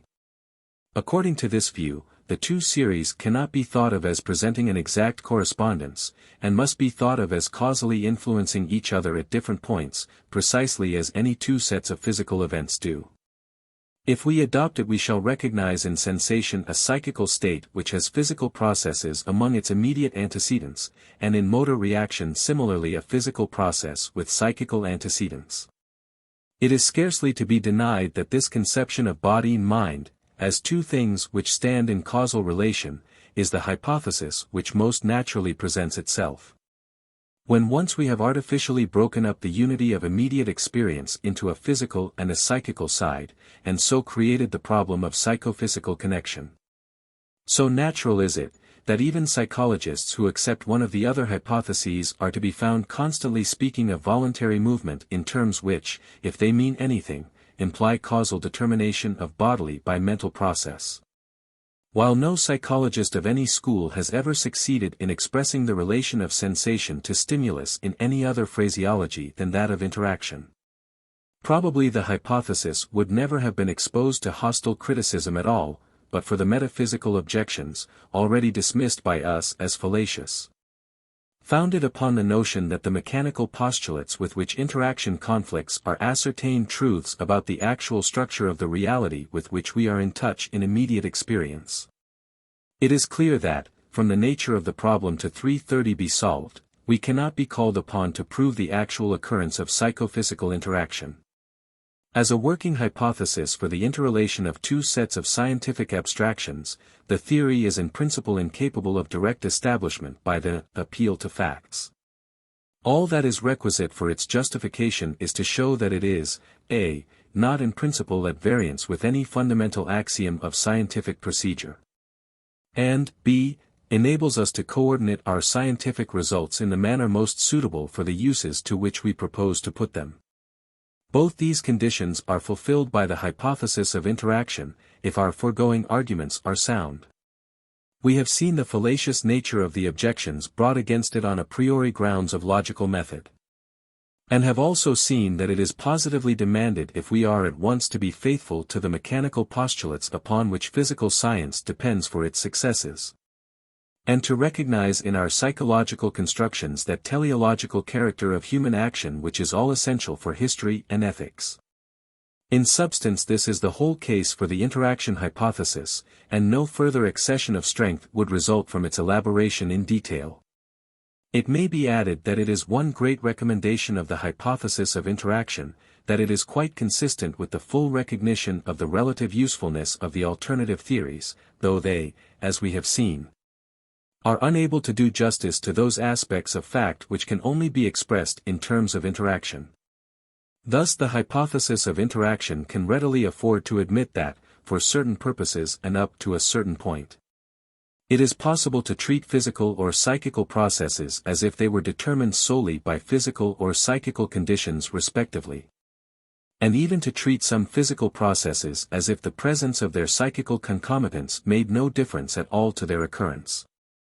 The reason of this is, that whereas a mechanical hypothesis can give no intelligible account of a purposive process at all, a teleological hypothesis can quite easily account for the apparently mechanical character of some of the processes which fall under it. As we have seen, Book 3.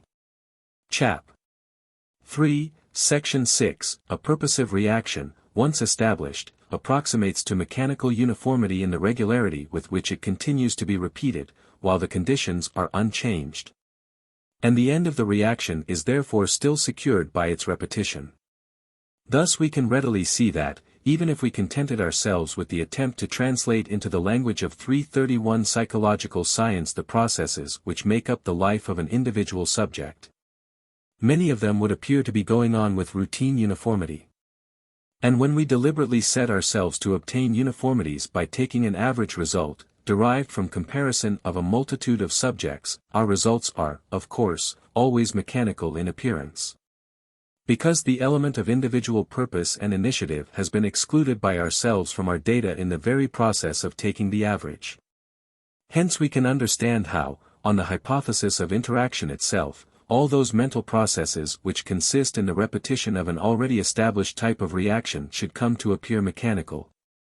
And thus to suggest that mechanical conception of psychical processes which is common to the epiphenomenalist and the parallelist view.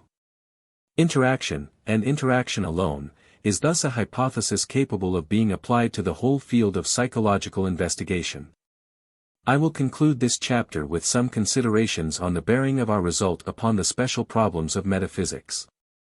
We have explicitly defended interaction as being no statement of actual experienced fact, but a working hypothesis for the convenient correlation of two scientific constructions, neither of which directly corresponds to the actualities of experience. This means, of course, that interaction cannot possibly be the final truth for metaphysics. It cannot ultimately be the fact that mind and body are things which react upon each other, because, as we have seen, neither mind nor body is an actual datum of experience. For direct experience and its social relations, the duality subsequently created by the construction of a physical order simply has no existence. Nor can it be maintained that this duality, though not directly given as a datum, is a concept which has to be assumed in order to make experience consistent with itself, and is therefore the truth. For the concept of interaction manifestly reposes upon the logically prior conception of the physical as a rigidly mechanical system. It is because we have first constructed the notion of the body on rigidly mechanical lines that we have subsequently to devise the concept of mind, or soul, as a means of recognizing and symbolizing in our science the non-mechanical character of actual human life. And since we have already seen that the mechanical, as such, cannot be real, this whole scheme of a mechanical and a non-mechanical system in causal relation with one another can only be an imperfect substitute for the reality it is intended to symbolize. 332 inches fact, we might have drawn the same conclusion from the very fact that the psychophysical hypothesis we have adopted is couched in terms of transient causality. Since we have already satisfied ourselves that all forms of the causal postulate are more or less defective appearance. The proposition that the psychophysical theory of the connection of body and mind is an artificial transformation, due to the needs of empirical science, of the actual teleological unity of human experience, is sometimes expressed by the statement that mind and body are really one and the same thing. In its insistence upon the absence of the psychophysical duality from actual experience, this saying is correct enough, but it perhaps fails to express the truth with sufficient precision. For, as it stands, the saying conveys no hint of the very different levels on which the two concepts stand in respect to the degree of truth with which they reproduce the purposive teleological character of real human experience.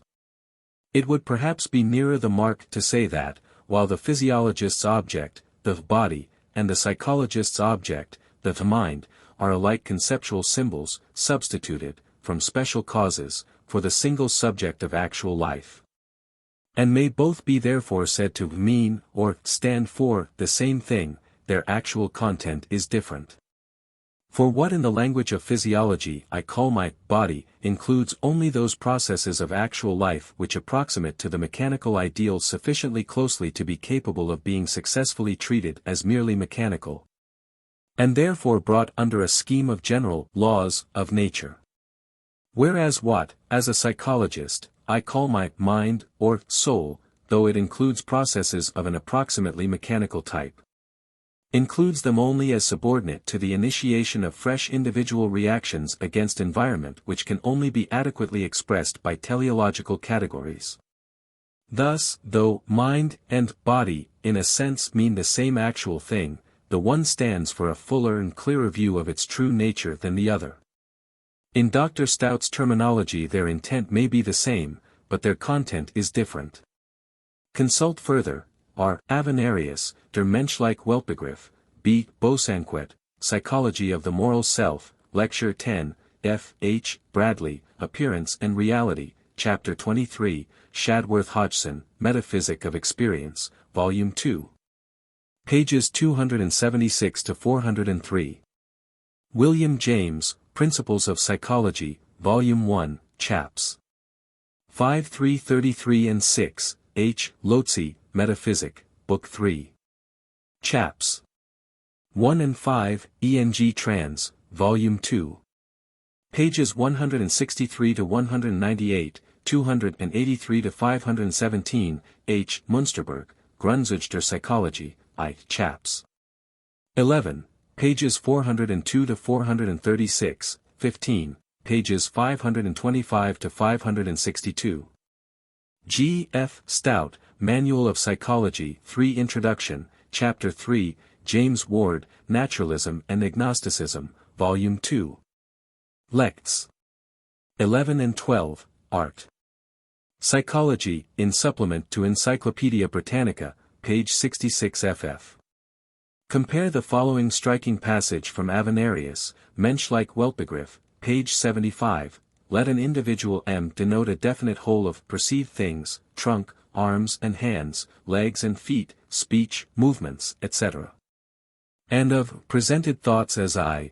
Then when M says, I have a brain, this means that a brain belongs as part to the whole of perceived things and presented thoughts denoted as I.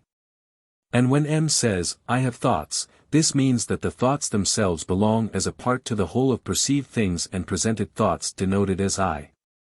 But though thorough analysis of the denotation of I thus leads to the result that we have a brain and thought, it never leads to the result that the brain has the thoughts. The thought is, no doubt, a thought of my ego, but not a thought of my brain any more than my brain is the brain of my thought. I.e., the brain is no habitation, seat, generator, instrument or organ, no support or substratum of thought. Thought is no indweller or commander, no other half or side, and also no product, indeed not even a physiological function or so much as a state of the brain.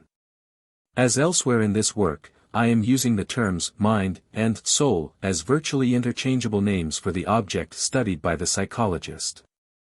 So far as there is any definite distinction of meaning between the terms as currently used by English writers, soul seems to carry with it more of the implication of substantiality and relative independence than mind.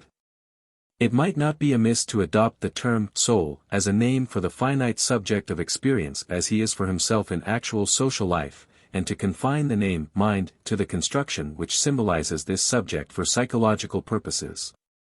But the popular antithesis between soul and body is perhaps too strongly rooted to admit of this suggestion.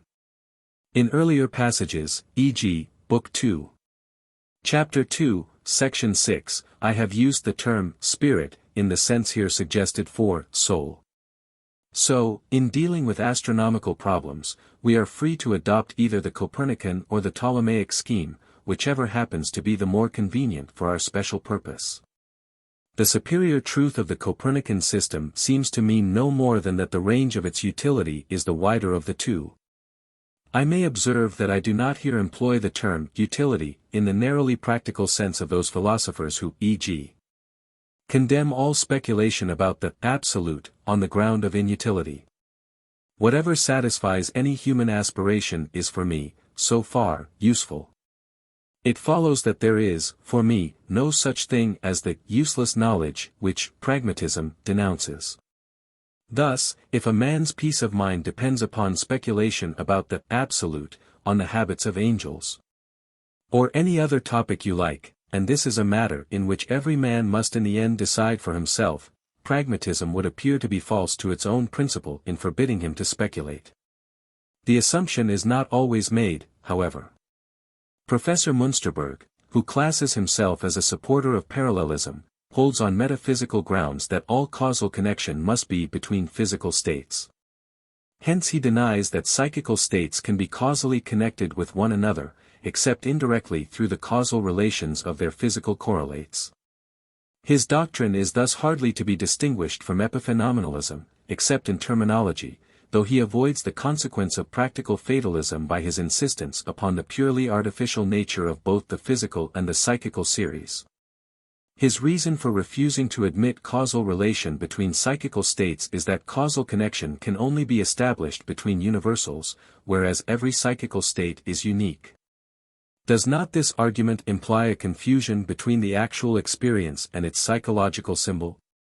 Most supporters of parallelism, it may be noted, stultify their own case, so far as it rests on this special contention, by admitting the causal determination of psychical states by one another, though. As psychical states are essentially qualitative, the reduction of causation to quantitative identity is particularly inadmissible here. Professor Münsterberg is quite consistent, therefore, in denying psychical causality and reducing parallelism to epiphenomenalism. The reader who has followed the argument of our third book will not need to be reminded that the world of purely mechanical processes is simply an ideal construction based on postulates which we make for their practical convenience, and in no sense a direct transcript of the world of actual experience. The neutral monism, to which the doctrine of rigid parallelism logically leads, when put forward as more than a working hypothesis, will, one may hope, in England at least, fail to survive the exposure of its illogicalities in the second volume of Professor Ward's Naturalism and Agnosticism. This case includes, as will be apparent on a little reflection, not only the initiation of new motor reactions upon a sensation or percept, but also that of sensation itself as a qualitatively novel reaction upon physiological stimulation. And thus includes both the processes in which supporters of interaction have always recognized the causal interconnection of the physical and the psychical.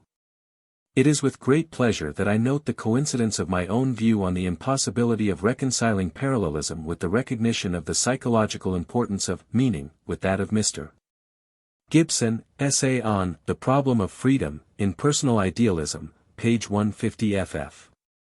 Professor Münsterberg's declaration, that the consciousness investigated by psychology knows nothing by its knowledge and wills nothing by its will, seems to me a confession of the bankruptcy of parallelism as a basal psychological hypothesis. Still more so his elaborate and brilliant demonstration that the brain, with which my mind may be regarded as parallel, is not the brain as studied and charted by the anatomist, i.e. not the brain as a physical object at all. See Psychology, I. 415 to 428. See his essay on Error in Personal Idealism. 334. Chapter 3. The place of the self in reality. The self is, 1, a teleological concept, 2, implies a contrasted not self, where this contrast is absent from an experience there is no genuine sense of self. 3, but the limits which divide self and not self are not fixed but fluctuating. The not self is not a merely external limit, but consists of discordant elements within the individual, which are extruded from it by a mental construction. 4. The self is a product of development, and has its being in the time series. 5. The self is never given complete in a moment of actual experience, but is an ideal construction. Probably selfhood implies some degree of intellectual development. The absolute or infinite individual, being free from all internal discord, can have no not-self, and therefore cannot properly be called a self. Still less can it be a person. In a society of selves we have a more genuinely self-determined individual than in the single self. Hence it would be nearer the truth to think of the Absolute as a society, though no finite whole adequately expresses the Absolute's full nature. We must remember, however, a. that probably the individuals in the Absolute are not all in direct relation, and b.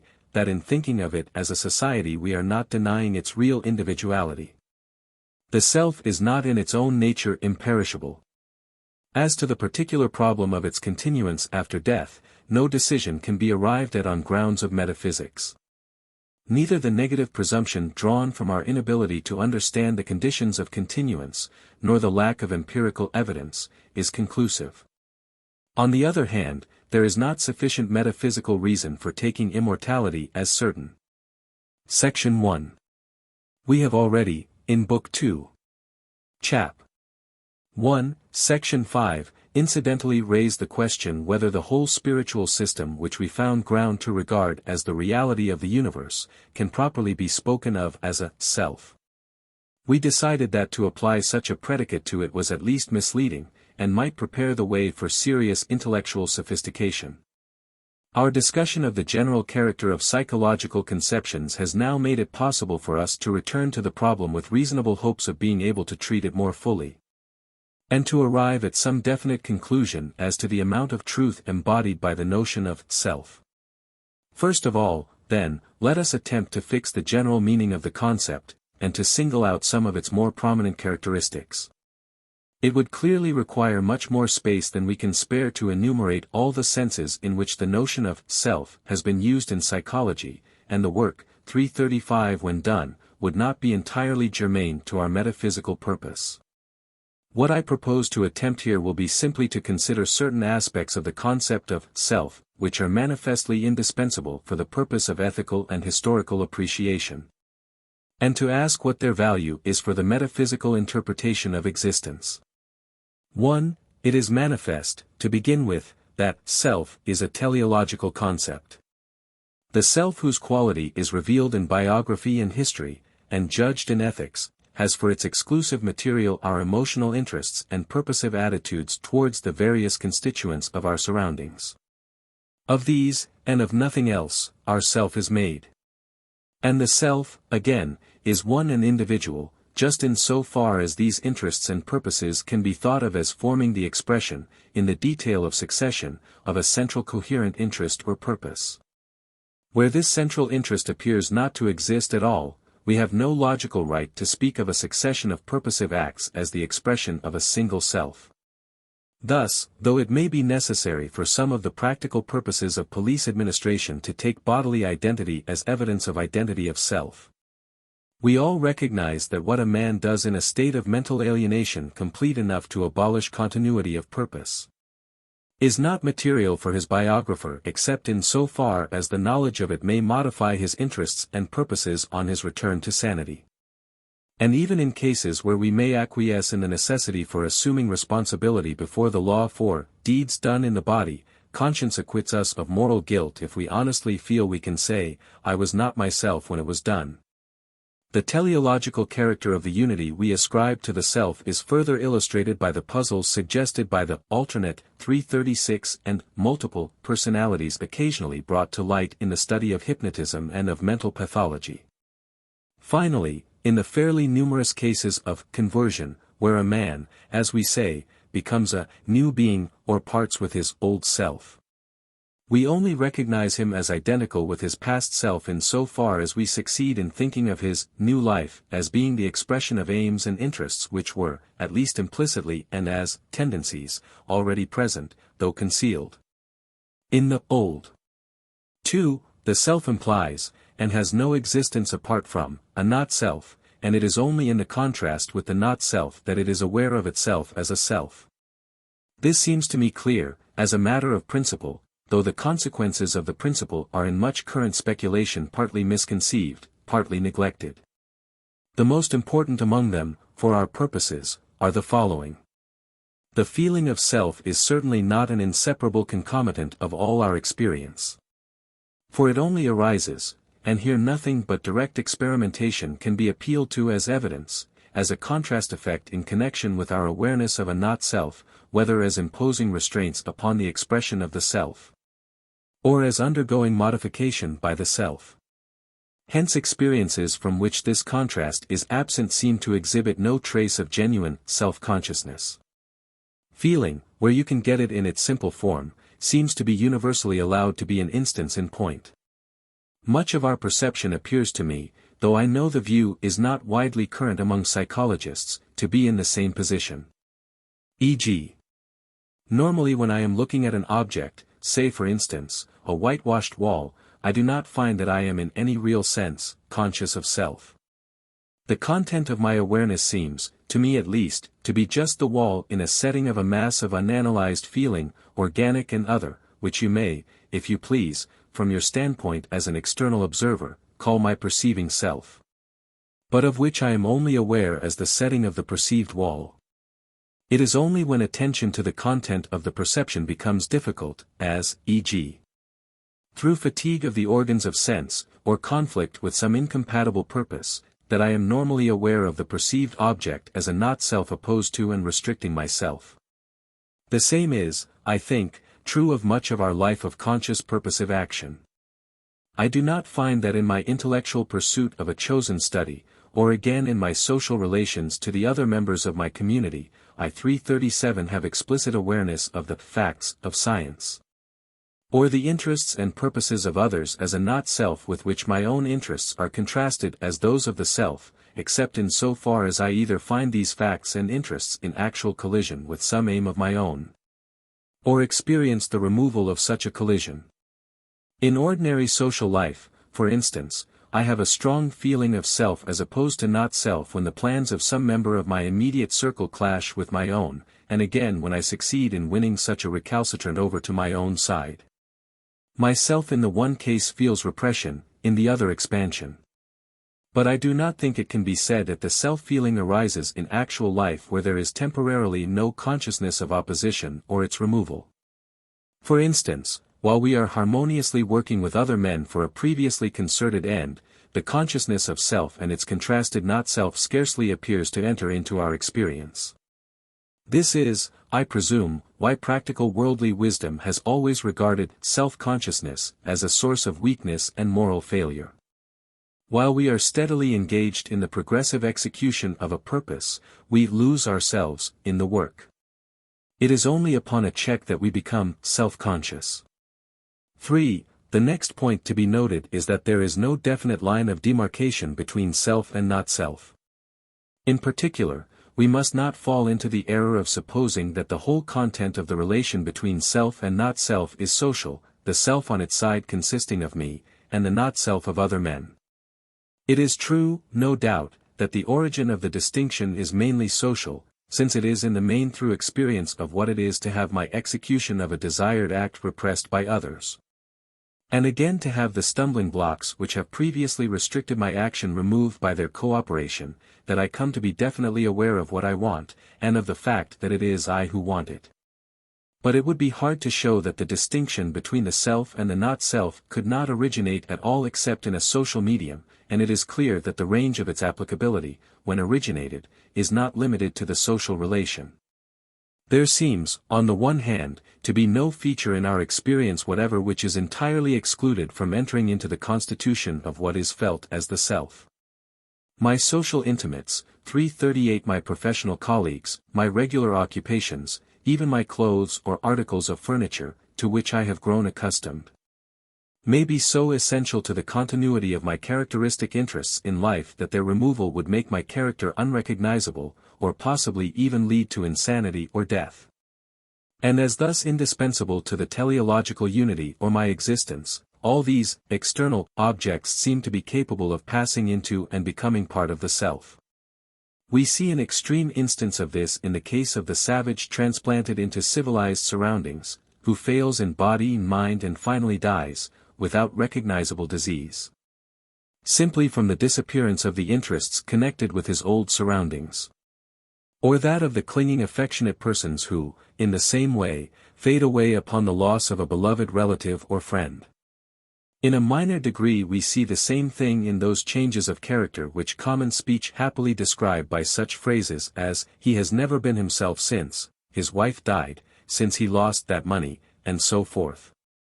In principle there seems to be no factor of what we should currently call the self's environment which may not in this way come to be part of the content of the self. On the other side, it seems difficult to say whether there is anything which ordinarily forms part of the self, which may not, under special conditions, become a part of what we recognize as the not-self. Thus our bodily feelings and sensations, our thoughts and desires, and in particular our virtuous and vicious habits, are usually reckoned as definitely belonging to ourself. Yet in so far as we can think of any desire or habit as an element which is discordant with the rest of ourself, and ought not to be there, and the whole business of moral progress depends on our being able to take up this attitude, we, so far, relegate that element to the not-self. To will the habit or desire to be otherwise is already, in principle, to expel it from the teleological unity which makes up our inner life. So again with our thoughts, in so far as we can suspend our assent to a judgment, and balance reasons for or against accepting it into the general system of our beliefs, the judgment clearly belongs to the external not-self. Yet it is at least conceivable that there may be intellectual 339 as well as moral habits so deeply ingrained in our constitution that we cannot thus set them over against the self for judgment and sentence. We must not deny that there are cases in which we could not will or think differently, or even mentally entertain the possibility of thinking or willing differently, without the destruction of our life's continuity of purpose. Again, our bodily sensations seem to belong in a very special way to ourself. Yet in so far as we can acquire the power of voluntarily observing them, or again of withdrawing attention from them, they are in principle reduced to the position of elements in the not-self. Even pleasure and pain do not seem to belong inalienably to the self side of the contrast. E.g., to adapt a Platonic illustration, if I feel pleasure in contemplating the vulgar or obscene, and at the same time feel disgusted with myself for being so pleased, the pleasure seems in the act of condemnation to be recognized as no part of my true self, but an alien element obtruded on the self against its nature. Pain, by reason of that urgency and insistency which give it its biological importance, is much harder to banish from the self. But experience, I think, will convince anyone who cares to make the experiment, that bodily pains, when not too intense, e.g., a moderately severe toothache, can, by directing attention to their sensational quality, be sometimes made to appear as definitely foreign to the experiencing self. And the history of asceticism, ancient and modern, as well as the practice of mind cures, suggests that this process of extrusion can be carried further than we commonly suspect. Organic or common sensations of general bodily condition probably form the element in experience which most obstinately resists all attempts to sever it from the whole self and treat it as a foreign object. Though in some cases we certainly seem able to extrude the organic sensation from the felt self by analysis of its quality and localization. Still, it must be admitted that if there are any elements in experience which are absolutely incapable of transference to the not-self, they are probably in the main masses of unanalyzed and unanalyzable organic sensation. 340 All these considerations make 2 points very clear.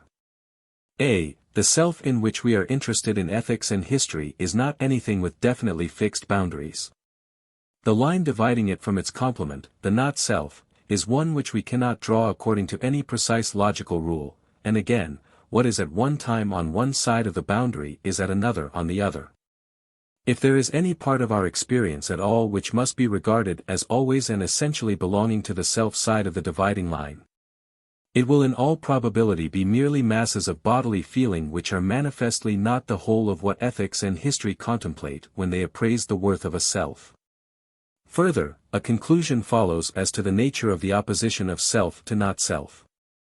The not-self, as the readiness with which most of the contents of experience can pass from one side of the antithesis to the other shows, is in a sense included in at the very time that it is excluded from the self.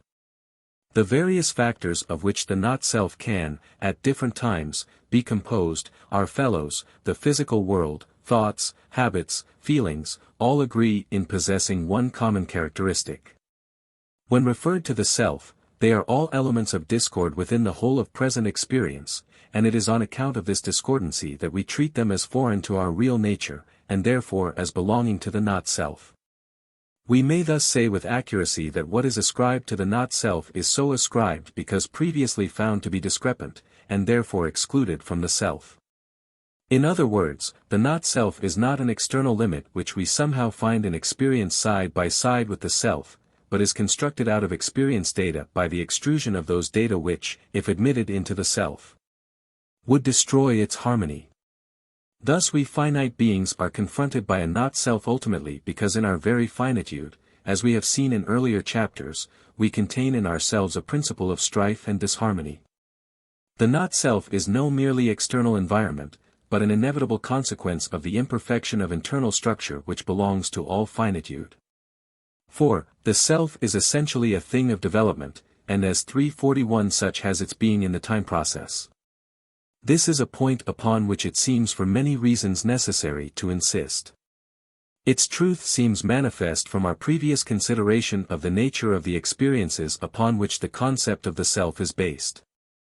As we have seen, it is primarily to our experience of internal disharmony and the collision of purpose that we owe our distinction between self and not-self. And such experience seems only possible to beings who can oppose an ideal of what ought to be, however dimly that ideal may be apprehended, to what is. A being who either was already all that it was its nature to become, or was incapable of in some way apprehending the fact that it was not so, would thus not have in its experience any material for the distinction between the self and the foreign and hostile elements in experience. And, as we have already seen in our third book, time is the expression in abstract form of the fundamental nature of an experience which has as yet attained only the partial fulfillment of its purpose and aspirations, and is therefore internally subject to that want of perfect harmony in which we have now sought the origin of the distinction between self and not-self. Hence we may, I think, take it as certain, at least for us who accept this account of the origin of the self-concept, that selves are necessarily in time and as such are necessarily products of development. This conclusion seems in accord with positive facts which are too well established to permit of question.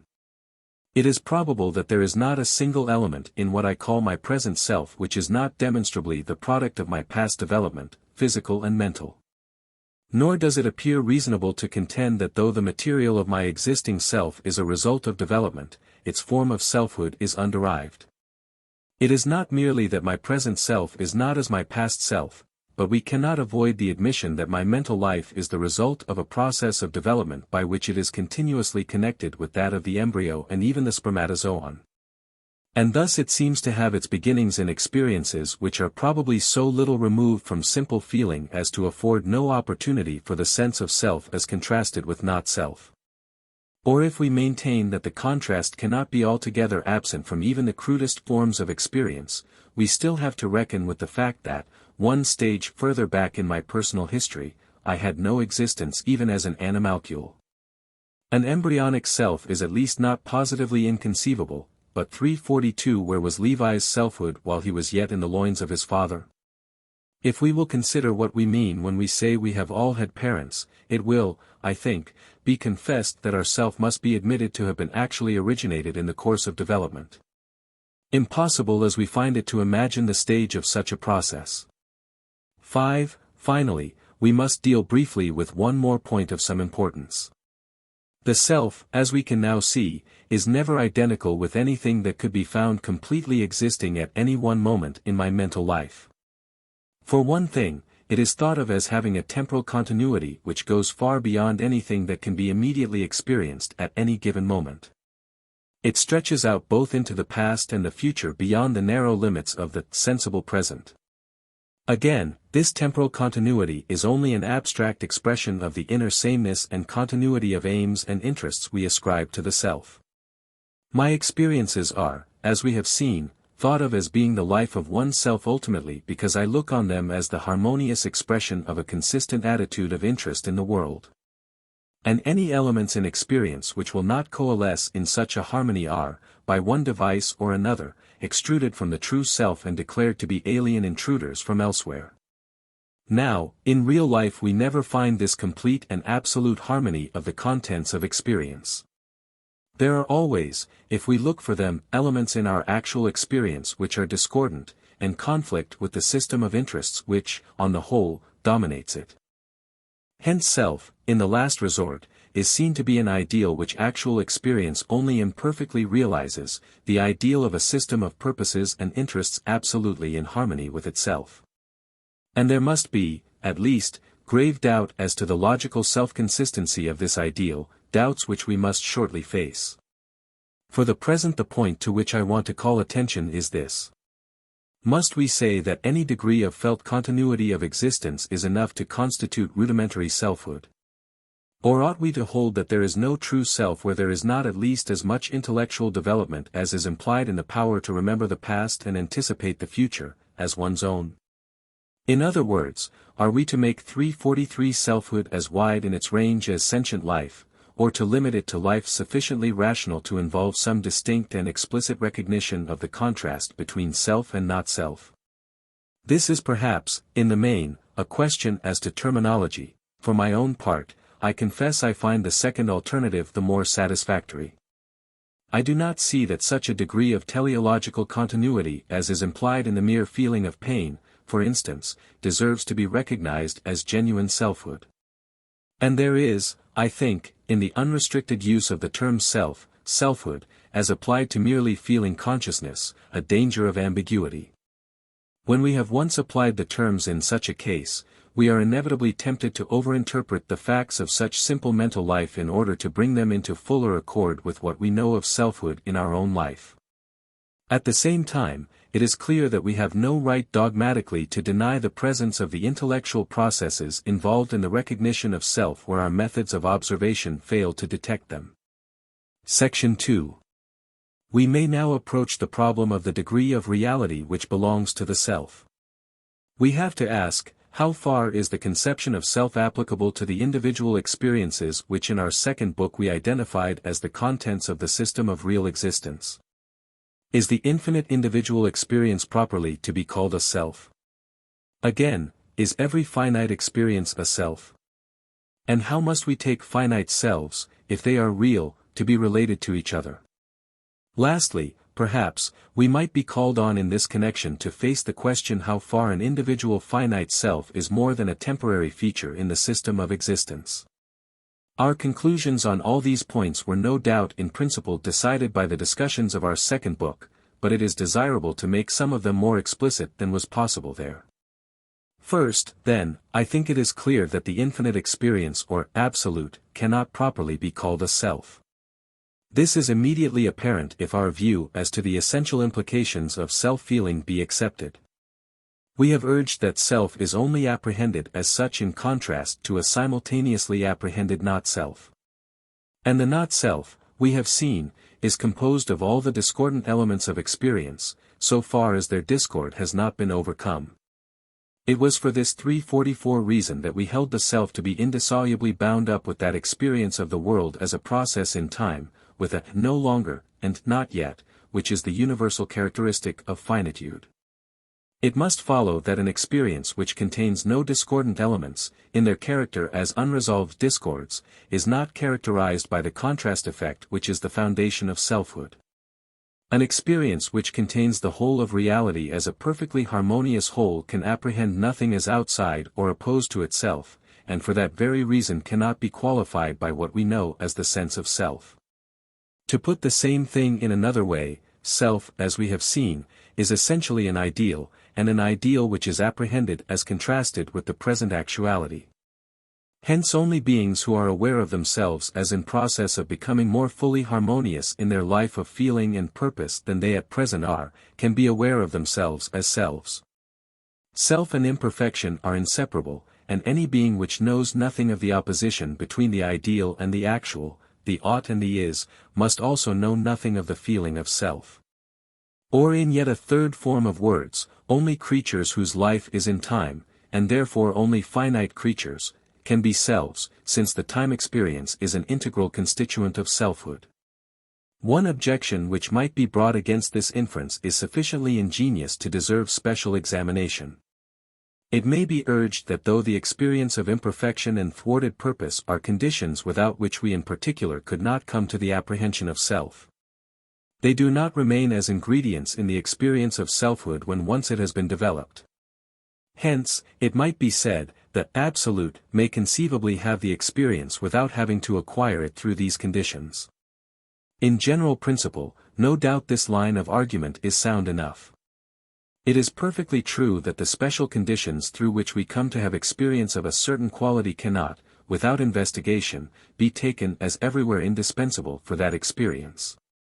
E.g., even if it were proved that the pessimists are right in saying that we never experience pleasure except as a contrast with previous pain, it would still not follow that the pleasure, as felt, is the mere rebound from the pain, and has no further positive quality of its own, and it would then still be an open question whether other beings might not experience the pleasure without the antecedent pain. But the principle 345 does not seem applicable to the case now under consideration, since it is our contention that the contrast of the discordant factor with the rest of the experience to which it belongs is not simply an antecedent condition, but is in fact the central core of the actual apprehension of self. It is not simply that we do not, if our previous analysis has been correct, have the feeling of self except in cases where such a contrast is present, but that the feeling of self is the feeling of the contrast. Hence our result seems untouched by the undoubtedly sound general principle to which we have referred. That our conclusion is so frequently opposed by philosophers who adopt a generally idealistic position, is, I believe, to be accounted for by the prevalence of the belief that experience, as such, is essentially characterized by consciousness of self. To experience at all, it is commonly thought, is to be aware of oneself as in relation to an environment of the not-self. Hence to deny that the absolute reality is a self is often thought to be equivalent to denying that it is an experience at all, and this, from the idealistic point of view, would mean to deny that it is real. But if our previous analysis was sound, it is not even true of human experience as such that it is everywhere conditioned by the felt contrast of self with not-self. From the point of view of that analysis, the contrast only exists where there is felt discord between experience as a whole and some of its constituents. The conception of our experience as essentially marked by a sense of self must therefore rest upon our intellectual reconstruction effected by the transparent fiction of ascribing to every experience features which analysis detects only in special cases and under special conditions. Hence it is quite possible for us to unite the affirmation that all real existence ultimately forms a single experience system, with the denial that that system is qualified by the contrast effect we know as the sense of self. How, indeed, should that outside which there is nothing to afford the contrast, so distinguish itself from a purely imaginary other? Section 3. If the Absolute is not a self, a fortiori it is manifest 346 that it cannot be a person.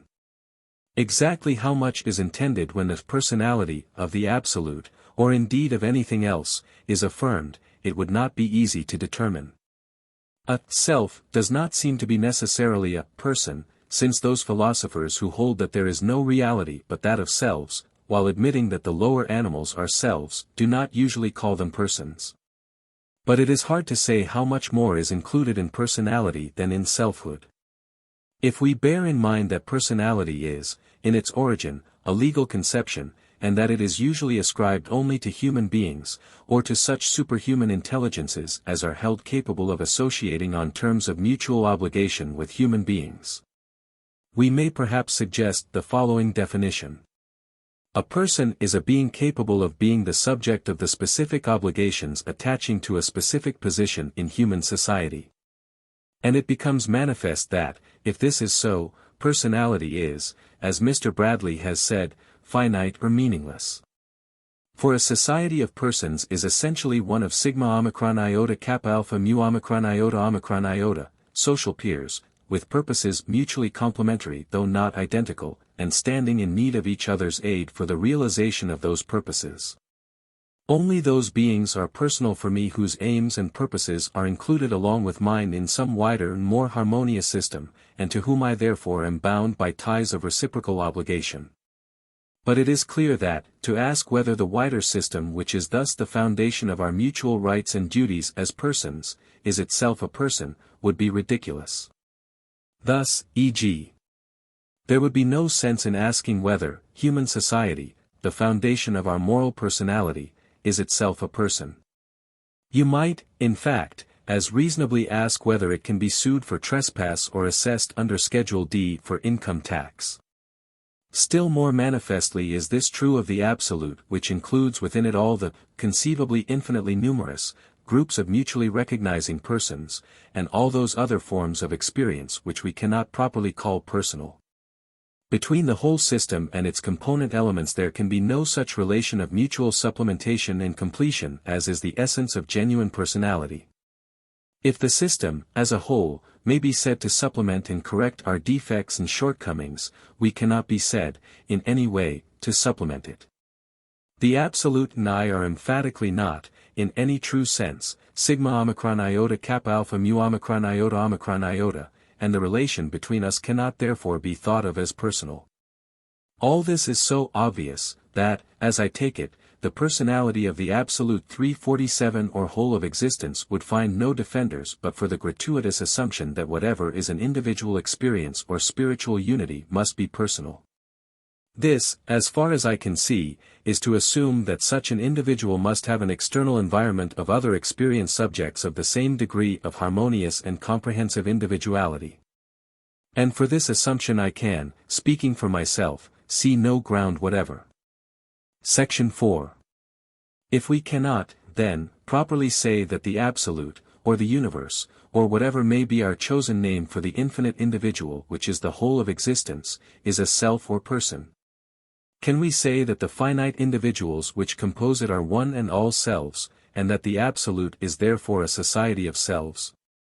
Our answer to this question must depend, I think, upon two considerations: a, the amount of continuity we regard as essential to a self, and, b, the kind of unity we attribute to a society.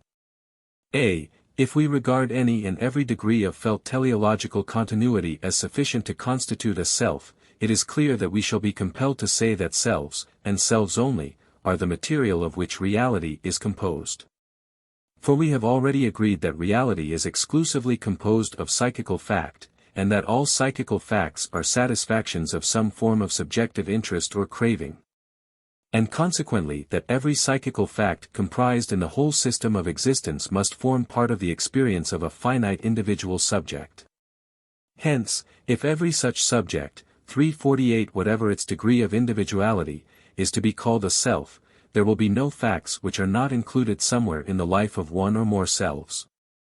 On the other hand, if we prefer, as I have done myself, to regard some degree of intellectual development, sufficient for the recognition of certain permanent interests as those of the self, as essential to selfhood, we shall probably conclude that the self is an individual of a relatively high type, and that there are consequently experiences of so imperfect a degree of teleological continuity as not to merit the title of selves.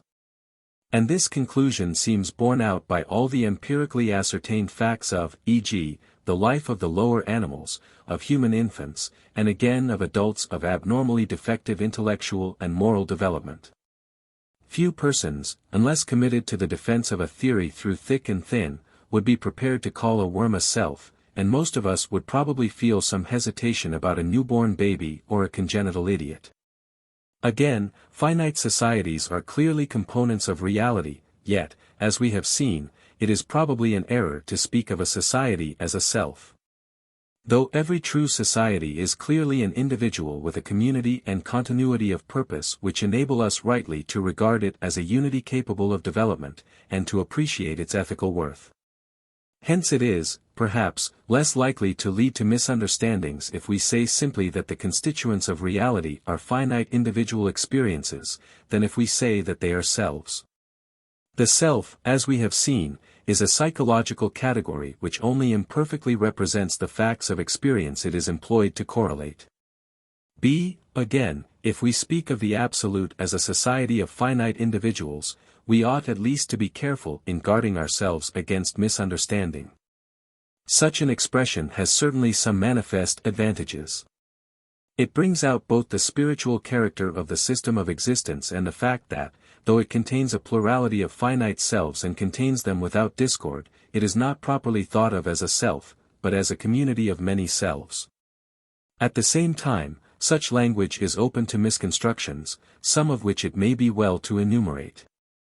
We must not, for instance, assume that all the individuals in the Absolute are necessarily in direct social interrelation. For social relation, properly speaking, is only possible between beings who are sigma omicron iota kappa alpha mu omicron iota, at least in the sense of having interests of a sufficiently identical kind to permit of intercommunication and concerted cooperation for the realization 349 of a common interest.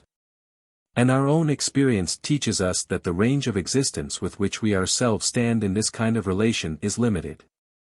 Even within the bounds of the human race, the social relations of each of us with the majority of our fellows are of an indirect kind, and though with the advance of civilization the range of those relations is constantly being enlarged, it still remains to be seen whether a cosmopolitan society is a realizable ideal or not.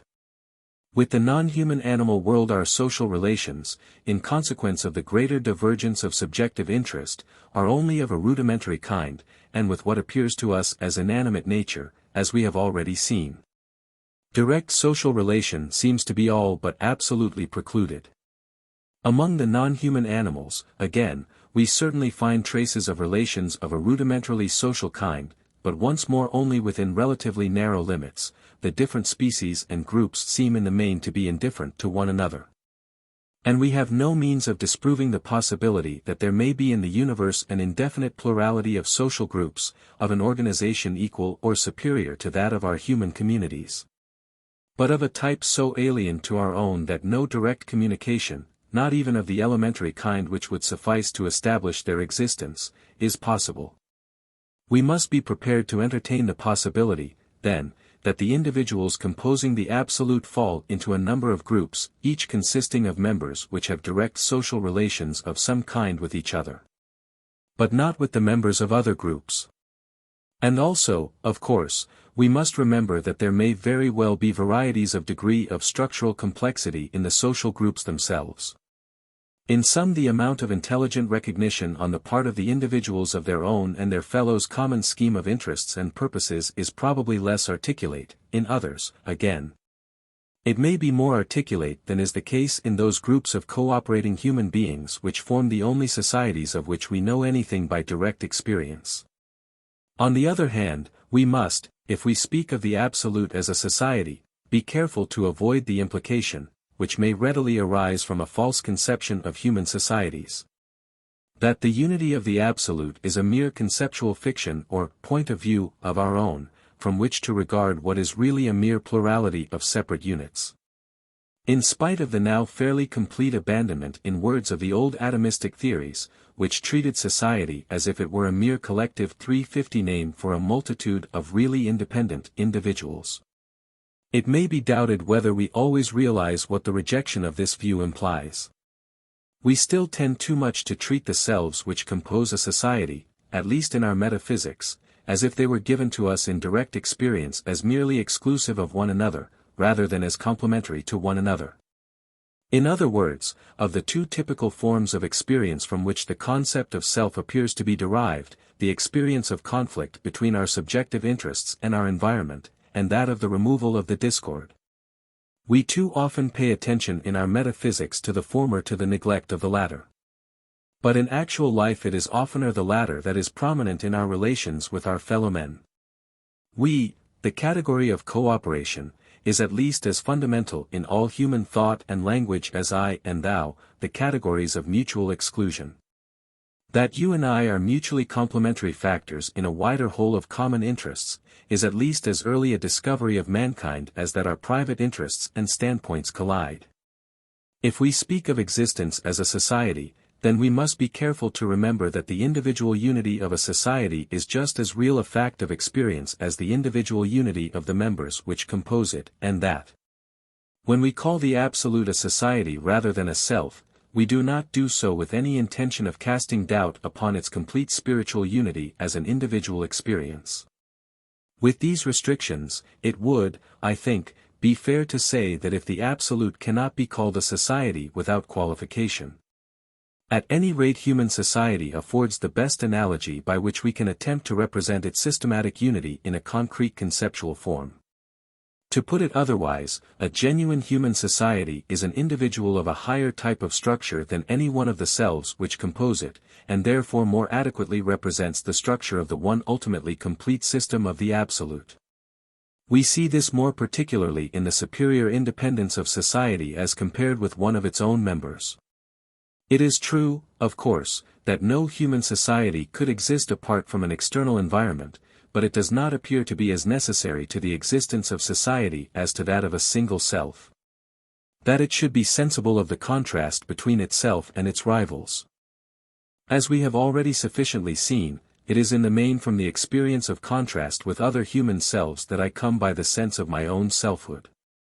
Though the contents of my concept of self are not purely social, it 351 does at least seem clear that I could neither acquire it, nor retain it long, except for the presence of other like selves which form the complement to it. But though history teaches how closely similar is the part played by war and other relations between different societies in developing the sense of a common national heritage and purpose, yet a society, once started on its course of development, does appear to be able to a large extent to flourish without the constant stimulus afforded by rivalry or cooperation with other societies. One man on a desert land, if left long enough to himself, would probably become insane or brutish. There seems no sufficient reason to hold that a single civilized community, devoid of relations with others, could not, if its internal organization were sufficiently rich, flourish in a purely natural environment. On the strength of this higher self-sufficiency, itself a consequence of superior internal wealth and harmony, a true society may reasonably be held to be a finite individual of a higher type than a single human self. The general result of this discussion, then, seems to be that neither in the self nor in society, at any rate in the only forms of it we know to exist, do we find the complete harmony of structure and independence of external conditions which are characteristic of ultimate reality. Both the self and society must therefore be pronounced to be finite appearance, but of the two, society exhibits the fuller and higher individuality, and is therefore the more truly real. We found it quite impossible to regard the universe as a single self, but, with certain important qualifications, we said that it might be thought of as a society without very serious error. 352 It will, of course, follow from what has been said, that we cannot frame any finally adequate conception of the way in which all the finite individual experiences form the unity of the infinite experiences. That they must form such a perfect unity we have seen in our second book, that the unity of a society is, perhaps, the nearest analogy by which we can represent it, has been shown in the present paragraph. That we have no higher categories which can adequately indicate the precise way in which all existence ultimately forms an even more perfect unity, is an inevitable consequence of the fact of our own finitude. We cannot frame the categories, because we, as finite beings, have not the corresponding experience. To this extent, at least, it seems to me that any sound philosophy must end with a modest confession of ignorance. There is in God, men say, a deep but dazzling darkness. Is a truth which the metaphysician's natural desire to know as much as possible of the final truth, should not lead him to forget. Section 5. This is probably the place to make some reference to the question whether the self is a permanent or only a temporary form in which reality appears. In popular thought this question commonly appears as that of the immortality, sometimes, too, of the pre-existence, of the soul. The real issue is, however, a wider one, and the problem of immortality only one of its subsidiary aspects. I propose to say something briefly on the general question, and also on the special one, though in this latter case rather with a view to indicating the line along which discussion ought to proceed, than with the aim of suggesting a result.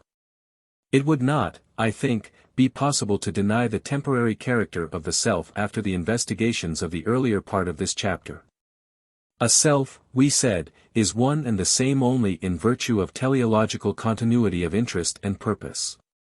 But exactly how much variation is enough to destroy this continuity, and how much again may exist without abolishing it, we found it impossible to determine by any general principle.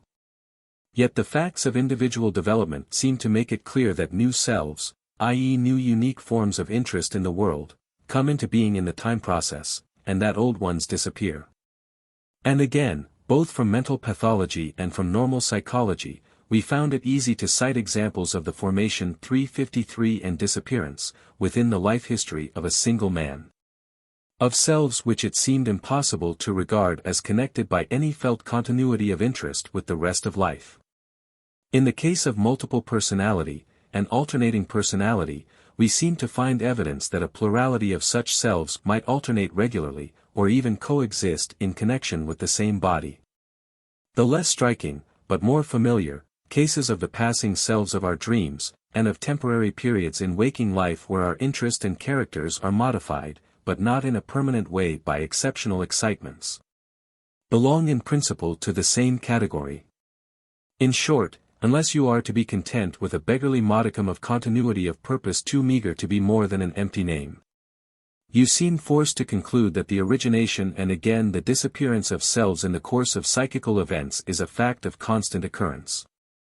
No doubt, the higher the internal organization of our interests and purposes, the more fixed and the less liable to serious modification in the flux of circumstance our self becomes. But a self absolutely fixed and unalterable was, as we saw, an unrealized and, on the strength of our metaphysical certainty that only the absolute whole is entirely self-determined, we may add, an unrealizable ideal. We seem driven, then, to conclude that the permanent identity of the self is a matter of degree, and that we are not entitled to assert that the self corresponding to a single organism need be either single or persistent. It is possible for me, even in the period between birth and death, to lose my old self and acquire a new one, and even to have more selves than one, and those of different degrees of individual structure, at the same time. Nor can we assign any certain criterion by which to decide in all cases whether the self has been one and identical through a series of psychical events. Beyond the general assertion that the more completely occupied our various interests and purposes are, the more permanent is our selfhood, we are unable to go. 354 These considerations have an important bearing on the vexed question of a future life. If they are justified, we clearly cannot have any positive demonstration from the nature of the self of its indestructibility, and it would therefore be in vain to demand that philosophy shall prove the permanence of all selves. On the other hand, if the permanence of a self is ultimately a function of its inner unity of aim and purpose, there is no a priori ground for holding that the physical event of death must necessarily destroy this unity, and so that the self must be perishable at death.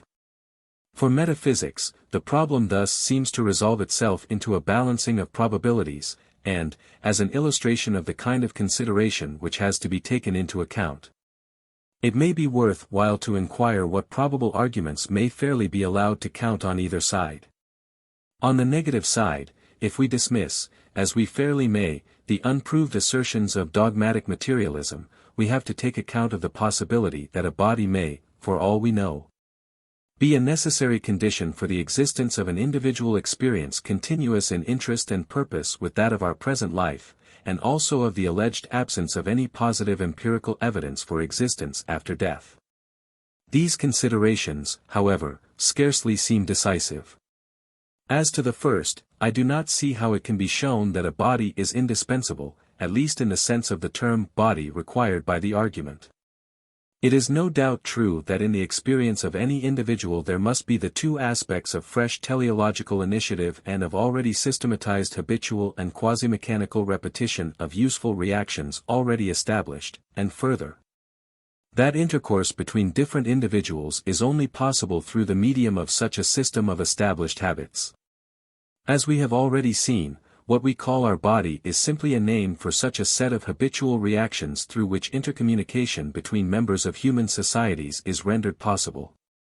Hence, if we generalize the term body to stand for any system of habitual reactions discharging this function of serving as a medium of communication between individuals forming a society, we may fairly say that a body is indispensable to the existence of a self.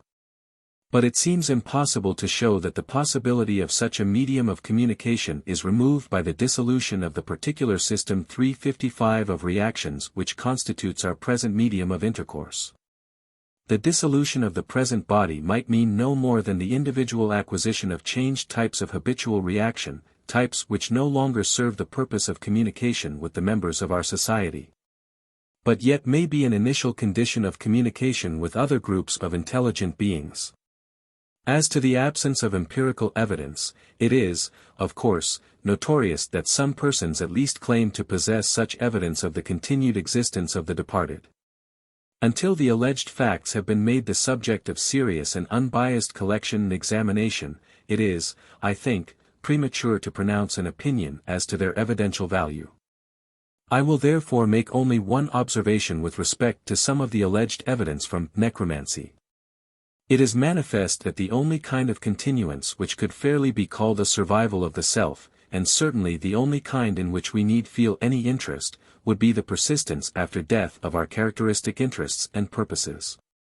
Unless the soul continued to live for aims and interests teleologically continuous with those of its earthly life, there would be no genuine extension of our selfhood beyond the grave.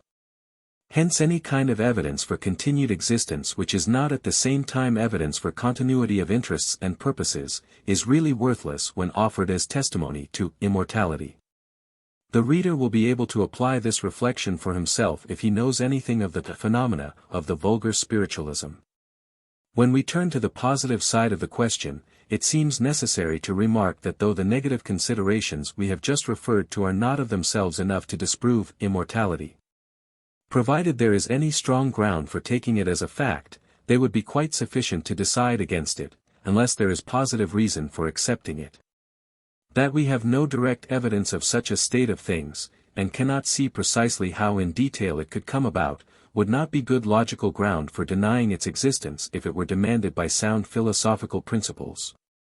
On the other hand, if there were no reasons for believing in it, and good, though not conclusive, probable reasons against it, we should be bound to come provisionally to a negative conclusion.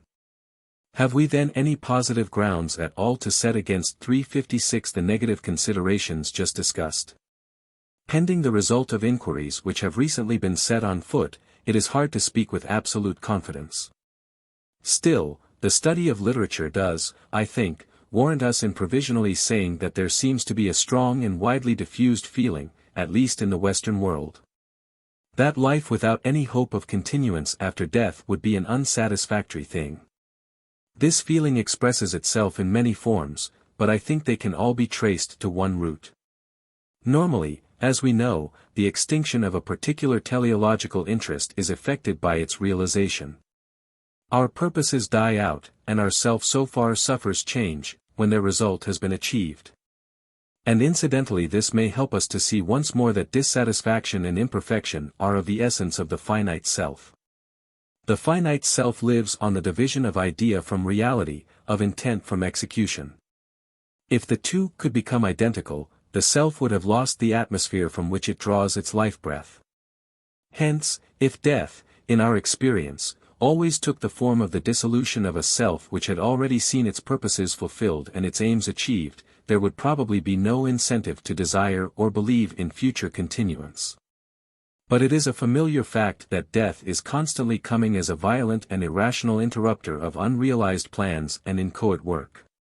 The self seems to disappear not because it has played its part and finished its work, but as the victim of external accident.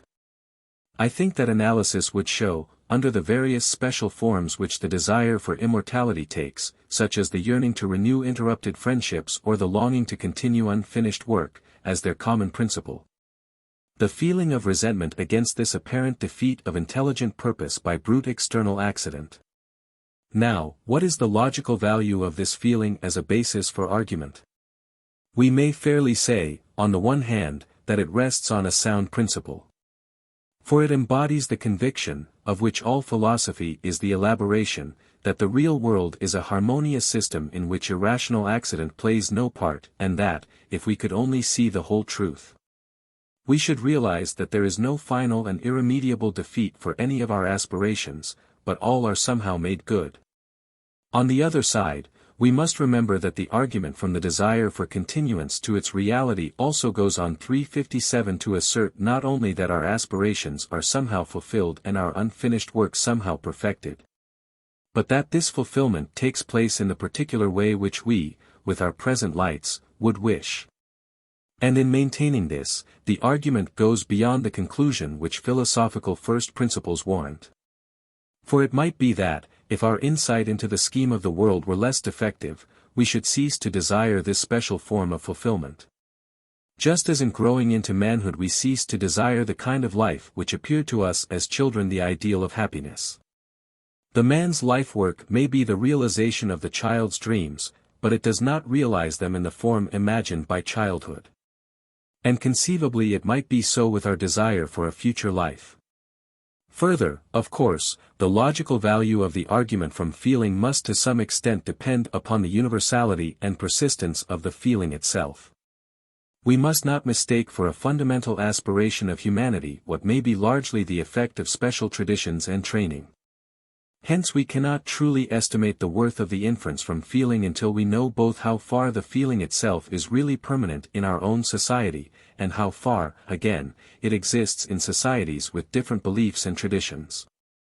In itself the sentiment, e.g., of Christian civilization, cannot be taken as evidence of the universal feeling of mankind, in the face of the apparently opposite feelings, e.g., of Brahmins and Buddhists. I should conclude, then, that the question of a future life must remain an open one for metaphysics. We seem unable to give any valid metaphysical arguments for a future life, but then, on the other hand, the negative presumptions seem to be equally devoid of cogency. Philosophy, in this matter, to use the fine phrase of Dr. McTaggart, gives us hope, and I cannot, for my own part, see that it can do more. Possibly, as Browning suggests in La Saisiaz, it is not desirable, in the interests of practical life, that it should do more. And here I must leave the question with the reader, only throwing out one tentative suggestion for his approval or rejection as he pleases. Since we have seen that the permanence of the self depends upon its degree of internal harmony of structure, it is at least conceivable that its 358 continuance as a self, beyond the limits of earthly life, may depend on the same condition. Conceivably the self may survive death, as it survives lesser changes in the course of physical events, if its unity and harmony of purpose are strong enough, and not otherwise. If so, a future existence would not be a heritage into which we are safe to step when the time comes, but a conquest to be won by the strenuous devotion of life to the acquisition of a rich, and at the same time orderly and harmonious, moral selfhood. And thus the belief in a future life, in so far as it acts in any given case as a spur to such strenuous living, might be itself a factor in bringing about its own fulfillment. It is impossible to affirm with certainty that this is so, but, again, we cannot deny that it may be the case. And here, as I say, I must be content to leave the problem. Consult further, B. Bosanquet, Psychology of the Moral Self, Lecture 5, F. H. Bradley, Appearance and Reality, Chaps. 9, The Meanings of Self, 10, The Reality of Self, 26, The Absolute and Its Appearances, especially the end of the chapter, pages 499 to 511 of first edition, 27, Ultimate Doubts, L. T. Hobhouse, Theory of Knowledge, Part 3, Chapter 5, S. Hodgson, Metaphysics of Experience, Book 4. Chapter 4, Hume, Treatise of Human Nature, BKI Part 4, Sections 5, 6, W. James, Principles of Psychology, Volume 1, Chapter 10, H. Lotze, Metaphysic, Book 3 Chaps. 1, especially Section 245, 5, Microcosmos, Book 3.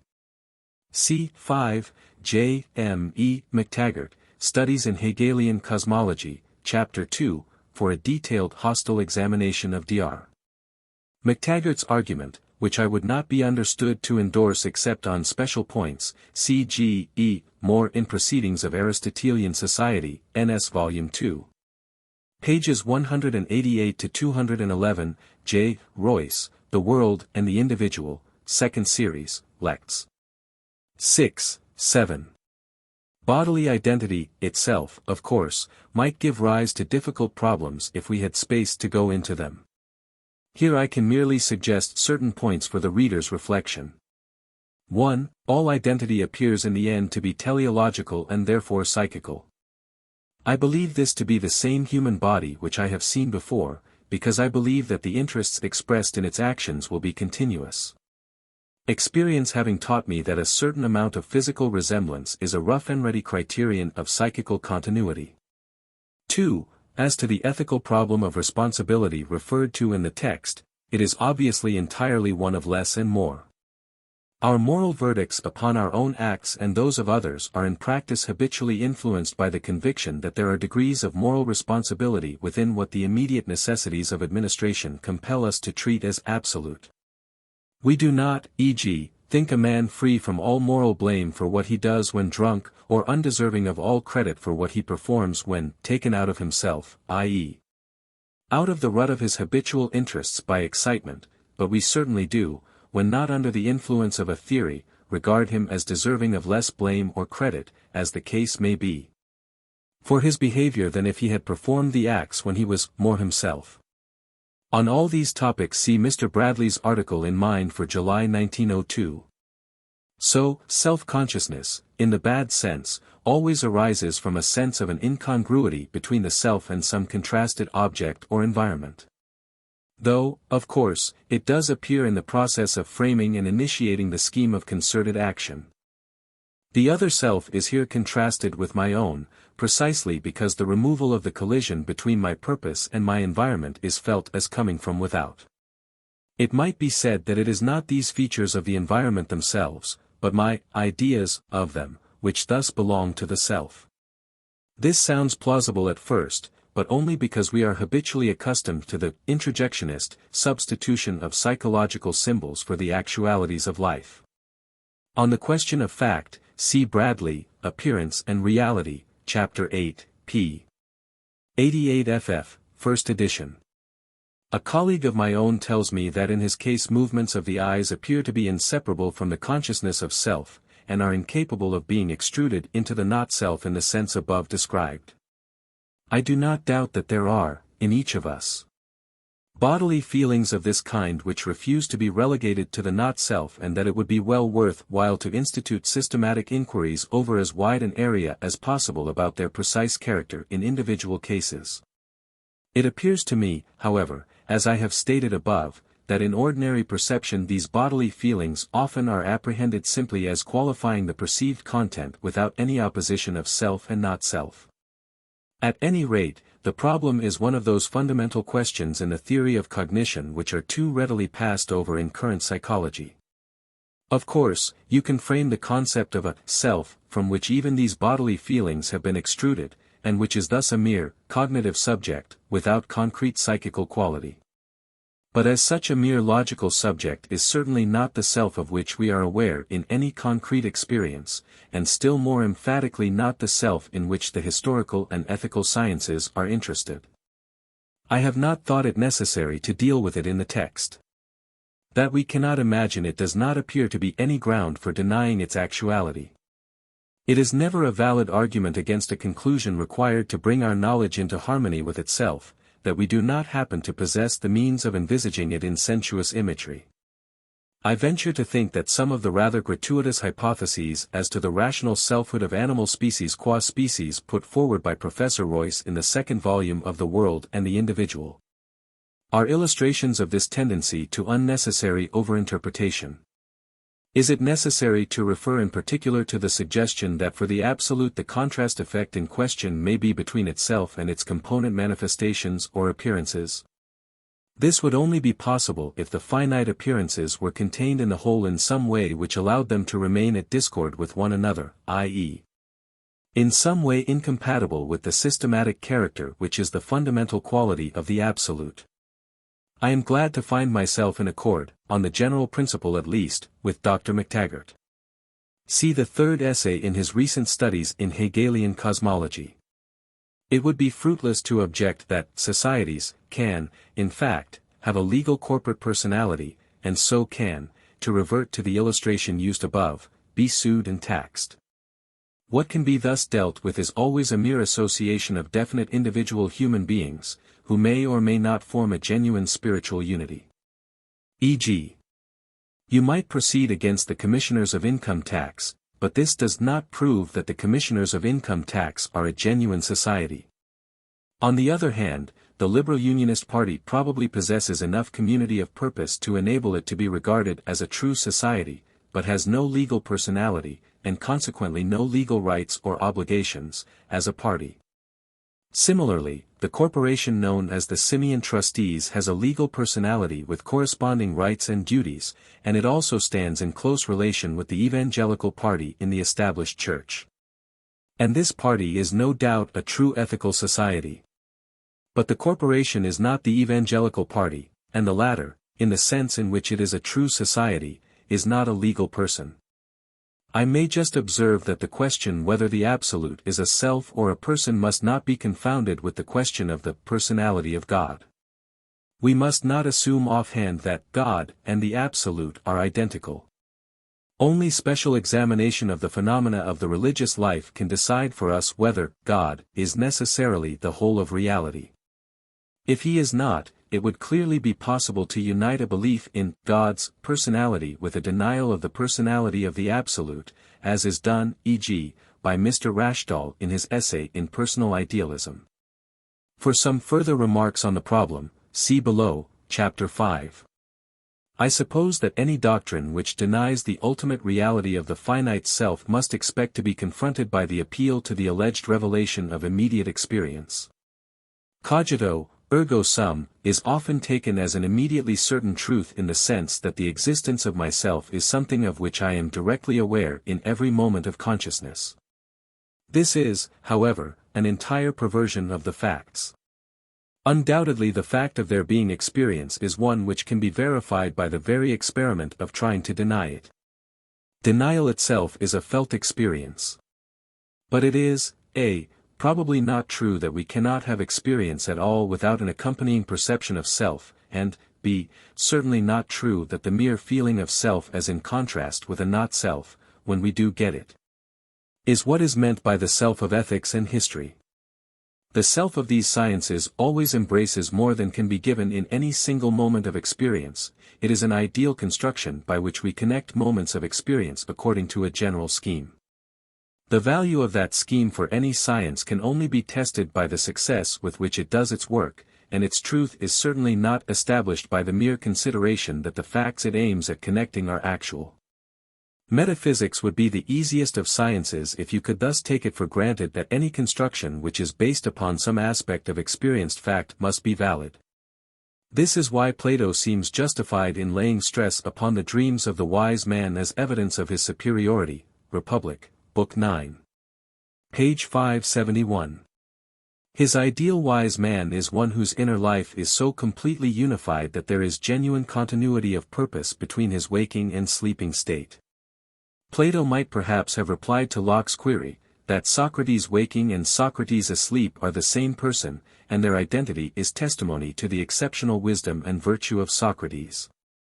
If it be thought that at least the simultaneous coexistence within one of two selves is inconceivable, I would ask the reader to bear in mind that the self always includes more than is at any moment given as actual matter of psychical fact. At any moment the self must be taken to consist for the most part of unrealized tendencies, and in so far as such ultimately incompatible tendencies are part of my whole nature. At the same time it seems reasonable to say that I have simultaneously more than one self. Ultimately, no doubt, this line of thought would lead to the conclusion that my whole nature itself is only relatively a whole. Compare the valuable essay by Mr. Bradley on the Evidence of Spiritualism in Fortnightly Review for December 1885. Death, however, though the most striking, is not the only illustration of this apparently irrational interference of accident with intelligent purpose. Mental and bodily disablement, or even adverse external fortune, may have the same effect upon the self. This must be taken into account in any attempt to deal with the general problem. Dr. McTaggart's phrase is more exactly adequate to describe my view than his own, according to which immortality is capable of philosophical proof. See the second chapter of his studies in Hegelian cosmology. I have already explained why I cannot accept this position. I believe Dr. McTaggart's satisfaction with it must be partly due to failure to raise the question what it is that he declares to be a fundamental differentiation of the absolute. I ought perhaps to say a word, more I do not think necessary, upon the doctrine that immortality is a fundamental moral postulate. If this statement means no more than that it would be inconsistent with the rationality of the universe that our work as moral agents should be simply wasted, and that therefore it must somehow have its accomplishment whether we see it in our human society or not, I should certainly agree with the general proposition. But I cannot see that we know enough of the structure of the universe to assert that this accomplishment is only possible in the special form of immortality. To revert to the illustration of the text, 1. Our judgment that the world must be a worthless place without immortality might be on a level with the child's notion that grown-up life, to be worth having, must be a life of continual play and no work. 2. If it is meant, however, that it is not worthwhile to be virtuous unless you can look forward to remuneration, what Hegel, according to Heine, called a Trinkgeld, hereafter for not having lived like a beast. The proposition appears to me a piece of immoral nonsense which it would be waste of time to discuss. 359. Chapter 4. The Problem of Moral Freedom. The metaphysical problem of free will has been historically created by extra-ethical difficulties, especially by theological considerations in the early Christian era, and by the influence of mechanical scientific conceptions in the modern world. Section 2-3. The analysis of our moral experience shows that true freedom means teleological determination. Hence to be free and to will are ultimately the same thing. Freedom or self-determination is genuine but limited, and is capable of variations of degree. Determinism and indeterminism both arise from the false assumption that the mechanical postulate of causal determination by antecedents is an ultimate fact. The question then arises whether mental events are an exception to the supposed principle. Determinism. The determinist argument stated. They rest partly upon the false assumption that mechanical determination is the one and only principle of rational connection between facts. Partly upon fallacious theories of the actual procedure of the mental sciences. Fallacious nature of the argument that complete knowledge of character and circumstances would enable us to predict human conduct.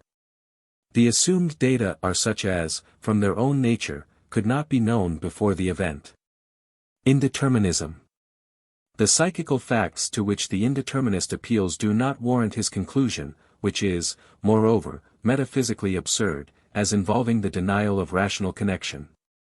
Both doctrines agree in the initial error of confounding teleological unity with causal determination.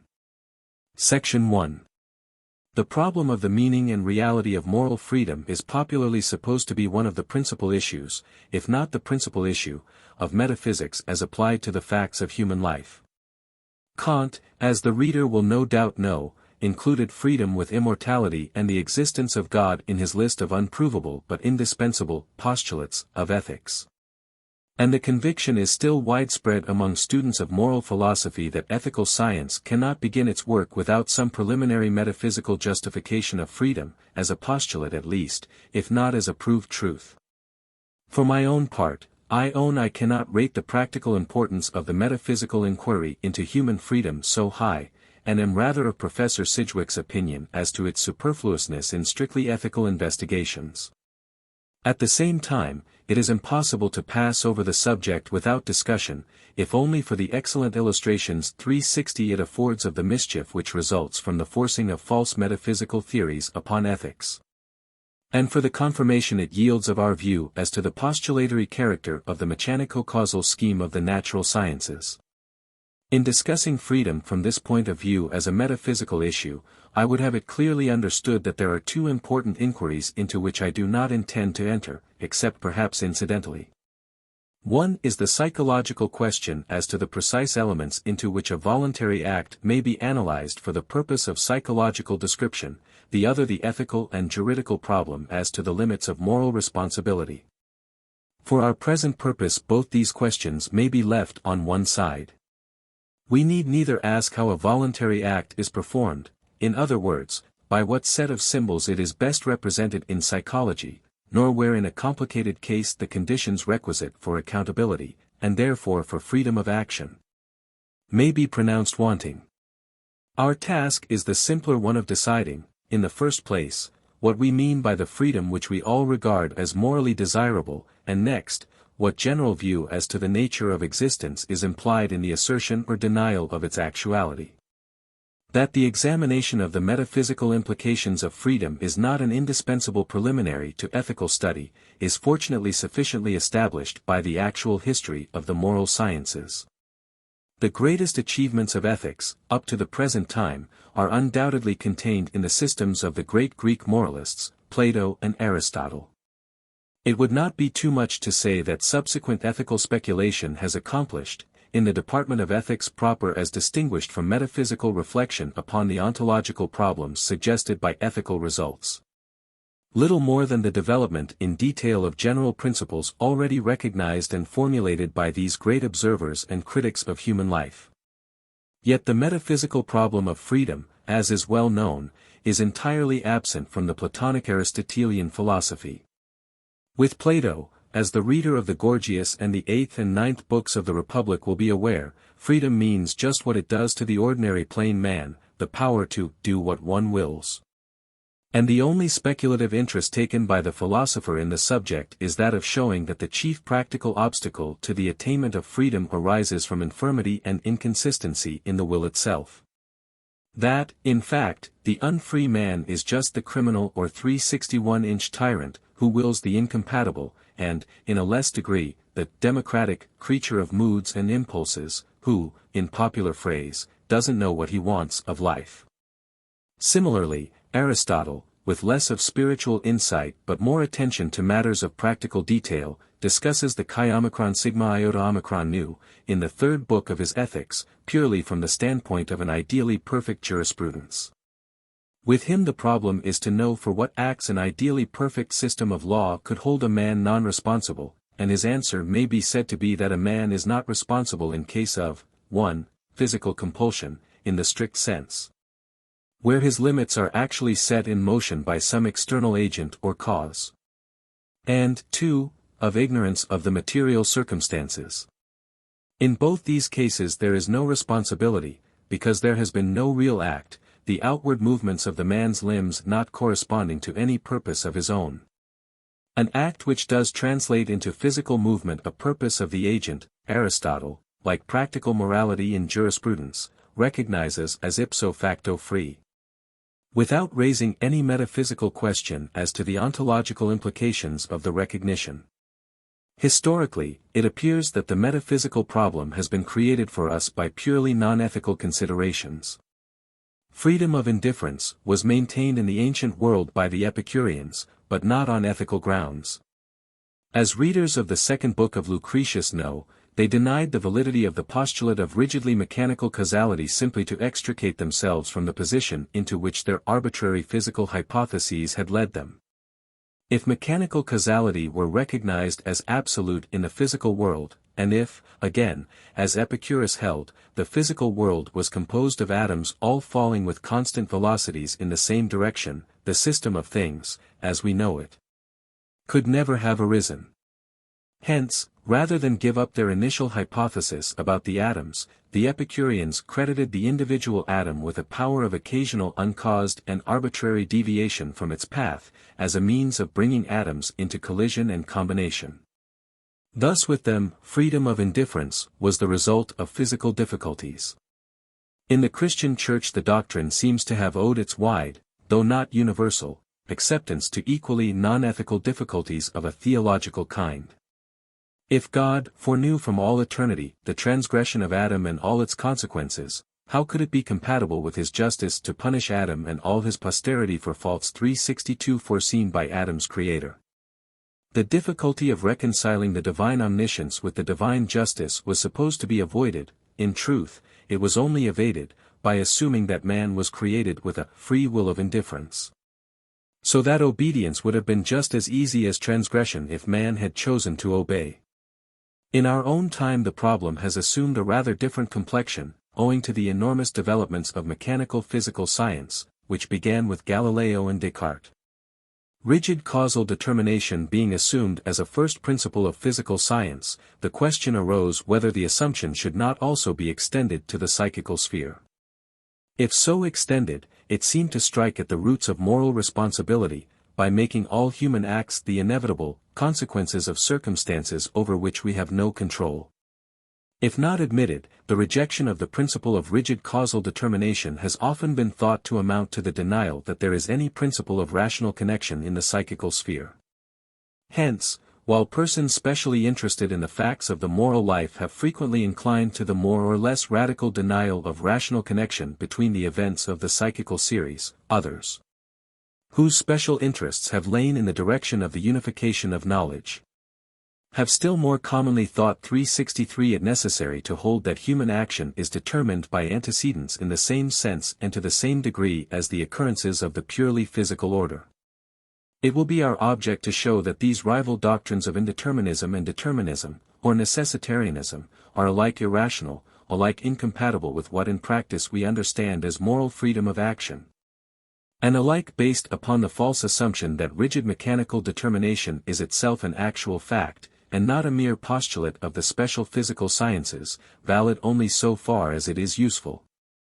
But before we enter upon our task, it is necessary to begin with a statement as to the real meaning of ethical freedom itself.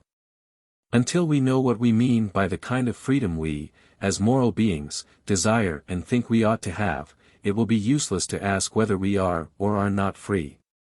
Section 2. Free and freedom are manifestly what are called by the logicians privative terms. They denote the absence of certain restrictions.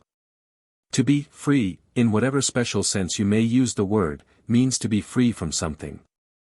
What, then, are the typical limitations which, in practice, we resent as making us unfree? They seem to be, in the main, the following. 1. We are not free when our limbs are actually set in motion by an external physical agency, human or non-human. And the reason why we are then unfree is that the resulting movements of our bodies do not express a purpose of our own. They either express the purpose of some other being who moves our limbs as seems good to him, or, as in the case where we are set in motion by the forces of the inanimate world, express no purpose at all that is recognizable to us as such. And in either case we have expressed no purpose of our own by our movements, they do not truly belong to us at all, and there is therefore no freedom. It is not necessary that the result of the movement should be one which, if it had been suggested, we should have declined to entertain as a purpose of our own. We might perhaps, if left to ourselves, have done just what another man or the system of physical forces has done for us. Still, so long as the deed, whatever it was done for us and not by us, so long as it corresponded to no actual purpose of ours, it was not a free act. 2. Again, we are not truly free when we act in ignorance, not due to previous free action of our own, of the special 364 circumstances. Here there is, as there was not in the former case, a genuine act. We actually purpose to do something, but what we purpose to do is not the deed which results from our movements. E.g., if I shoot a comrade by mistake for one of the enemy, it is true that I purpose to shoot, and so far the shooting is an act, and a free act, of my own. But I did not purpose to shoot my comrade, and so the result, in its concreteness, is not the expression of my purpose, and I consequently regard myself as not fully free in doing it, and therefore not morally accountable for it. So far our analysis coincides with that of Aristotle, previously referred to. 3. Again, I am not acting freely where the circumstances are not such as to admit of the formation of purpose at all. For this reason, merely automatic action, if there is such a thing, is not genuine action, and therefore not free. Impulsive action without reflection, again, comes under this category. It is, of course, accompanied by feelings of satisfaction, and if impeded gives rise to craving, and so cannot be called simply non-purposive. But in genuinely impulsive reaction, where the possibility of reflection is excluded, there can be little clear awareness of the concrete character of the purpose that is being put into execution, and hence such action is not truly free. And in practical life, though we are certainly held morally responsible for impulsive action, in so far as it is thought we might have modified it by previous habitual practice of reflection or by avoiding a situation which we had reason to think would deprive us of the power to reflect. We are never held as fully accountable for the deed of impulse as for the reflectively thought out and deliberately adopted purpose. Further, we feel ourselves unfree when we fail to execute our purposes, either from sheer inability to attend to a consistent scheme of action, or because we attend equally to purposes which are internally incompatible. This is why the democratic man, whose interests are an incoherent medley without logical unity, and the tyrannical man, or, as we 365 should now say, the criminal type, whose passions are constantly at war with one another and with his judgment, are regarded by Plato as the typically unfree beings. To be really free, in the last resort, we must have purposes which are coherent and abiding. And it is thus no paradox to say that unfreedom in the end means, in the main, not knowing your own mind, while to be free is to know what you mean. Section 3.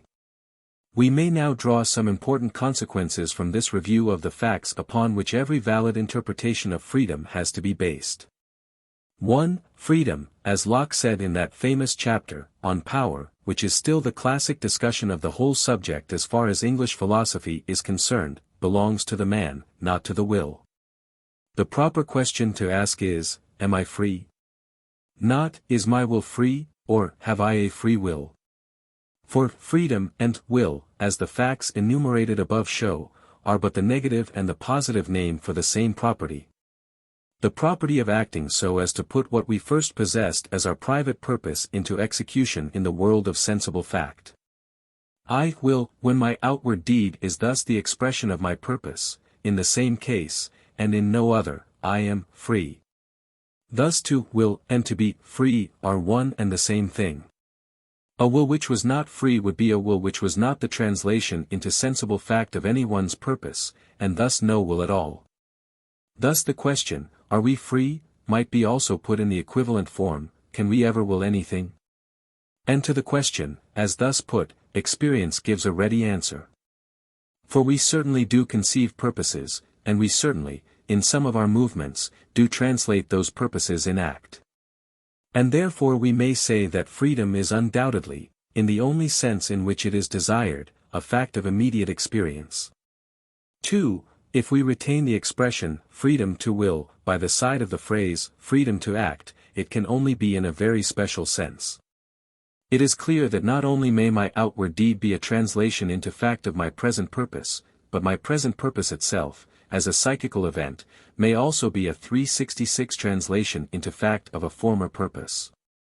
This is largely the case with all results of deliberate self-training and discipline, and to a less degree with all acquired habits.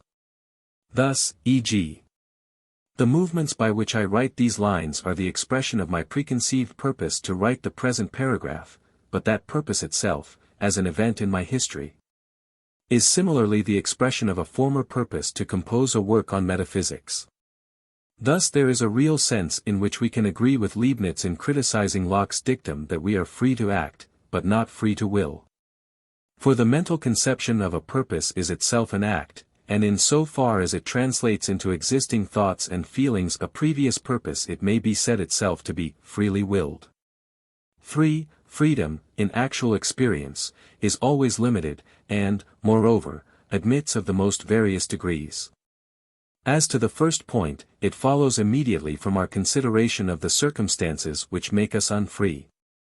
If to be fully free means that your outward deed is the full expression of an inward consistent purpose, then we can see at once that complete freedom is, for all finite beings, an infinitely distant ideal. For it means, a. That I am not hampered in the execution of my purpose by vacillation of interest or conflict of incompatible interests within myself.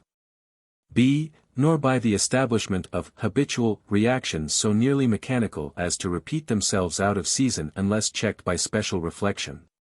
c. Nor by the limits set to my power to act or to forbear in the physical world by the action of my fellows and of brute nature. Hence 367 only an experience which is absolutely devoid of internal conflict in external, partly discrepant environment, in other words, only the experience which is the infinite whole, can be in all its detail entirely and absolutely free. From the possibilities of internal lack of unity of purpose and external collision with rival purpose which are inseparable from our position as finite beings, it must follow that we are never more than partially or relatively free. And that the degree to which we are free varies with the nature of our purposes and their relation to the environment, is also manifest. There is an indefinite plurality of such degrees, ranging up from the total or all but total absence of freedom in the case of directly constrained motion up to the case of cordial cooperation with the other members of a relatively self-supporting social group in the conscious and systematic execution of an elaborate and coherent scheme of action. To indicate the principal distinctions among such grades of freedom which are of practical importance for law and morality is the task of systematic ethics, and need not be attempted by us here.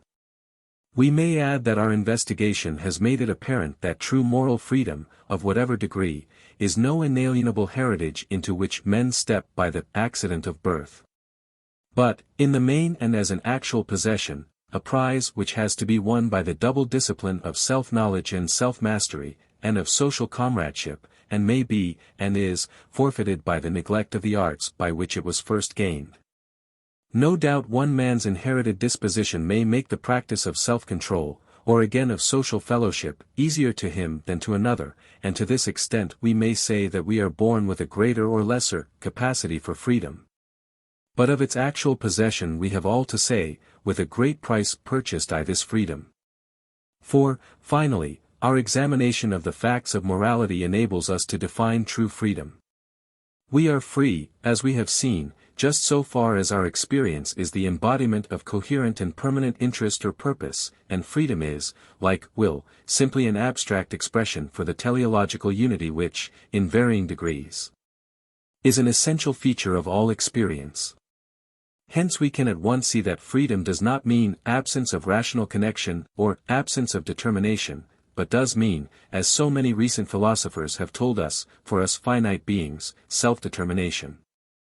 I am most free when acting for the realization 368 of a coherent rational purpose, not because my conduct is undetermined. In other words, because there is no telling what I shall do next, but because it is, at such times, most fully determined teleologically by the character of my inner purposes or interests, in other words, by the constitution of myself. The more abiding and logically coherent my various purposes in action, the freer I am, because it is my whole self or system of rationally connected interests, and not the insistence of others, or some passing whim or impulse which I may forthwith disown as no part of my true self, which is getting expression in my outward deeds. And if it were possible for a finite being to become absolutely free, as we have seen that it is not, such a being would, in the very moment of its entire deliverance, become also absolutely determined from within. Its whole life, as manifested to the outsider in the series of its deeds, would become the perfect and systematic expression of a single scheme of coherent purposes. Section 4. We see, then, that such a genuine but limited freedom as is really implied in the existence of morality is not only compatible with, but actually demanded by, the principles of a sound metaphysics. From the side of morality we meet with the demand that human beings shall be, in part at least, creatures whose outward acts shall be the genuine expression of individual purpose. From the side of metaphysics we have already learned that just this teleological unity, genuine though imperfect, is the essential nature of every finite experience. We are now to see how a problem in itself quite simple leads to insoluble difficulties and to the rival absurdities of indeterminism and determinism when it is perverted by an initial metaphysical blunder. The initial mistake of both the rival theories consists simply in taking rigid mechanical determination of events by their antecedents in accord with the principle of causality as an actual fact. The divergence between them only concerning the extent of the sphere of existence for which such determination prevails. According to the indeterminist, the action of conscious beings forms a solitary exception to a principle of determination which is absolutely valid for all purely physical processes. According to the determinist, there are no exceptions to the principle. And our confessed inability to predict the course of an individual life or a period of history from general laws in the same way in which we predict an eclipse or a display of Leonids, is due merely to the greater complexity of the necessary 369 data, and the temporary imperfections of our mathematical methods. It should be noted that there is no substantial disagreement between the more sober representatives of the two views as to the actual facts of life. The indeterminist usually admits that in practice, when you know enough of a man's character and of the influences brought to bear upon him, you can tell with some confidence how he will conduct himself, and that social intercourse, education, and penal legislation would be impossible if you could not. Similarly, the determinist admits that it would be very rash to treat your predictions of human behavior in practice with absolute confidence, and that the unexpected does frequently happen in human life. The dispute is solely about the philosophical interpretation of facts as to which there is virtually universal agreement.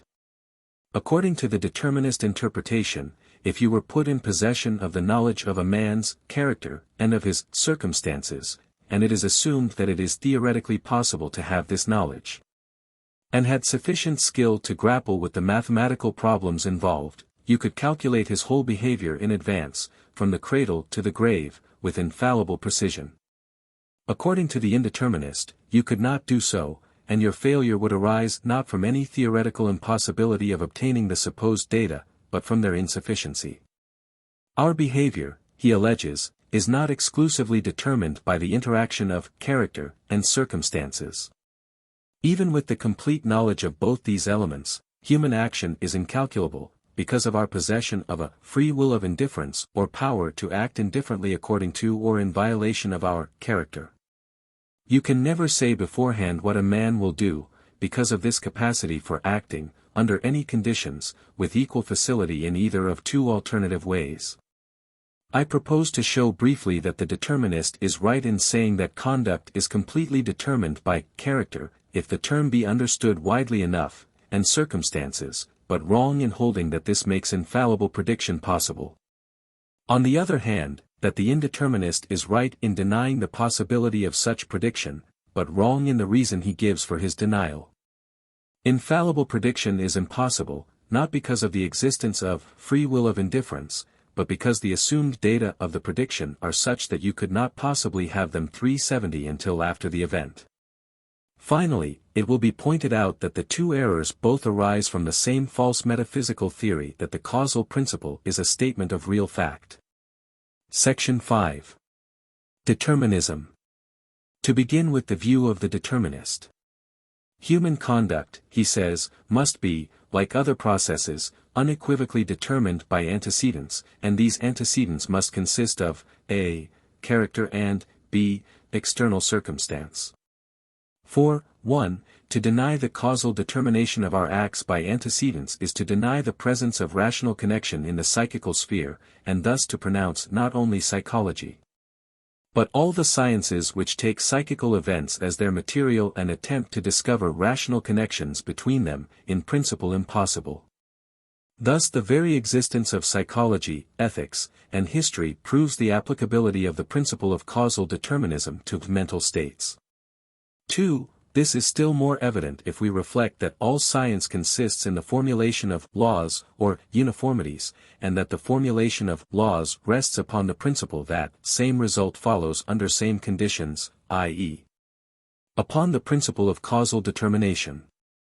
3. Further, if psychical events are not so determined, then psychology and the mental sciences generally are inconsistent with the general principles of the mechanical physical sciences. 4. And, as a matter of fact, we do all assume that psychical events are causally determined by their antecedents. In psychology we assume that our choices are determined by the strength of the motives between which we choose. Hence, if you know what are the motives present to a man's choice, and the relative strength of each, the determinist thinks the prediction of his conduct is reduced to the purely mathematical problem of the solution of an equation or set of equations. That our present mathematical resources will not avail for the unequivocal solution of such equations is, on this view, a mere temporary 371 defect incidental to the present condition of mathematical science. In principle the equations must be soluble, or there is no science of human action. 5. And in practical life we do all assume that it is possible to predict with considerable confidence the effect of typical conditions upon the aggregate of mankind, and also, when you have the requisite data, the effect of a definite set of conditions upon an individual man. Thus we count upon the deterrent effects of punishment, the persuasive influence of advertisement, etc. And again, in proportion as we really know our friends, we believe ourselves able to answer for their conduct in situations which have not as yet arisen. Why, then, should we suppose it theoretically impossible, if adequate data were furnished, to calculate the whole career of a man or a society in advance, as the astronomer calculates the path of a planet from its elements? These are, I think, the chief of the stock arguments by which determinism has been defended. With the purely theological argument from the absoluteness of the divine foreknowledge I have already dealt in passing, and do not propose to refer to it again. Section 6. It is not difficult to see that the logical value of all these arguments is nothing at all. They fall of themselves into two groups, one based upon the general view that all rational connection, or at least all such rational connection as is significant for our knowledge, is mechanical causal sequence. The other upon an appeal to the supposed actual practice of the mental sciences. We may deal with the first group, arguments 1 to 3, first. It is certainly not true that causal determination by antecedents is the only form of rational connection. For there is manifestly another type of connection, which we have already seen to be fundamental for the mental sciences, namely, teleological coherence. And we have learned in our preceding books that no truly teleological or purposive series can really be mechanically determined by uniform causal laws of sequence, though it is often convenient for special purposes, as in the physical sciences, to treat such a series as if it were mechanically determined. Whether this type of procedure will be valid in the mental sciences depends upon the further question whether our interest in the study of mental processes is of the kind which would be satisfied by the formulation of a number of abstract uniformities or laws of sequence, and the neglect of all those features of real mental life of which such laws take no account. 372 inches The physical sciences, as we saw. This mechanical scheme was valid only because we have an interest, that of devising general rules for dealing with typical physical situations, which is met by neglecting all those aspects of concrete fact which the mechanical scheme excludes. But we also saw that the nature of our interest in psychological investigation was predominantly, and, in the case of the study of voluntary action, exclusively, of a different kind. Our interest in these investigations was to obtain such a teleological representation of psychical processes as might be made available for the appreciative judgments of ethics and history and their kindred studies. Thus, even admitting the possibility of treating psychical life for some purposes, by abstraction from its teleological character, as if it were a mechanical sequence, the abstraction would be fatal for the purposes of the concrete mental sciences, and is therefore inadmissible in them.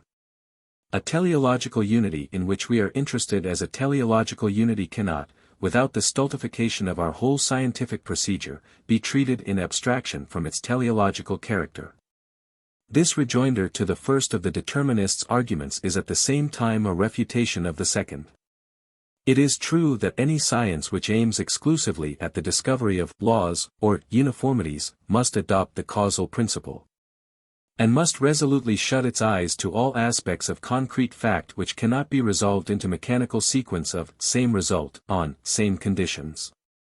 But, as we saw in the first chapter of this book, the characteristic task of psychology except in those parts of it which appear to be mere temporary substitutes for the physiology of the future, is not the discovery of laws of mental process, but the representation in abstract and general form of the teleological unity of processes which are the expression of subjective interests.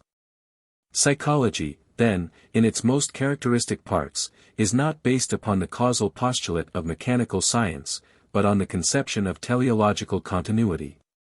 Our answer to the determinist's third argument is therefore that we admit the truth of the allegation that psychology and all the more concrete mental sciences which make use of the symbolism of psychology, because essentially teleological in their view of mental process, would be inconsistent with the mechanical postulates, if those postulates had any claim to admission into mental science as its ruling principles.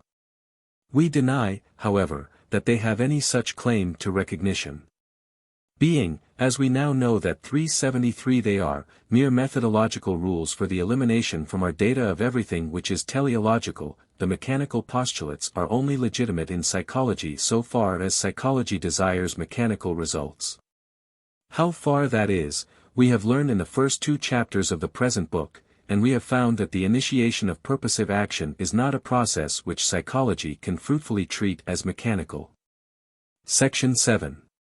Turning now to the determinist's allegations as to the factual procedure of the mental sciences, we may make the following observations. 1.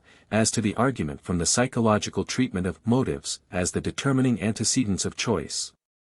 We say that it is either an empty tautology or a fallacy, according to the sense you please to put on the much-abused term motive.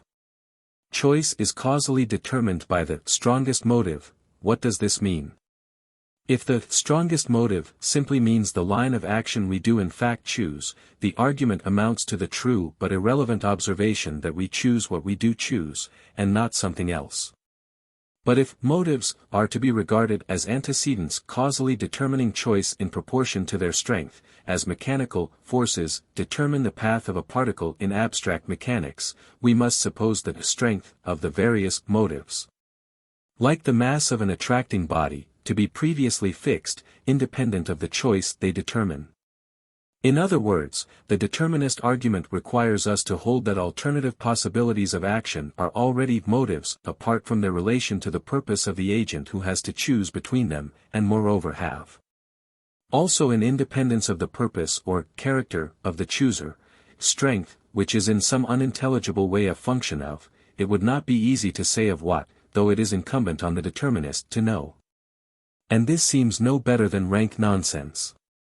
An alternative is not a motive at all, except in relation to the already existing, but not fully defined, purpose of some agent, and whether it is a strong or a weak motive depends likewise on the character of the agent's purpose. The attempt to conceive of motives as somehow acting on a mind with an inherent strength of their own, as material particles attract other material particles proportionately to their masses, is so palpable an absurdity, that nothing more than the candid statement of it is needed for its complete exposure. And, 2, there is an equal absurdity inherent in the 374 determinist view as to the kind of prediction of conduct which is possible in concrete cases. We have seen already in our third book that no infallible prediction of the course of events in an individual case is ever possible. Mechanical calculation and prediction we found to be possible in the physical sciences simply because they deal with the average character of a vast aggregate of processes which they never attempt to follow in their concrete individual detail. And trustworthy prediction of human conduct by the aid of causal laws was seen to be of the same kind. Your uniformities might hold good, so long as they profess to be nothing more than statistical averages got by neglecting the individual peculiarities of the special cases composing them. But nothing but acquaintance with individual character and purpose would justify you in making confident predictions as to the behavior of an individual man. Now, when the determinist says, if you knew a man's character and his circumstances you could predict his conduct with certainty, it is not this kind of individual acquaintance which he has in view. He means that the character of an individual man could be reduced to a number of general formulae or laws of mental action, and that from these laws, by simply putting them together, you could logically deduce the man's behavior. To see how irrational this assumption is, we need only ask what is meant exactly by the character, which we suppose given as one of the elements for our supposed calculation. If it means the sum total of the congenital dispositions with which we are born, then, apart from the difficulty of saying precisely what you mean by such a disposition, the determinist statement is not even approximately true. For, a, though it may be true that a man's behavior in a given situation is an expression of his character, yet the character is not the same thing as congenital disposition. Disposition is the mere raw material of the character, which is formed out of it by the influence of circumstance, the educational activity of our social circle, and deliberate self-discipline on our own part. And the character thus formed is not a fixed and unvarying quantity, given once and for all at some period in the individual's development, and thenceforward constant. It is itself, theoretically at least, in the making, throughout life, and though you may, from personal intimate acquaintance with an individual man, feel strongly convinced that his character is not likely to undergo serious changes after 375 a certain time of life, this conviction can never amount to more than what we properly call moral certainty, and is never justified except on the strength of individual familiarity. b. This leads us to our second point. If, to suppose the practically impossible, you did know a man's character with the knowledge of omniscience, you would clearly also know every act of his life. For his character is nothing but the system of purposes and interests to which his outward deeds give expression, and thus to know it completely would be to know them completely too. But, and this is what the determinist regularly overlooks, you could not possibly have this knowledge of the man's character, until you were already acquainted with the whole of his life. You could not possibly thus know character, as a datum given in advance, from which to calculate, with mathematical precision, the as yet unknown future acts of the man in question, because, as we have seen, the character is, in fact, not there as a given fact before the acts through which it is formed. Your data could at best be no more than a number of dispositions, or tendencies, and from such data there can be no infallible prediction, because, in the first place, dispositions are not always developed into actual fixed habits. And, in the second, your data, such as they are incomplete, seeing that dispositions may, and often do, remain latent and escape detection until the emergence of a situation adapted to call them out. So that, even if it were true that complete knowledge of a man's original stock of dispositions would enable you to calculate his career from its elements, it would still be impossible to be sure that your knowledge of his dispositions was complete. Thus, if a science of human nature really means a power to calculate human conduct in advance from its elements, we must admit that there is not and can be no such science. As a fact, however, what we really mean by a science of human nature, when we speak of it as possible or as partly existent already, is something quite different. We mean either psychology, individual and social, which is simply an abstract symbolism for the representation of teleological process in its general nature, or history, which is the detection of coherent purpose in human action, after the event. Or, again, ethics and politics, which are appreciations of such purpose by an ideal standard of worth. Not one of these sciences has ever attempted the calculation of 376 human action in advance by general laws. Such forecasts of the future as we do make, with rational confidence, are palpably based, wherever they are of value, on concrete experience, our own or that of others, and not upon the principles of an imaginary mechanics of the human mind. Section 8. Indeterminism. With the fallacies of the indeterminist we must now deal more briefly. This is the more possible as indeterminism, though common enough in popular moralising, has never won anything like the position of the rival doctrine as the professed creed of scientific investigators. The essence of the indeterminist position is the denial of the principle affirmed alike by the doctrine of self-determination and, in an unintelligent travesty, by the determinist theory that conduct results from the reaction of character upon circumstances. Seeing that, if all human action is mechanically determined in advance by its antecedents, and is thus theoretically capable of being deduced from its elements, there can be no true moral freedom, and Not seeing that the essence of true freedom is teleological as opposed to mechanical determination, the indeterminist thinks himself compelled to assert that human action is, in the last resort, not determined even by human character. There is a free will of indifference, inherent in human nature, in virtue of which a man's acts, or at least those of them in respect of which he is morally accountable, are free, in the sense of being independent of his character. Freedom, according to this view, consists in the ability indifferently to adopt either of two alternative courses. So long as one alternative is closed to you, whether by your character, or by external circumstances makes no difference according to the indeterminist, you are not free, and not acting as a moral and accountable being. You are only acting freely in following your purpose when you could equally well follow its direct opposite. The arguments by which this doctrine is supported, over and above the general contention that determination by antecedents is incompatible with moral responsibility, are chiefly of the nature of appeals to immediate feeling. Thus we are told, 1. That when we act from choice and not under compulsion we always have the immediate feeling that we could equally well act in the opposite sense. And 2. That it is a matter of direct experience that, in resisting temptation, we can and do act, in the line of greatest resistance, and that the will is therefore independent of determination by motives.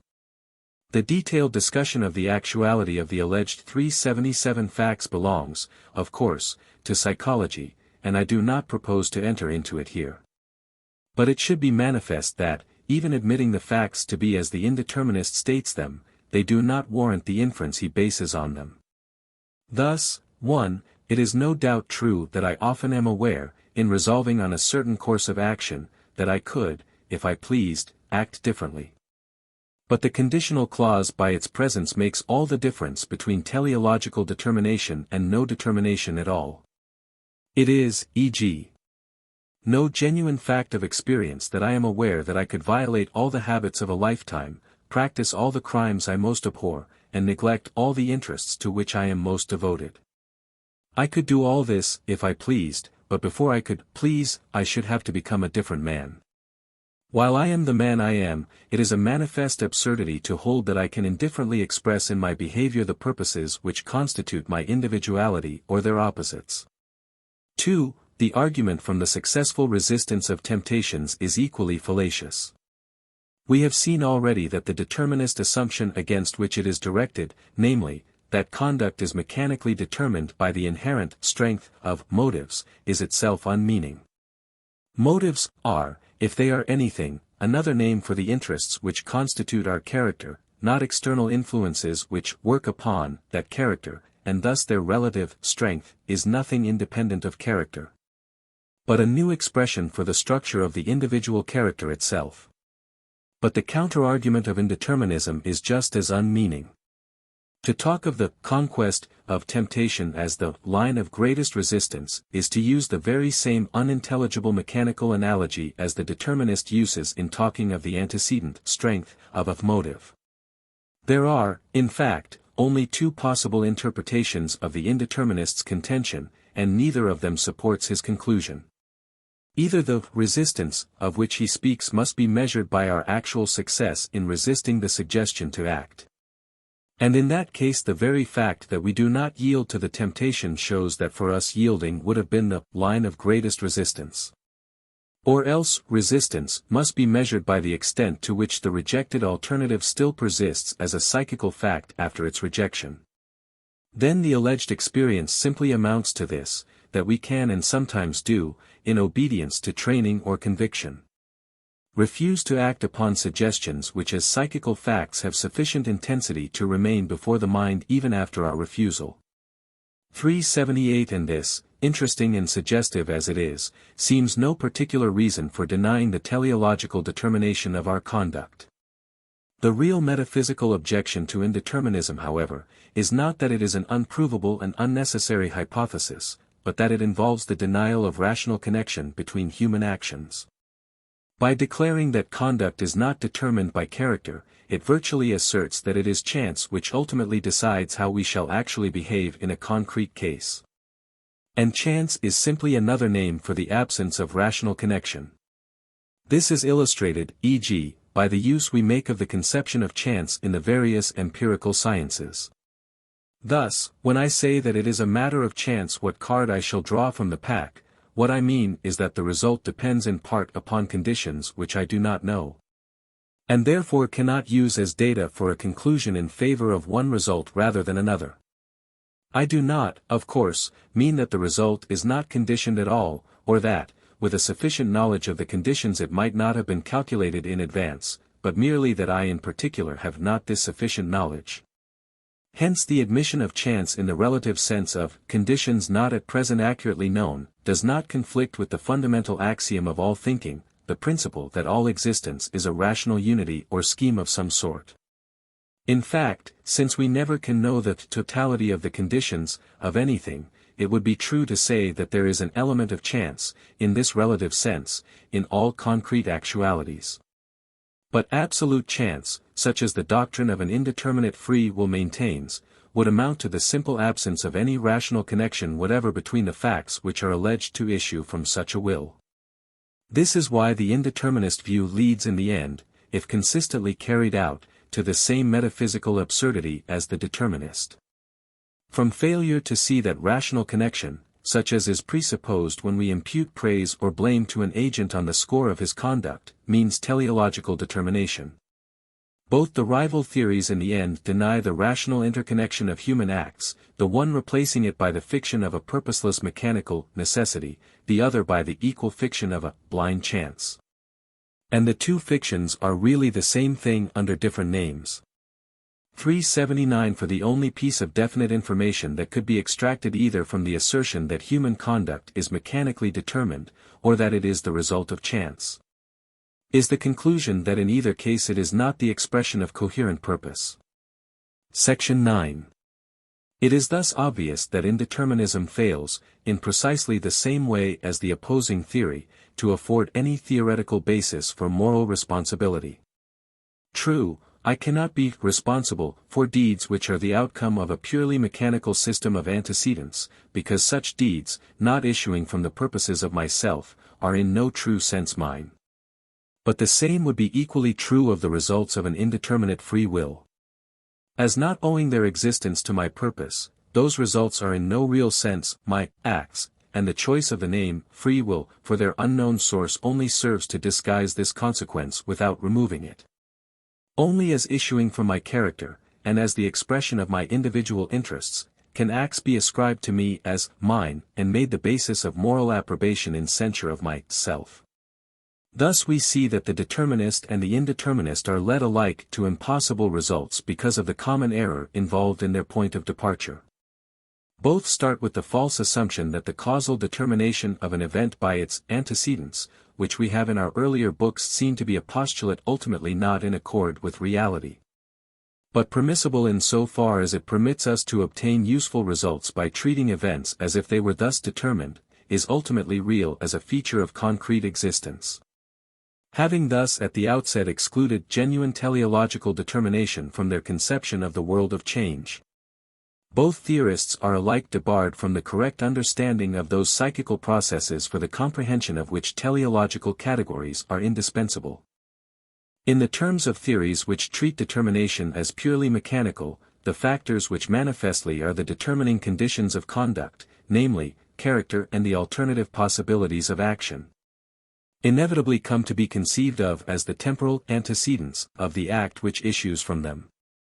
And when once this notion of character as a sort of pre-existing material upon which motives from without operate has been framed, it matters little in principle whether you take character and motive by themselves as the complete antecedents by which action is 380 determined, or add a third antecedent in the form of an inexplicable arbitrary free will.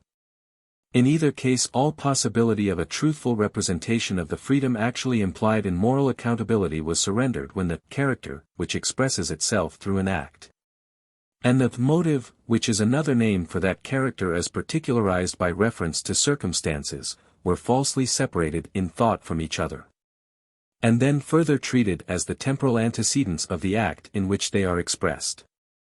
In our own treatment of the problem of freedom we were able to escape both sides of the dilemma, because we recognized from the first that the categories of mechanical determination are not the expression of real fact, but limitations artificially imposed upon facts for special purposes of a kind which have nothing in common with the ethical and historical appreciation of human conduct, and therefore irrelevant and misleading when applied out of their rightful sphere.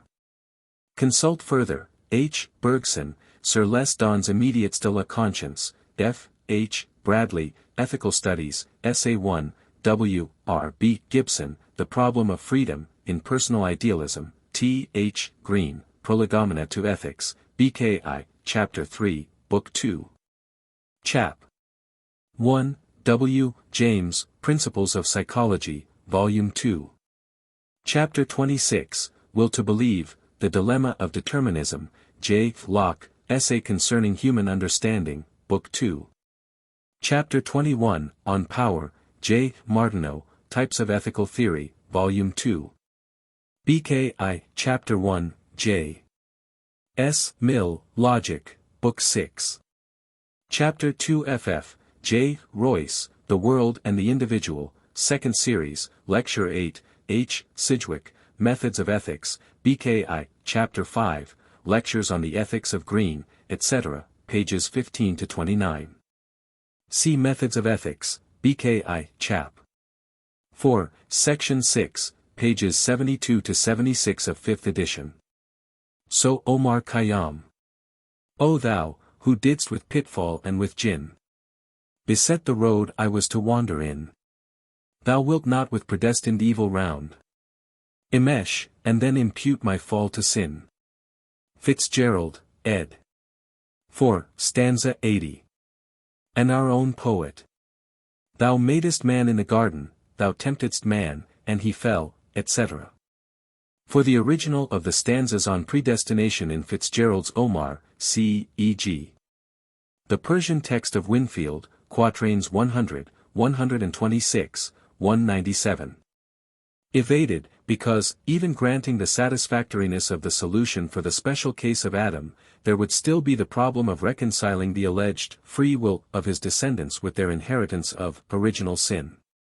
The more rigid Calvinism, with its insistence on the natural corruption of man's heart and the absoluteness of predestination, seems to secure logical consistency at the expense of outraging our moral convictions. Like so many popular theological problems, this of the conflict between God's omniscience and justice arises from a misconception of the issue. It is only when the category of time is illogically applied to the ex hypothesi perfect, and therefore timeless, nature of God that God's knowledge comes to be thought by as foreknowledge before the event.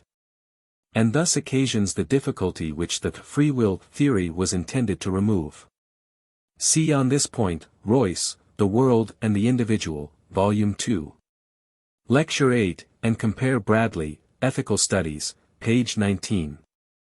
Of course, the case would be altered if we thought of God as finite and imperfect, and therefore in time.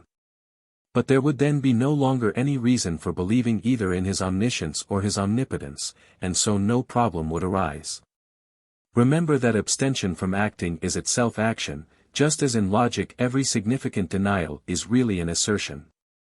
Hence our proviso meets the case of willful neglect to inform myself of the material circumstances. The only automatic acts of which we really know the psychical character are our own, secondarily automatic or habitual acts. It is, of course, a problem for the casuist how far any particular reaction has become so completely automatic as to be no longer an occasion for the imputation of merit or guilt. For purposes of law it may often be impossible to draw the distinction, and we may have to acquiesce in the rough and ready alternative between entire accountability and complete non-accountability. But in passing moral judgment on ourselves or others in foro conscientia, we always recognize that accountability is a thing of degrees. On this point see Mr. Bradley's previously quoted article in Mind for July 1902. It must, however, be carefully noted that will in the sense in which it is equivalent to freedom must be taken to include what some writers, e.g., Bradley, call a standing will, i.e., any series of acts originally initiated by an idea of the resultant changes, which is approved of by us unconditionally. In the actual execution of such a series of acts, many of the stages are habitual reactions which, as such, are not accompanied by the idea of their specific result as a determining condition of their occurrence. The sphere of moral freedom is arbitrarily restricted, and it is assumed that an actual volition is indispensable for every stage of the free action. The reader should study for himself Locke's famous chapter, Essay, Book 2. Chapter 21. Locke's treatment, hampered as it is by his unfortunate retention of the discussion of his first edition side by side with a somewhat modified restatement, compares favorably for clearness and sound sense with that of most subsequent philosophers. Notably with Kant's unintelligible attempt to reconcile the absolute freedom of man as noumenon, a fictitious quality of a fictitious being, with his equally absolute unfreedom as phenomenon, another equally palpable fiction. For Leibniz's criticism of Locke, see Nouveaux Essays, 2. 21, particularly sections 8 through 25. The English translation by Langley can only be used with extreme caution. On the whole question the reader should also consult Green, Prolegomena to Ethics, Book 2 Chapter 1, Bradley, Ethical Studies, Essay 1, an article in Mind for July 1902, W. R. B. Gibson, The Problem of Freedom, in Personal Idealism. Then, are animals free? I see no reason to deny that, since their life, in as its degree, must have teleological continuity to be a life at all, they too must possess a rudimentary degree of freedom. Though a degree not sufficient to fit them for a place as sigma omicron iota kappa alpha mu omicron iota in human society, and therefore, for the special purposes of human ethical systems, negligible. Similarly, a human imbecile may possess a degree of freedom which is important for the educator who is interested in the care of the feeble-minded, and yet may rightly be treated for the different purposes of a penal code as simply unfree. Compare with what follows, Bradley, Ethical Studies, Essay 1, and the notes appended to it. For a typical statement of the determinist case in its more sober form, see Mill, System of Logic, Book 6. Chapter 2. It is harder to find a reasonable statement of the opposite view, as most capable moral philosophers have adopted the doctrine of self-determination. For a defense of thoroughgoing indeterminism, see James, The Will to Believe, Essay on the Dilemma of Determinism. In Professor Sidgwick's statement of the indeterminist view, see, e.g., his posthumous lecture on T.H. Green's Doctrine of Freedom in lectures on the ethics of Green, Spencer, and Martineau, pages 15 to 28, indeterminism seems to me to be qualified to the point of being in principle surrendered. See the admirable discussion of this experience in Dr. Stout's Manual of Psychology, 3 Book 4. Chapter 10, Section 7. 381. Chapter 5. Some Metaphysical Implications of Ethics and Religion. If reality is a harmonious system, it must somehow make provision for the gratification of our ethical, religious, and aesthetic interests. But we cannot assume that ethical and religious postulates are necessarily true in the forms in which our practical interests lead us to make them. Thus, while morality would become impossible unless on the whole there is coincidence between virtue and happiness, and unless social progress is a genuine fact, perfect virtue, perfect happiness, infinite progress, are logically self-contradictory concepts. But this does not impair the practical usefulness of our ethical ideals. In religion we conceive of the ideal of perfection as already existing in individual form. Hence ultimately no part of the temporal order can be an adequate object of religious devotion. This leads to the problem of evil. God cannot be a finite being within the absolute, because, if so, God must contain evil and imperfection as part of his nature, and is thus not the already existing realization of the ideal.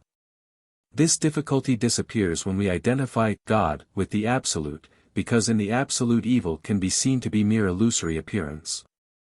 It may, however, be true that religious feeling, to be practically efficient, may need to imagine its object in an ultimately incorrect anthropomorphic form. The existence, within the absolute, of finite, divine, personalities, can neither be affirmed nor denied on grounds of general metaphysics. Proofs of the being of God. The principle of the ontological and cosmological proofs can be defended against the criticism of Hume and Kant only if we identify God with the absolute. The physico-theological proof could only establish the reality of finite superhuman intelligences, and its force depends purely upon empirical considerations of evidence. Section 1. The metaphysician is perhaps at times too ready to treat experience as though it were constituted solely by intellectual interests. As though our one concern in dealing with its deliverances, as they come to us, were to construct out of them a system of knowledge satisfactory to our demand for coherent thinking. This is, of course, a one-sided, and therefore, from the standpoint of metaphysics itself, an imperfect expression of the nature of our attitude as intelligences towards the world of our experience. Our moral, religious, and artistic, no less than our logical, ideals represent typical forms of our general interest as intelligent beings in bringing harmony and order into the apparently discordant material of experience. Hence no study of 382 metaphysical principles, however elementary, would be complete without some discussion of the light thrown by these various ideals upon the ultimate structure of the system of reality in which we and our manifold interests form a part. If it is the fundamental principle of a sound philosophy that all existence forms a harmonious unity, then, if we can discover what are the essential and permanent features in the demands made by art, morality, and religion upon the world, we may be sure that these demands are somehow met and made good in the scheme of things. For a world which met our ethical, religious, and aesthetic demands upon life with a mere negative would inevitably contain aspects of violent and irreconcilable discord, and would thus be no true world or systematic unity at all. In what follows I propose to discuss the double question, what appears to be the irreducible minimum of the demands which morality and religion make of the world, and how far the general conception of existence defended in our earlier chapters provides for their liquidation. The consideration of our aesthetic ideals and their metaphysical significance I propose to decline, on the ground both of its inferior practical interest for mankind at large, and of the very special and thorough training in the psychological analysis of aesthetic feeling which is, in my own judgment at least, essential for the satisfactory treatment of the question. Section 2. In dealing with the subject thus marked out, it will be necessary to begin with a word, partly of caution, partly of recapitulation of previous results. As to the attitude towards the practical ideals of morality and religion imposed upon the metaphysician by the special character of his interests as a metaphysician, it will thus be apparent why I have spoken in the last paragraph of an irreducible minimum of ethical and religious postulation. There is a marked tendency among recent writers on philosophical topics, encouraged more specially by Professor James and his followers, to urge that any and every ideal which we think valuable for the purposes of morality and religion has no less claim to be accepted in metaphysics as of value for our conception of reality than the fundamental principles of logical thought themselves. Logical thinking, it is contended, is after all only one of the functions of our nature, by the side of others such as moral endeavor towards the harmonizing of practice with an ideal of the right or the good, aesthetic creation of the beautiful, and religious cooperation 383 with a power not ourselves that makes for righteousness. Why, then, should the metaphysician assume that the universe is more specially bound to satisfy the demands of the logical intellect than those of the practical reason, of morality and religion or the creative reason, of art? Must we not say that the demand of the logician that the world shall be intelligible stands precisely on the same footing as the moralist's demand that it shall be righteous, or the artist's that it shall be beautiful? And that all three are no more than postulates, which we make, in the last resort, simply because it satisfies our deepest feelings to make them? Must we not, in fact, say alike to the followers of logic, of ethics, of religion, and of art, your claims on the world are ultimately all of the same kind? They are made with equal right, and so long as any one of you is content to advance his postulate as a postulate, and at his own personal risk, no one of you has any pretension to criticize or reject the postulates of the others. The doctrine I have attempted to summarize thus briefly, I believe to be partly irrelevant in metaphysics, partly mistaken, and therefore, so far as mistaken, mischievous. I pass lightly over the curious mental reservation suggested by the claim to believe as you list, at your own risk. As George Eliot has reminded us in Adam Bede, it is a fundamental fact of our position as members of a social order, that nothing in the world can be done exclusively at the risk of the doer. Your beliefs, so far as they receive expression at all, like all the rest of your conduct, inevitably affect the lives of others as well as your own. And hence it is useless to urge an extenuation of a false and mischievous belief to which expression has been given, and a belief which gets no kind of expression is no genuine belief at all, that it was entertained at your personal risk. That no man liveth to himself is just as true of the metaphysician as of any other man, and he has no more claim than another to disregard the truth in practice. To pass to a more important point. It is no doubt true that the attainment of satisfaction for our intellectual need for a coherent way of thinking about existence is only one of a number of human interests. And thus we may readily grant that morality, religion, and art have a right to existence no less than logic. Further, the question whether any one of the four has a better right to existence than the others seems to be really unmeaning. There seems to be no sense in asking whether any typical and essential human aspiration 384 has a superior claim to recognition and fulfillment rather than another. But it does not seem to follow that for all purposes our divergent interests and attitudes are of equal value, and that therefore they may not legitimately be used as bases for mutual criticism. In particular, it does not seem to follow that because logic and morality, say, have an equal right to exist, there must be an equal amount of truth in the principles of logic and the postulates of ethics. Truth, after all, is perhaps not the one thing needful for human life, and it is not self-evident even that truth is the supreme interest of morality and religion. On the face of things, indeed, it seems not to be so. Prima facie, it looks as if the logician's ideal of truth and the moralist's ideal of goodness were, in part at any rate, divergent. For it is by no means clear that the widest possible diffusion of true thinking and the general attainment of the highest standard of moral goodness must necessarily go together. It may even be conducive to the moral goodness of a community that many members of it should not think on certain topics at all, or even should think erroneously about them. And the ideals of goodness and beauty, we may remind ourselves, seem to be similarly divergent.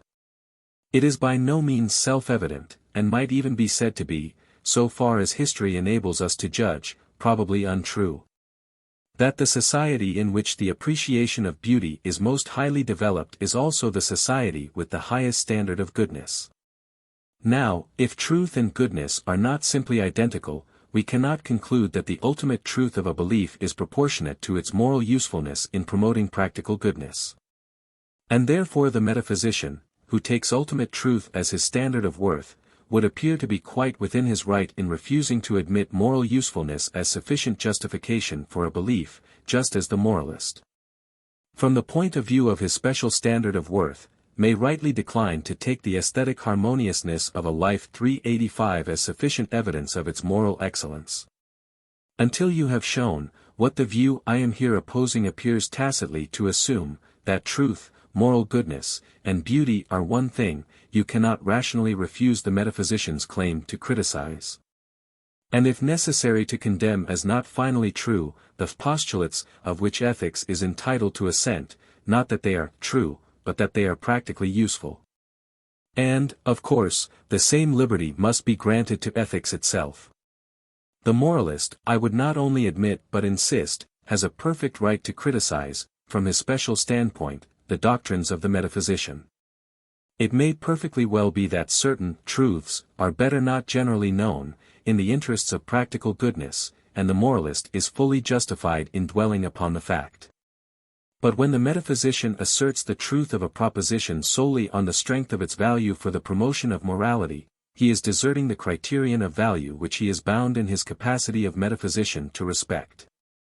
It is quite true that logic is not the only game at which it interests mankind to play, and that no one need play this special game unless he prefers it. But when you have once sat down to the game you must play it according to its own rules, and not those of some other. If you neglect this caution, you will most likely produce something which is neither good metaphysics nor sound ethics. There is every reason for metaphysics to beware of a will to believe, which in practice must mean that license to indulge in uncriticized assertion which Socrates in the Phaedo calls by the appropriate name of misology, and identifies as the psychological source of the worst forms of practical disillusionment with life. It follows, if these reflections are sound, that we must not, as metaphysicians, allow ourselves to assume the truth of any and every conviction about the nature of the world which we find personally inspiring and attractive, or even which we believe to have an invigorating effect upon the moral practice of mankind in general. We cannot, on a 386 priori grounds, dismiss the suggestion that it may make for practical goodness that all of us to some extent, and many of us to a very great extent, should be dwellers in the imperfectly illuminated regions on the midway boundary of light and dark.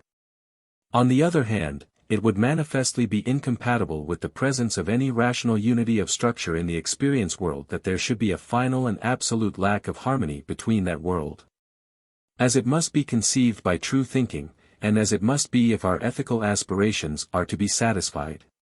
Somehow and somewhere, if the world is a teleological unity at all, these aspirations must be provided for and made good by its real structure, though possibly not in the form in which, with our present limited insight, we desire that they should be met, and though, again, we may be unable ever to say precisely in what form they are met. What is simply inconceivable in a rational world is that our abiding aspirations should meet with blank defeat. Section 3. What, then, appears to be the indispensable minimum of accord between known truth and our ethical postulates, without which the moral life itself would become irrational? On the whole, I think we may say that morality cannot maintain itself except upon two suppositions: 1, that in the main and on the whole the world is so ordered that our moral struggle for fuller and stronger individuality of life is successful, that by living the moral life our individual character does become richer in coherent interest and more completely unified. And, 2, that the gain thus won by our private struggles does not perish with our disappearance from this mortal scene, but is handed on to the successors who replace us in the life of the social order to which we belong. Speaking roughly, this means that unless morality is a delusion, the moral life is, on the whole, the happy life, and that there is such a thing as social progress. Now, both these conditions, I would contend, are shown by the actual experience of mankind to be met by the constitution of the real world. It was by the analysis of actual social life, and not by an appeal to postulates of a transcendental kind, that Plato and Aristotle showed that the good man is, in the main, even in the present state of society, the happy man. And it is by a similar analysis that the modern thinker must convince himself, if he convinces himself at all, that human societies are progressive. So far, then, no question of ultimate metaphysical issues 387 seems to be involved in the practical demand of the moral life. The case would, of course, be different if we were with Kant to regard it as a necessary demand of ethics that the world shall be so constituted that, in the end, and for every individual agent, happiness shall be exactly proportioned to virtue. Still more so if we went on to assert that morality is a delusion unless every individual is predestined, by the nature of things, to the ultimate attainment of complete virtue and complete happiness. Views of this kind would manifestly have to be defended by an appeal to metaphysical principles which do not find their complete justification in the empirically known structure of human society. So too the demand that human society itself shall be progressive beyond all limits, cannot be shown to be justified by what is empirically known of the structure and the non-human environment of our society. And if ethics really does postulate either the complete coincidence of virtue with happiness for the individual, or the infinite progress of society, it is clearly committed to the postulation of very far-reaching metaphysical doctrines. Further, it must be frankly owned that these postulates, as they stand, are inconsistent with the scheme of metaphysical doctrine expounded and defended in the present work. For both moral goodness and moral progress are bound up with finite individuality and its characteristic form of existence, the time process. Of progress, this is manifest: all progress is advance in time, and is advance from a relatively worse to a relatively better. And with virtue it stands no otherwise. For to be virtuous is not simply to have an individuality which is at once harmonious and rich in contents, but to make such an individuality for ourselves out of the raw material of disposition and environment. Only in the progress towards fuller individuality are we moral agents, and, just because we are finite, the complete attainment of an absolutely harmonious individuality is forever beyond us. Hence absolutely perfect virtue, and consequently absolutely perfect happiness, are incompatible with our nature as genuine but finite individuals. In all finite individuality there is inevitably some aspect of imperfection and consequently of sadness, though sin and sadness ought to fill, and can be empirically seen to fill, an increasingly subordinate place in proportion to the degree of individuality attained. The same reasoning is equally applicable to the case of any finite society. Nor does this seem any ground for regarding the Constitution 388 of the universe as ethically unsatisfactory. To repeat the previously quoted remark of Mr. Bradley, no one has a right to call the universe morally unsatisfactory on the ground that it does not precisely apportion happiness to virtue, unless he is prepared to show that more goodness would be produced by making the correspondence exact. And to show this is impossible. Still more absurd would it be to censure the universe because neither perfect virtue nor perfect happiness is attainable. For morality itself has no existence except as the creation of finite individuals, and hence we cannot without absurdity censure the universe on moral grounds for containing finite individuals, and so providing for the existence of morality. Section 4.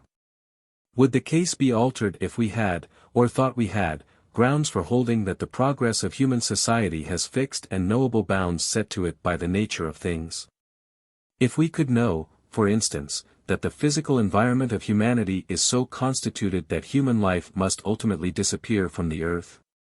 I cannot see that it would. No doubt the widespread acceptance of a belief that the end of things was at hand within a calculable period, might tend to lessen our moral earnestness, and if the period were taken to be sufficiently short, might lead to downright license and wickedness.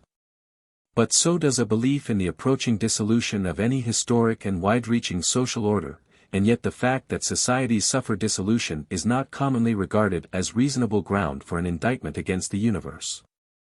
Nor is there any logical connection between such beliefs and their consequences. We cannot say that because human society is perishable, if it is perishable, its achievements must have been wasted and therefore its progress useless. The result of our achievements might, in some way unknown to us, survive our extinction as a race, even as we can partly see that the results of the individual life are preserved after our death. And, in any case, it is beyond the power of metaphysics to set any fixed limits to the existence and progress of human society. As we have seen, metaphysics gives us no reason to deny, though it does not enable us to affirm, that the social life begun under present conditions may be continued under unknown conditions beyond the grave. And even the disappearance of physical human life within a calculable period cannot be shown to follow from any principle of metaphysics. At most we can say that if 389 certain assumed physical laws, especially that of the dissipation of energy, are valid for all physical processes, and if again, the psychical factor in living organisms is incapable of reversing the downgrade tendency of energy to pass into forms unavailable for work, then the human society we know must come to an end within a calculable time. But whether the assumptions upon which this conclusion is based are or are not true, metaphysics by itself cannot determine. We are thus left in the following position. That on the whole the virtuous life is also the happy life, and that there is genuine social progress, seem to be empirically known certainties.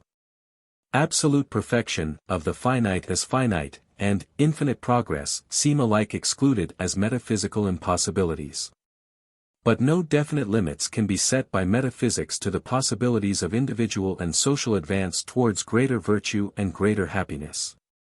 As for the theories in physics which appear to threaten humanity with extinction within a measurable time, their truth is, to say the least of it, not assured, and we have, in our metaphysical conception of reality as an individual whole, the certainty that, whatever becomes of the human species, nothing of all our aspirations and achievements can be finally lost to the universe, though we may be quite unable to imagine the manner of their preservation. And for the purposes of the moral struggle from a worse to a better, this seems to be quite as much conformity to our aspirations as we need ask of the world.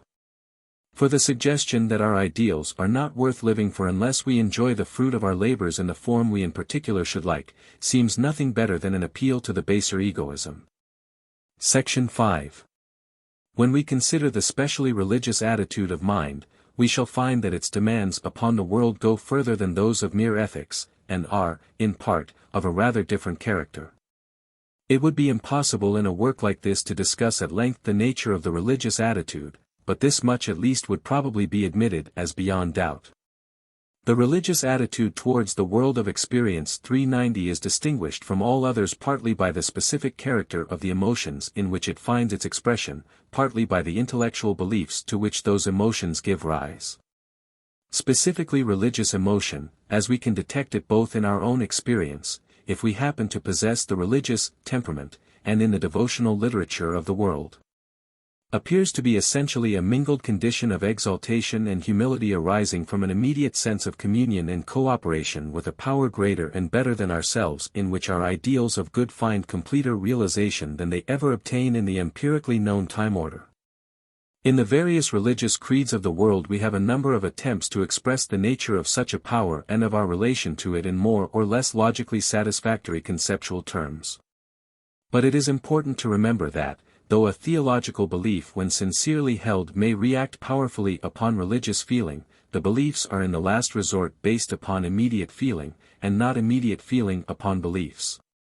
In this sense, at any rate, it is true that all genuine religious life implies the practical influencing of feeling and action by convictions which go beyond proved and known truth, and may therefore be said to be matters of faith. What the convictions to which we thus surrender the practical guidance of life are, in any individual case, seems to be largely a question of individual constitution and social tradition.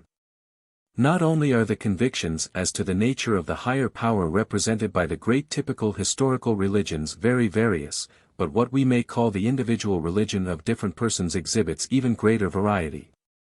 There is hardly any important object of human interest which may not acquire for some man the significance which belongs to the completed realization of his highest ideals. It is no more than the truth to say that a mother, a mistress, a country, 391 or a movement, social or political, may be, as we often phrase it, a man's religion. Amid all this variety two general principles may be detected which are of primary importance to the metaphysical critic of religious experience. 1. It is essential to the religious experience that its object should be accepted as the really existing embodiment of an ideal. This is the point in which the religious attitude of mind differs most strikingly from that of mere morality. In the ethical experience the ideal is apprehended as something which does not yet exist, but has to be brought into existence by human exertion. Hence for the purely ethical attitude of mind the world has to be thought of as essentially imperfect, essentially out of accord with what it ought to be in order to correspond to our demands on it. Thus there is not for morality, as we shall directly see there must be for religion, such a thing as the problem of evil. That the world, as it comes to us in the temporal order, contains imperfection and evil which must be done away with, is a practical presupposition without which morality itself would have no raison d'être. But in religion the case is otherwise. It is only in so far as the object of our adoration, whatever it may be, is taken to be the really existing embodiment of our highest ideals, that it can produce, in our spiritual communion with it, that combined emotion of exaltation and abasement.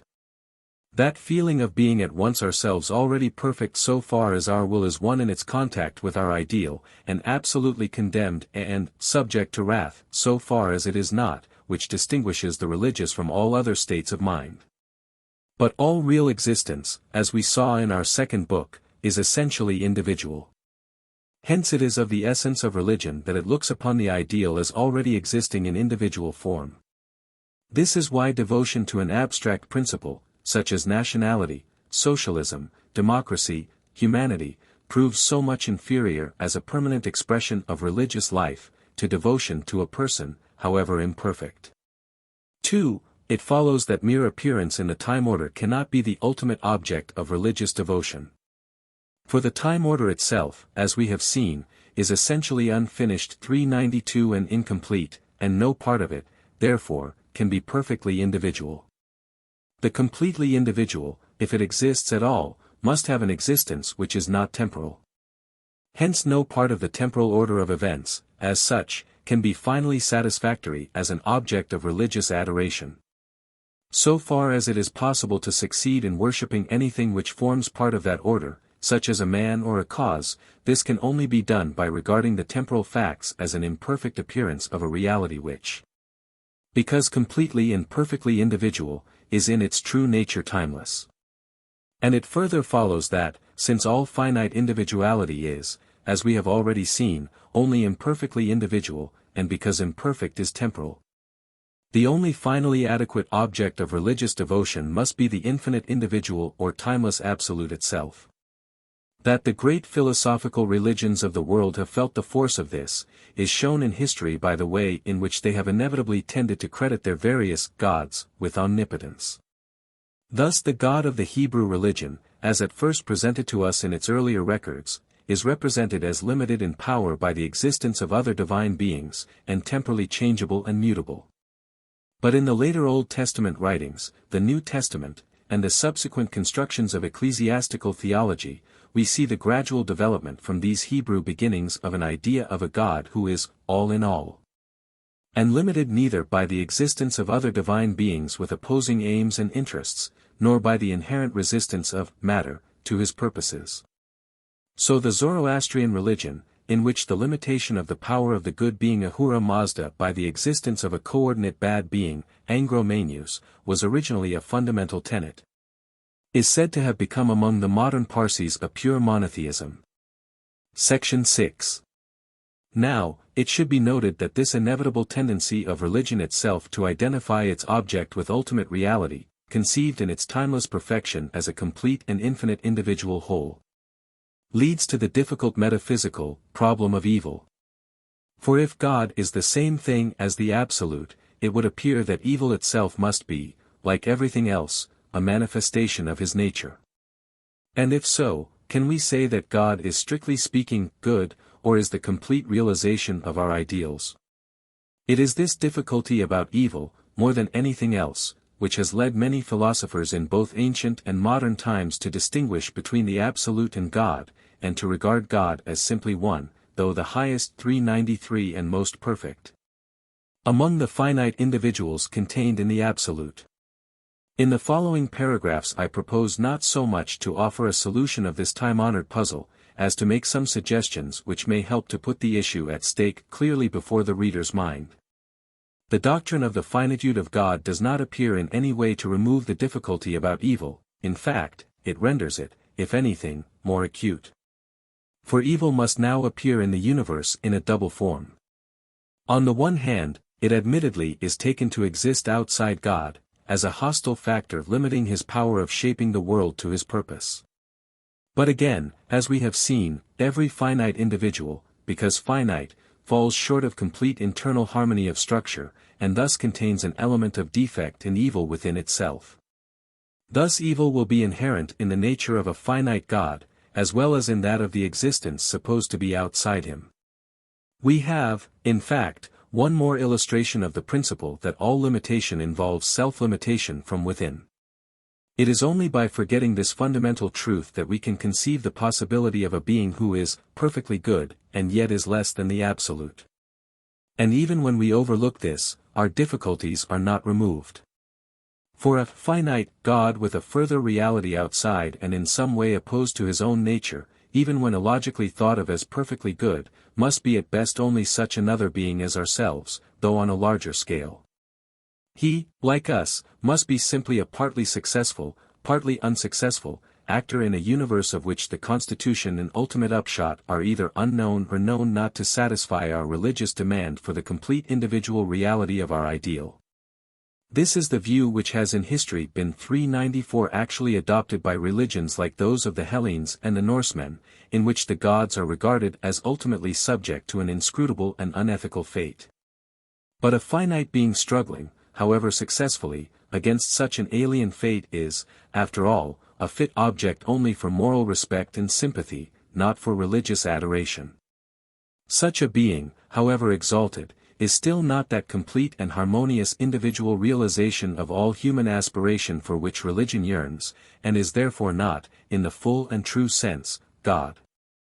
If, then, a finite ethical individual, however exalted, cannot be an adequate object of religious devotion, how does the case stand with the infinite individual whole of reality? Can we worship the Absolute? This is a question which needs some careful examination before we can venture on a positive answer. Section 7. The problem, let it be observed, is not strictly psychological.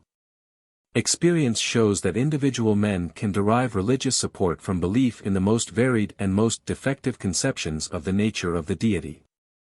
Beliefs which bring one man peace in believing might, if seriously entertained, blight another man's life. One man's God may be another's devil. This is, however, not the point.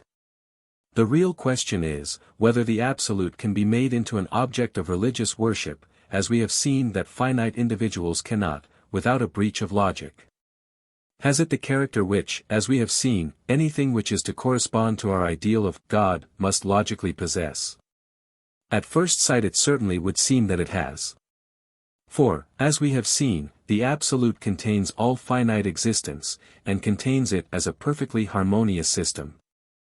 And therefore all finite aspiration must somehow be realized in the structure of the Absolute whole, though not necessarily in the way in which we, as beings of limited knowledge and goodness, actually wish it to be realized. The Absolute whole is thus, as nothing else can be, the concrete individual reality in which our ideals have actual existence. As all our ideals themselves are but so many expressions of our place in the system and our relation to the rest of it, so the system itself is their concrete harmonious embodiment. 395 It is true, as we have already seen, that our ideals may not be realized in the whole just in the form in which we conceive them. But it must be remembered that in so far as we set up our private judgment and wishes as standards to which the whole is bound to conform on pain of condemnation, we are adopting an attitude which is at once illogical and irreligious. It is illogical, because it implies the assumption that with fuller knowledge of the system of reality as a whole we should still desire the fulfillment of our aspirations in the special way which at present recommends itself to our imperfect insight. It is irreligious, because the demand that human desires shall be fulfilled in our way and not in God's way involves the setting up of human wisdom against God's, and is thus irreconcilable with genuine union of heart and will with the divine order. What then becomes, from this point of view, of the problem of evil? How can the presence of moral evil in the temporal order be reconciled with the thought of the Absolute whole as the complete and harmonious realization of human ideals?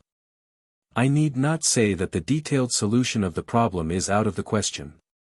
As beings whose insight is necessarily limited by our own finitude, we cannot hope to see how in detail everything that appears to us as evil might, with larger knowledge, be known as an integral constituent of a whole which, as a whole, is the realization of human aspiration, and therefore free from evil. But it is at least possible to make suggestions which may show that the problem is a mere consequence of the inevitable defects of our insight, and that it would disappear with fuller knowledge. It is not hard to see that there are two main reasons why the structure of the universe seems to finite insight partly evil. Our insight into the nature and connection of our purposes themselves is never complete. We are all, in part, ignorant of exactly what it is to which we aspire. Hence our purposes in part appear to be met by existence with a negative just because we are only imperfectly aware of what they mean and whither they tend.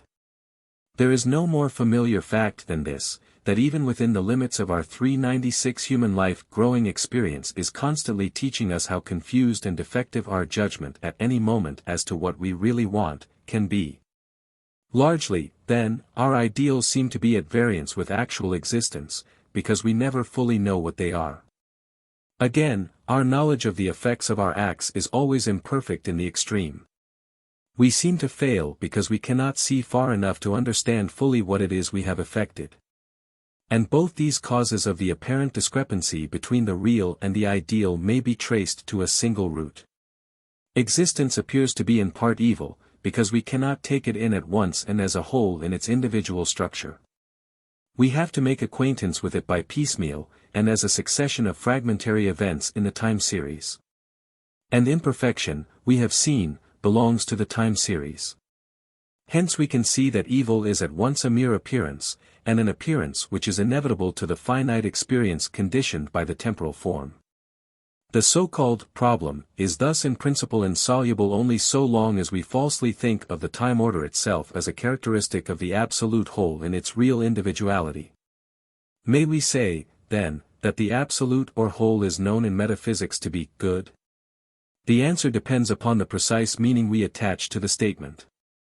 In the sense that it is the really existing embodiment of the ideals we are trying amid our ignorance and confusion to realize, we clearly must say, yes.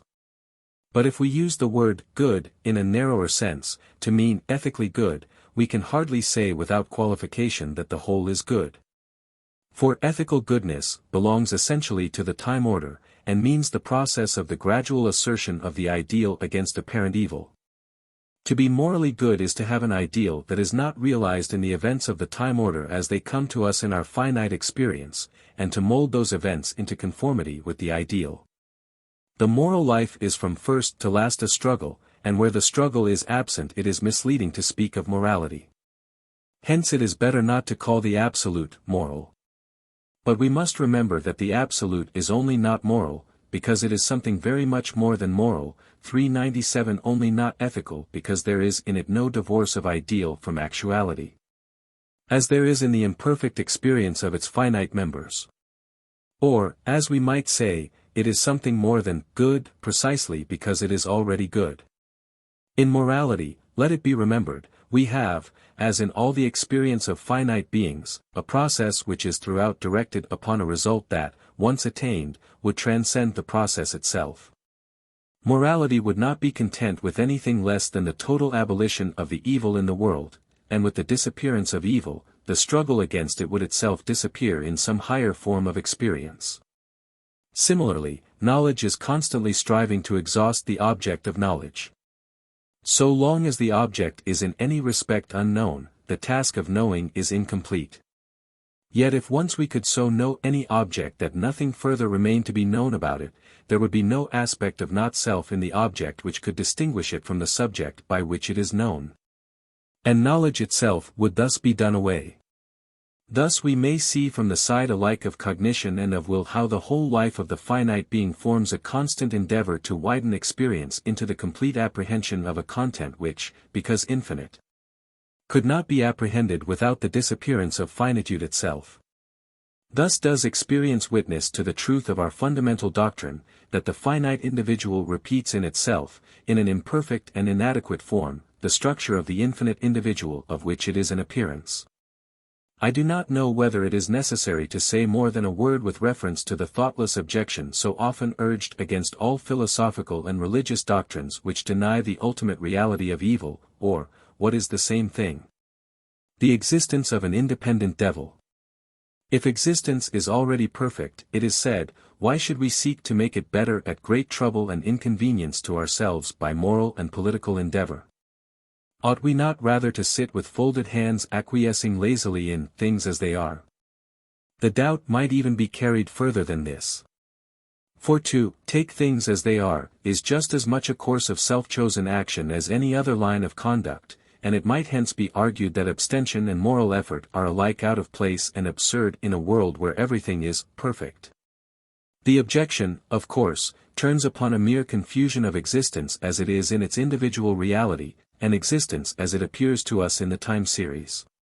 The argument for quietism is based purely upon attributing to the essentially imperfect 398 and incomplete series of temporal events the perfection which only belongs to the timeless whole.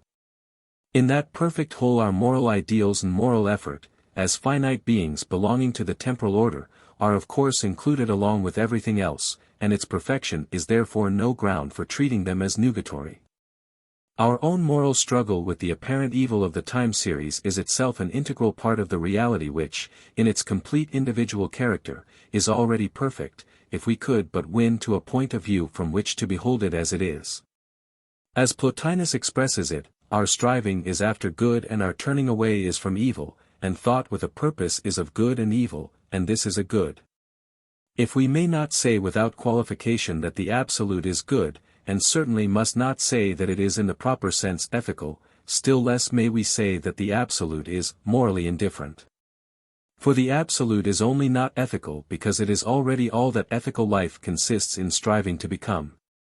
Hence the higher a finite being stands in the ethical scale, as judged by the double criterion of the wealth of its interests in the world and the degree of harmony between them, the more adequately does its structure repeat that of the whole. And the higher is its degree of reality. And this means that the good man's ideals are realized in the world order with less of modification and reconstruction than the bad man's.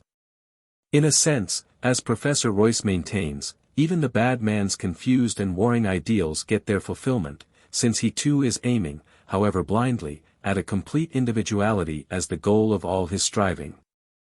But he is seeking it where it is not to be found, in the gratification of desires which cannot be allowed the supreme place in the direction of life without leading to the distraction and mutilation of the self. As Plato puts it, the bad man does as he pleases, and for that very reason never does what he wills. Hence the place of the good man in the economy of the universe is very different from that of the bad, and the 399 world order itself is the very reverse of indifferent to the distinction between them. My own conclusion, then, which I offer to the reader simply as my own, is that anything less than the Absolute is an inadequate object of religious devotion, and that the Absolute itself has the structure which such an object requires.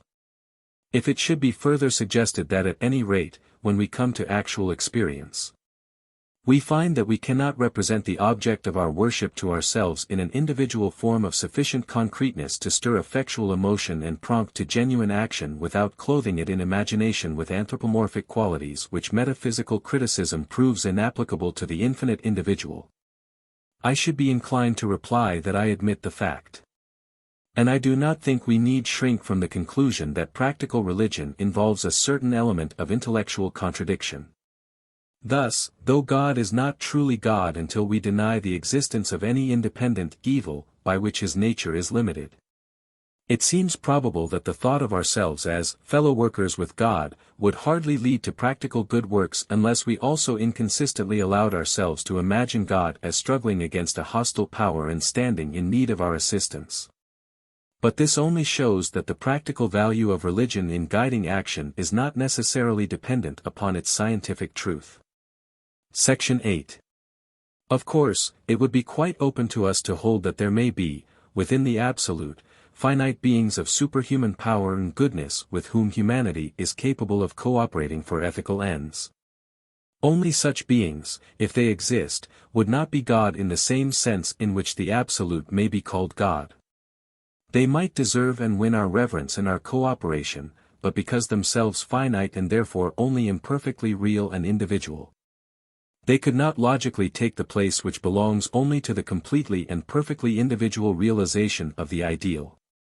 That would still fall partly outside them in the nature, as a whole, of the system which harmoniously includes both 400 ourselves and them. Thus such beings would be gods, in the sense of polytheism rather than God in that of monotheism.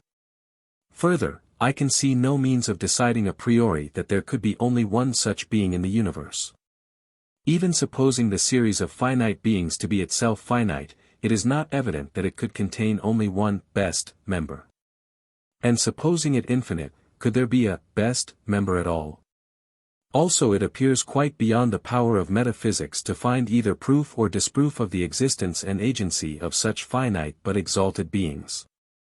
We cannot say that our general conception of reality is such as to negative the suggestion, and yet again that general conception gives us no positive evidence in favor of taking it as true. It would certainly be the grossest presumption to maintain that the Absolute can contain no higher types of finite individuality than those presented by human society. On the other hand, it would be equally presumptuous to assert that we have reasoned knowledge of their existence and their direct social relation with ourselves. Hence we must, I think, be content to say that the hypothesis, so far as it seems to be suggested to any one of us by the concrete facts of his own individual experience, is a matter for the legitimate exercise of faith. Section 9. These reflections may naturally lead to some remarks, which shall be made as brief as possible, about the so-called philosophical arguments for the existence of God, which played a prominent part in metaphysics before their discrediting at the hands of Kant and Hume. Kant's great achievement lies in having demonstrated that the whole force of the proofs depends upon the famous ontological argument, best known in modern philosophy in the form adopted by Descartes in the fifth meditation. Descartes there argues thus: by God I mean a completely perfect being. Now, existence is a perfection, and non-existence an imperfection. Hence I cannot think of a non-existing perfect being without self-contradiction. Hence God, because by hypothesis 401 perfect, must exist, and is the only being whose existence logically follows from its definition. Kant's even more famous criticism of this famous inference turns upon the principle which he had learned from his study of Hume, that logical necessity is subjective. If I think of a logical subject as defined by certain properties, he argues in effect, I am necessitated to ascribe to it all the predicates implied in that definition. That is, I must affirm them or contradict myself. Hence, if existence is originally included among the perfections by which the subject, God, is defined, the proposition God exists is certainly necessary, but is also tautological, and amounts, in fact, to the mere assertion that an existing perfect being is an existing perfect being. But if the existence spoken of in the predicate is something not included in the definition of the subject, then you cannot infer it from that definition. Now, real existence is not a predicate which can be included in the definition of a concept. The predicates by which an imaginary $100 are defined are the same as those of a real $100. It is not by the possession of a new predicate, but by being actually given in a concrete experience, that the real coins differ from the imaginary. Hence all propositions asserting real existence are synthetic, i.e., assert of their subject something which is not contained in the concept of it, and the real existence of God or any other object can never be deduced from its definition. This Kantian criticism has itself been subjected to much criticism, principally at the hands of Hegel and those subsequent philosophers who have been specially affected by the Hegelian influence. What appears to be the general principle of the Hegelian criticism has been most clearly expressed in English philosophy by Mr. Bradley, upon whose discussion the following remarks are chiefly founded. 402 inches. Estimating the worth of the ontological proof, we must distinguish between the general principle implied in it and the particular form in which it presents that principle. It is manifest that Kant is perfectly right when he contends that, taking existence to mean presence in the space and time order, you cannot reason from my possession of any idea to the existence of a corresponding object. You cannot say whatever I conceive must exist as I conceive it. But the principle of the ontological proof is perhaps not necessarily condemned by its failure to be thus universally applicable. The principle involved appears to be simply this: the idea and the reality outside its own existence as a fact in the time order which it means, or stands for, are mutually complementary aspects of a whole reality which include them both. For there is, on the one side, no idea so poor and untrue as not to have some meaning or objective reference beyond its own present existence. And, on the other, what has no significance for any subject of experience is nothing. Hence in its most general form the ontological argument is simply a statement that reality and meaning for a subject mutually imply one another.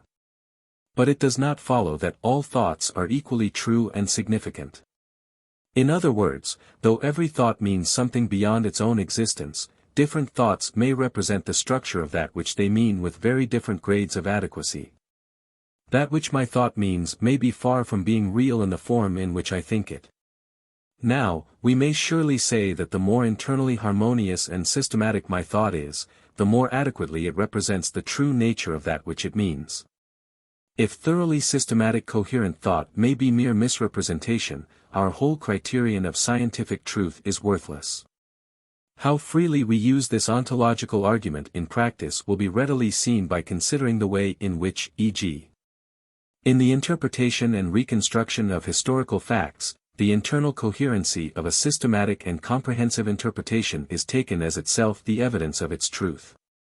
Hence it may be argued that if there is a systematic way 403 of thinking about reality which is absolutely and entirely internally coherent, and from its own nature must remain so, however the detailed content of our ideas should grow in complexity, we may confidently say that such a scheme of thought faithfully represents the reality for which it stands, so far as any thought can represent reality. That is, while the thought would not be the reality because it still remains thought, which means something beyond its own existence, it would require no modification of structure but only supplementation in detail to make it the truth. But if we have anywhere thought which is thus internally coherent, and from its own nature must remain so, however knowledge may extend, we have it surely in our metaphysical conception of the real as the absolutely individual. Thus the ontological proof appears, in any sense in which it is not fallacious, to amount merely to the principle that significant thought gives us genuine knowledge. And therefore, since the thoroughgoing individuality of structure of its object is presupposed in all significant thought, reality must be a perfect individual. That this perfect individual must further be God, i.e., must have the special character ascribed to it by beliefs based upon specifically religious emotions, does not follow. How far the God of religion is a correct conception of the metaphysical absolute, we can only learn from the analysis of typical expressions of the religious experience itself. And it is obvious that if by God we mean anything less than the absolute whole, the ontological proof ceases to have any cogency. It is impossible to show that the possibility of significant thought implies the presence of a special finite being, not empirically known to us, within the absolute. The cosmological proof, or argument from the contingency of the world, unlike the ontological, has the appearance, at first sight, of starting with given empirical fact. As summarized by Kant for purposes of criticism, it runs thus: if anything at all exists, there must be also an absolutely necessary being. Now, I exist myself, ergo, the absolutely necessary being exists. To make the proof quite complete, it would be necessary to show that the being whose existence is affirmed in the minor premises, to wit, myself, is not itself that absolutely necessary being.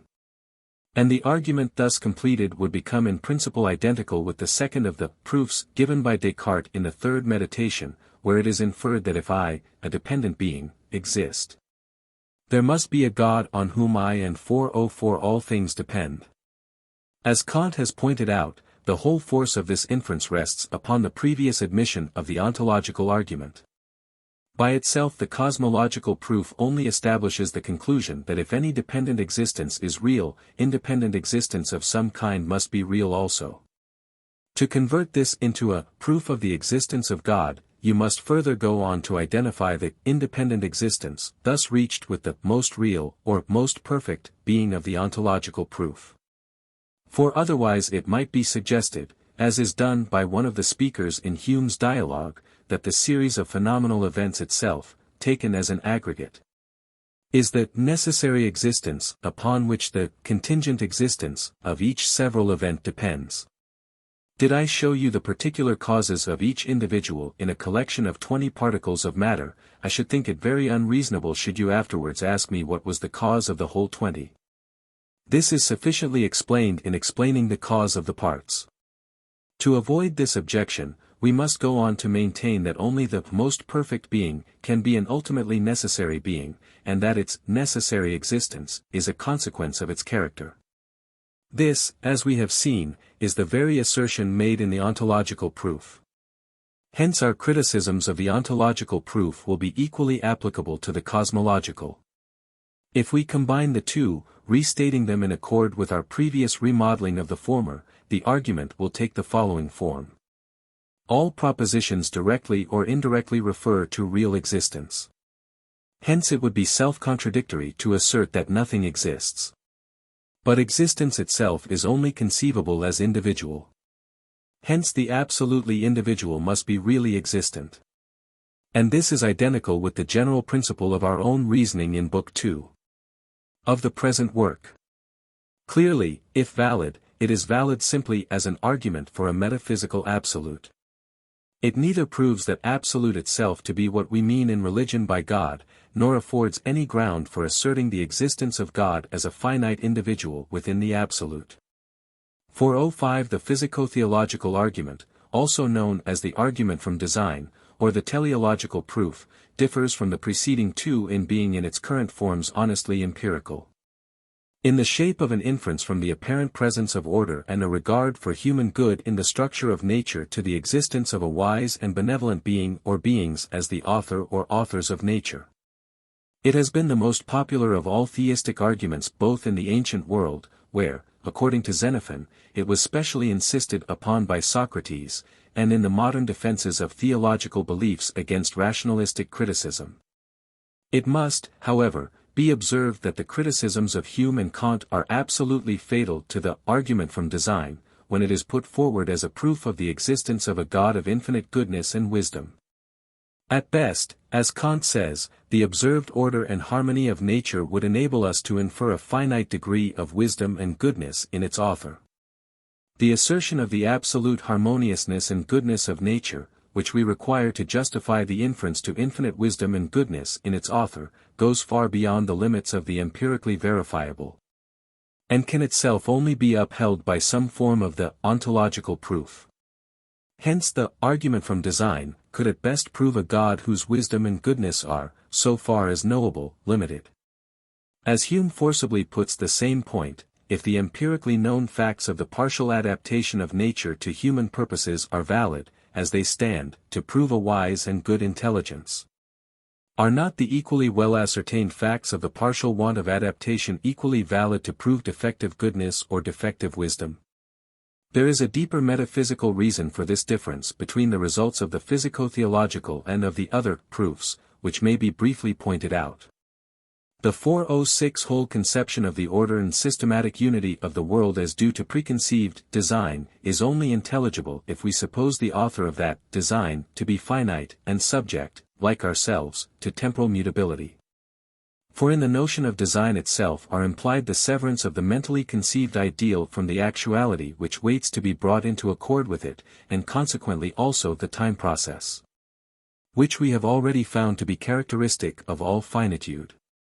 Hence the physico-theological proof, by itself, can at best be used to establish the reality of finite gods, not of God, because it works throughout with the categories of finitude. Upon the logical force of the argument, as thus limited by its initial assumptions, only one observation need be made. What the reasoning asserts is not merely that nature is in reality a system exhibiting individuality in purposive interest, or even design, but that it reveals the particular design of assisting and fostering human progress. Now, whether this is so or not would appear to be a question of empirical fact only capable of determination by the methods applicable to other problems of the same empirical kind.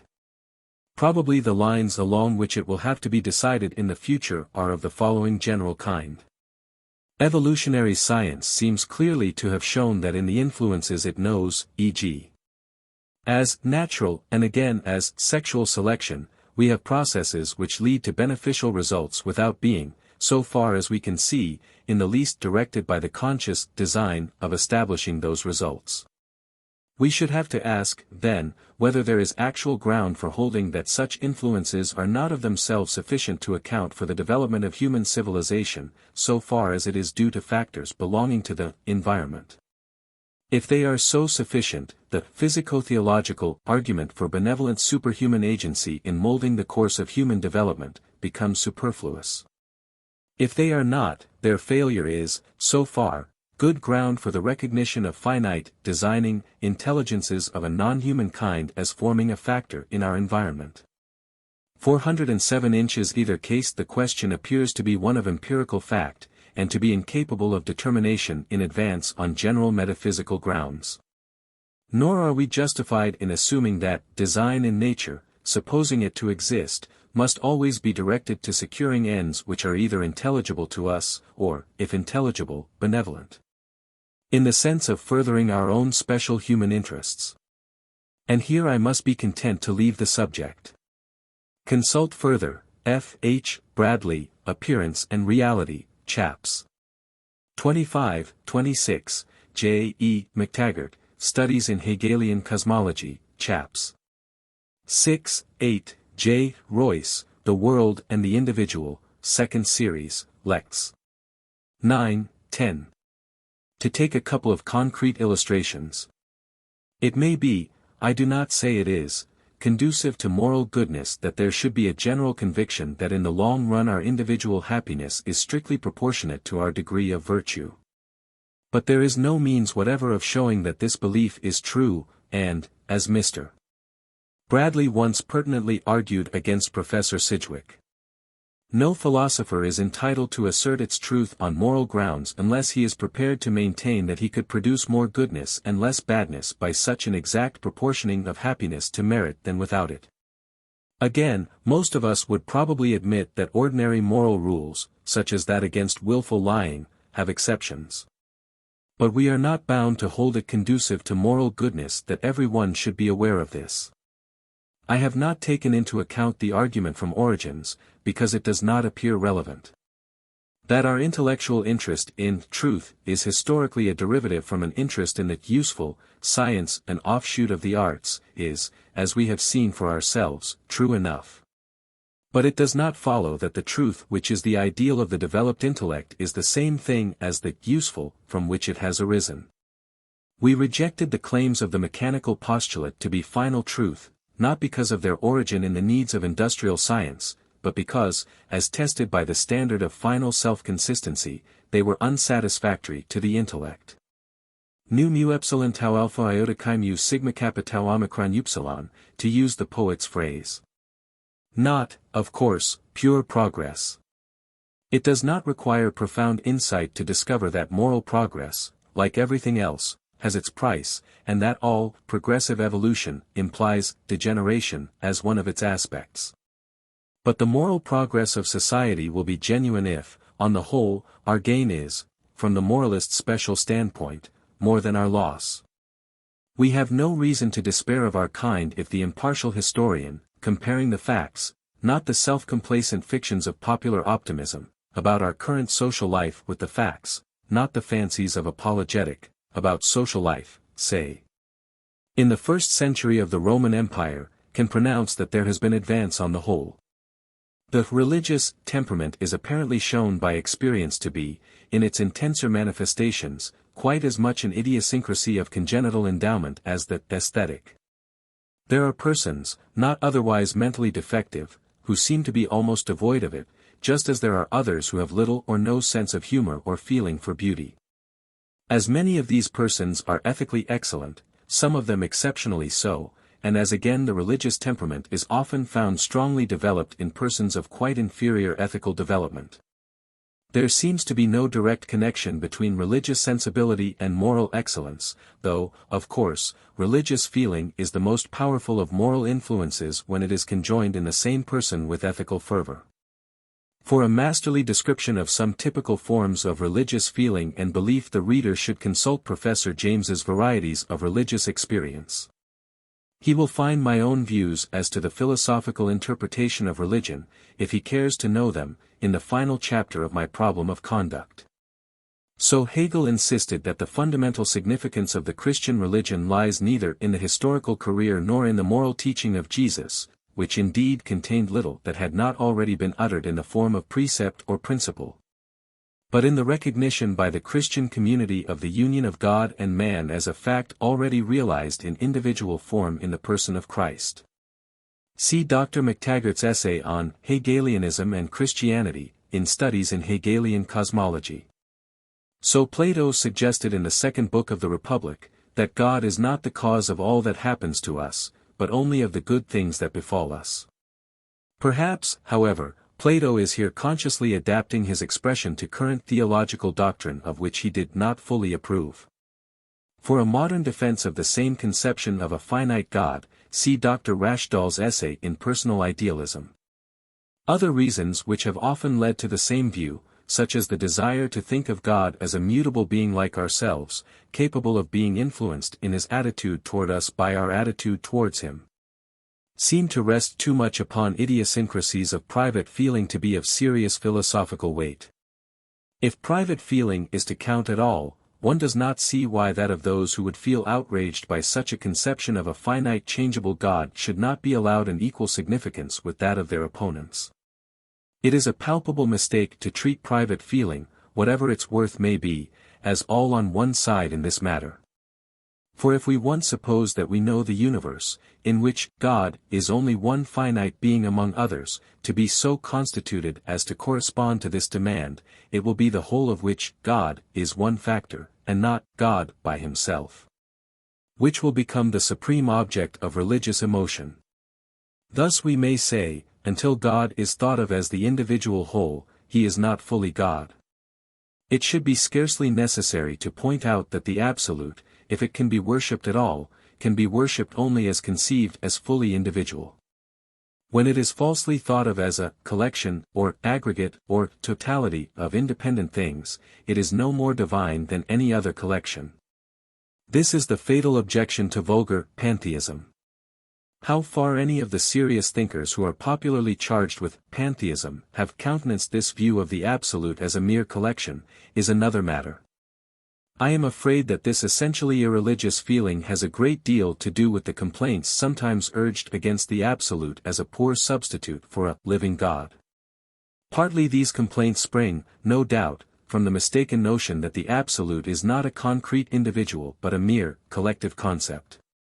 But they seem also to be motived by a suspicion that a finite deity might be more amenable than the Absolute to our wish to have our ideals gratified in our own fashion. And so far as this is the motive of them, such complaints are essentially impious. The reader will naturally think of the famous Socratic paradox, that wrongdoing is error, vice is ignorance. If we interpret this to mean that the fundamental advantage of the good man over the bad lies in his truer insight into what he seriously wants, it seems to be true. Enneads, I. 8:15, quoted and translated in Whitaker, The Neoplatonists, p. 83, Plotinus had just previously made the correct observation that to deny the existence of evil in any and every sense means to deny the existence of good. Kappa alpha kappa nu gamma epsilon epsilon tau iota lambda gamma omicron iota tau pi alpha rho pi alpha nu tau omicron omicron sigma iota mu epsilon nu alpha iota nu gamma kappa eta alpha tau phi alpha theta nu alpha iota rho epsilon nu kappa alpha mu eta delta pi epsilon kappa tau nu mu eta delta nu epsilon nu alpha iota. We might thus say, if good is to be at all, evil must have some kind of relative or phenomenal existence as its antecedent condition. But, as thus serving as a condition for the realization of good, evil is itself, from a more universal point of view, good, and therefore its existence as evil only apparent. On the whole question of the position of evil in the world order, see the admirable essay on Sin, in Dr. McTaggart's Studies in Hegelian Cosmology. When it is said that the Absolute, if it exists, must be morally indifferent, there is often a conscious or unconscious confusion of thought. The Absolute must certainly be indifferent, in the sense that it does not feel the internal discord of hatred and animosity against any of its constituents. Deus, as Spinoza says, neminem potest odio habere. For the Absolute is not one of the two combatants, it is at once both combatants and the field of combat. But to infer that the Absolute, because devoid of the feelings of hatred and private partisanship, must be indifferent in the sense that our goodness and badness make no difference to our place in it, is a fallacy of equivocation for which unconsciousness and bona fides are scarcely sufficient excuse. Thus I do not understand why, apart from respect for the traditions of Christianity, Dr. Rashdall should hold that God, in his sense of the word, is one and not many. His argument appears to me to identify God with the Absolute, where it is required to maintain God's unity, and to distinguish them as soon as it becomes a question of proving God's personality, see his essay in Personal Idealism.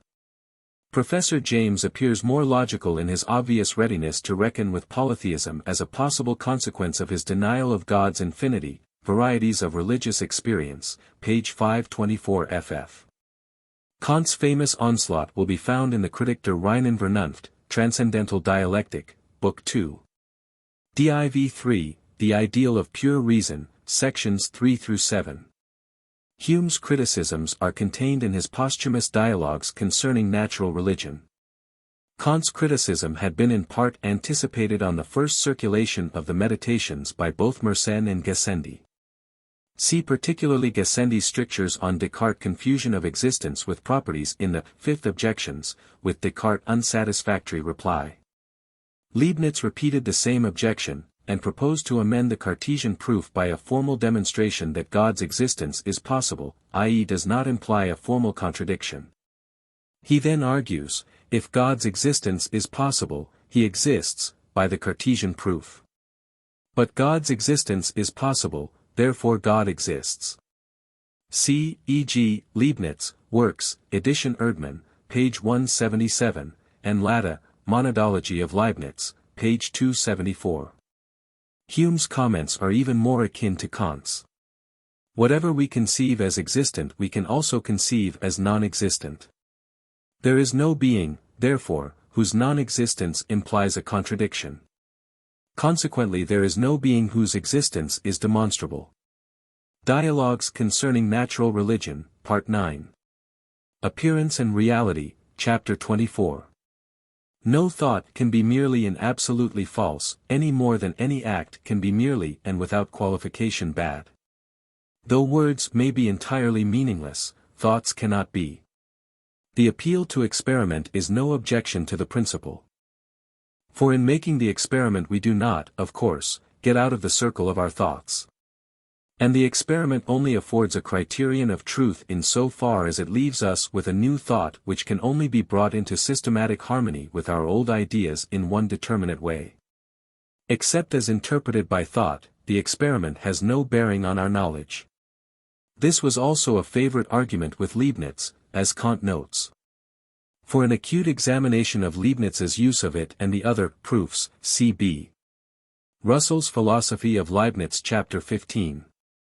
For Hume's objections to it, see the already quoted Part 9 of the Dialogue Concerning Natural Religion.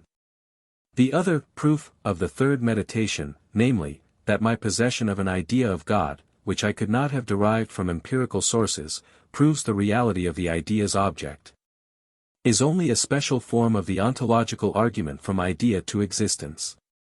As thus remodeled, the double ontologico-cosmological argument might be attacked on two grounds: 1, that it only proves, once more, that if we admit that all propositions are concerned with real existence, either directly or remotely, we must admit the existence of the absolute, but does not demonstrate that all propositions are so concerned. 2, that in saying that existence is only conceivable as individual we fall back into the Cartesian misconception of existence as a predicate. I should reply, 1, that the validity of the premise in question cannot be denied without being confirmed in the act of denial. i.e., unless the suggested proposition that some propositions at least have no reference to a reality beyond their own presence as psychical facts in my mind, itself has the very objective reference in question, it has no meaning, and is therefore no genuine proposition. 2, that we must distinguish between the what and the that of existence. The that of existence is not conceivable at all, but our position is that this inconceivable that is only logically, not really, separable from a what. And that it is precisely this inseparability of the that and the what which we mean by individuality. Dialogues Concerning Natural Religion, Part 11. This is quite consistent with our own view, that all real processes are teleological in the sense of being marked by subjective interest.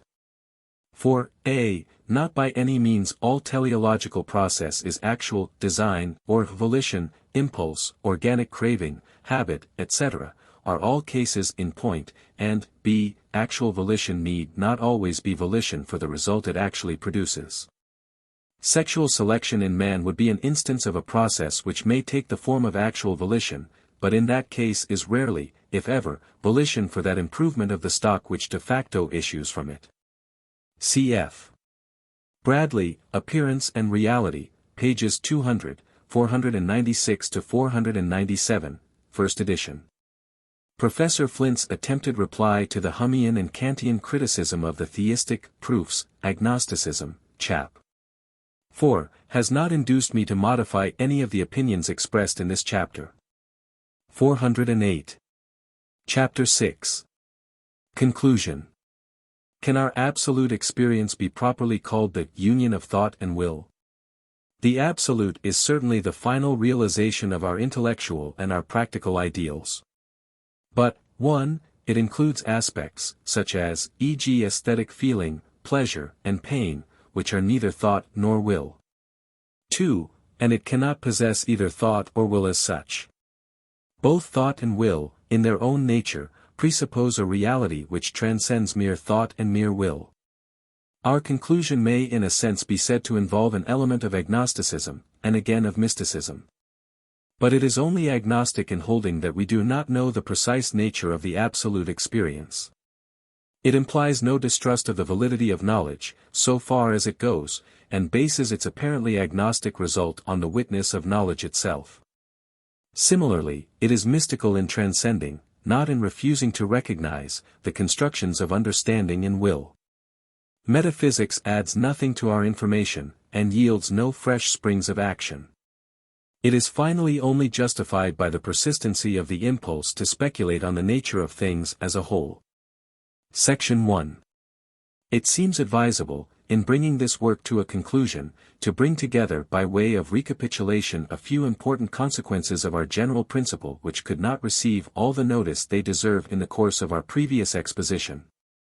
Our main contention, which it may be hoped our discussion of special problems has now confirmed, was that the whole of reality ultimately forms a single infinite individual system, of which the material is psychical matter of fact.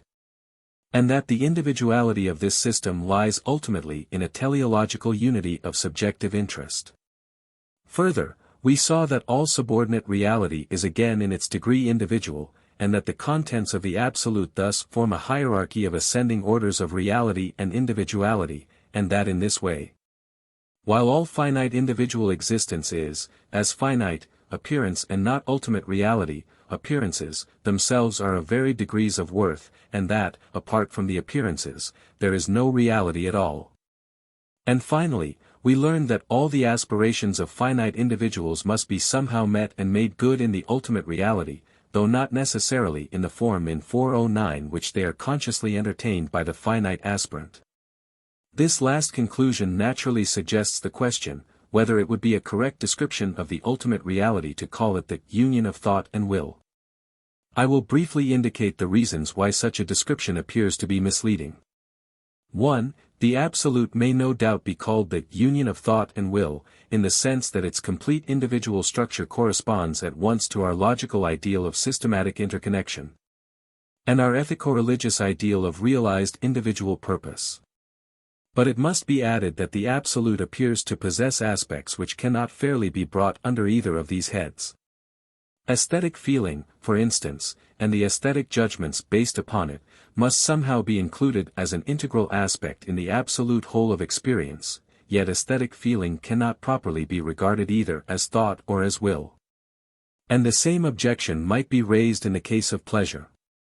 However closely pleasure may be connected with conative efforts towards the retention or renewal of the pleasant experience, it seems quite clear that the pure pleasures are not forms of conscious conation. And that even in those mixed pleasures, which depend in part for their pleasantness upon relief from the tension of precedent craving or desire, analysis enables us to distinguish two elements, that of direct pleasure in the new experience, and that of the feeling of relief from the craving. Hence, if it be admitted that the absolute contains pleasure, it must also be admitted that it contains something which is neither thought nor will. The same argument would hold good, I think, even if we held with the pessimists, that the absolute contains a balance of pain over pleasure. For, intimate as the connection is between pain and thwarted conation, it seems a psychological monstrosity to maintain that felt pain is always and everywhere an experience of the frustration of actual conscious effort. And unless this monstrosity can be maintained, we must recognize in pain too a fundamental experience quality irreducible to thought or will. Thus, at best, the description of the absolute, as the union of thought and will, would be incomplete. 2. But, further, the description, if taken to mean that 410 the absolute itself has thought and will, as such, would be not only incomplete but false. For actual thought and actual will can easily be shown to be essentially finite functions, neither of which could ever reach its goal and become finally self-consistent, without ceasing to be mere thought or mere will. Thus actual thought always involves an aspect of discrepancy between its content and reference. It is always thought about a reality which falls, in part, outside the thought itself, is only imperfectly represented by the thought's content, and for that very reason is a not-self to the thought for which it is an object. And the whole process of thinking may be described as a series of attempts on the part of thought to transcend this limitation. So long as the content of the thought is not adequate to the reality which it thinks, so long, that is, as there is anything left to know about the reality, thought restlessly presses forward towards an unreached consummation.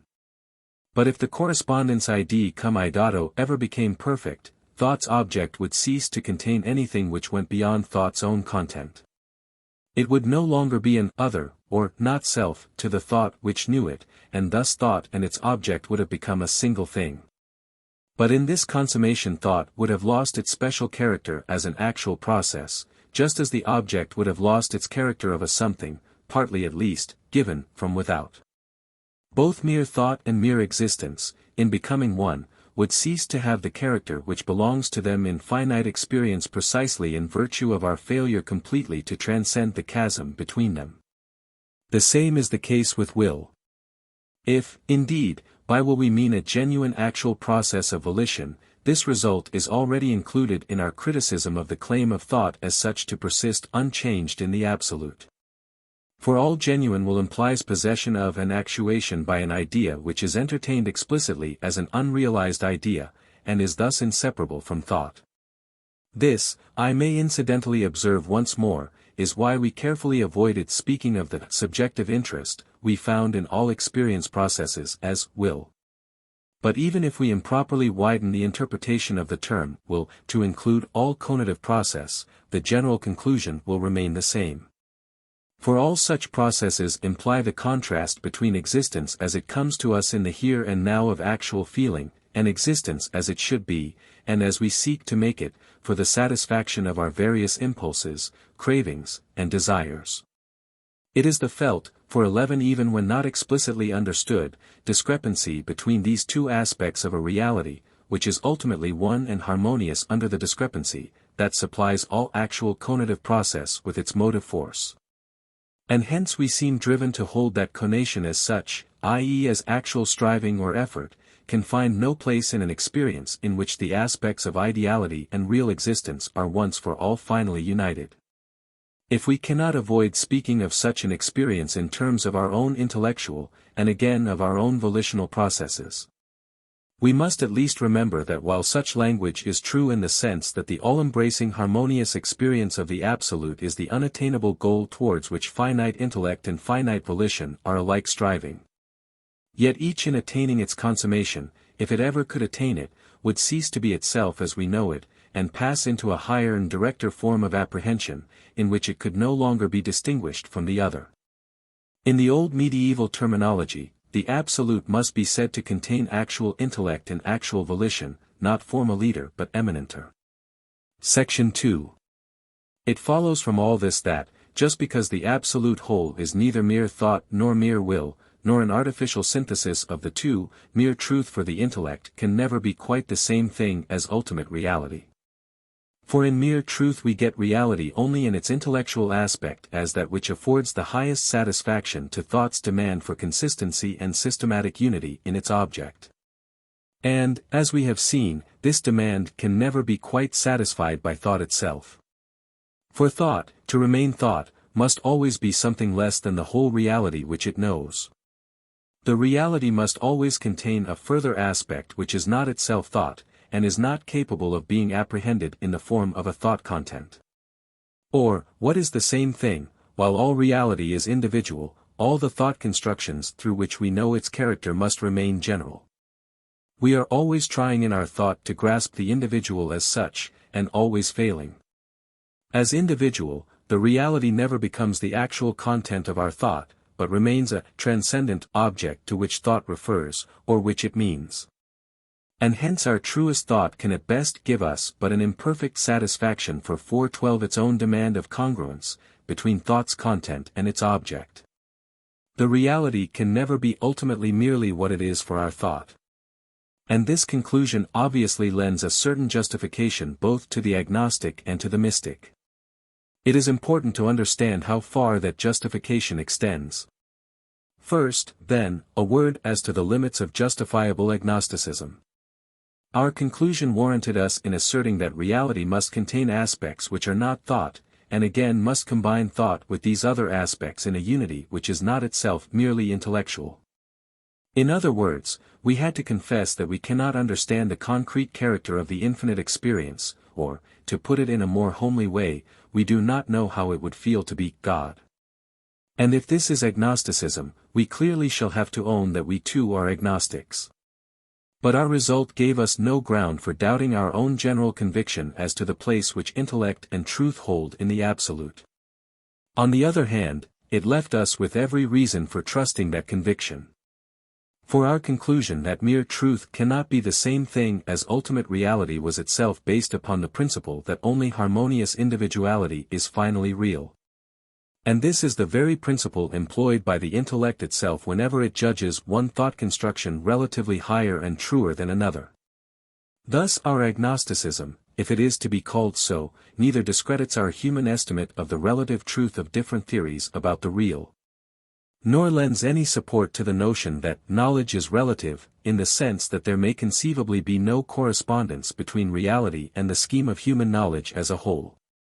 It is based not on the distrust of human reason, but upon the determination to trust that reason implicitly, and it claims, in declaring mere truth to fall short of reality, to be expressing reason's own verdict upon itself.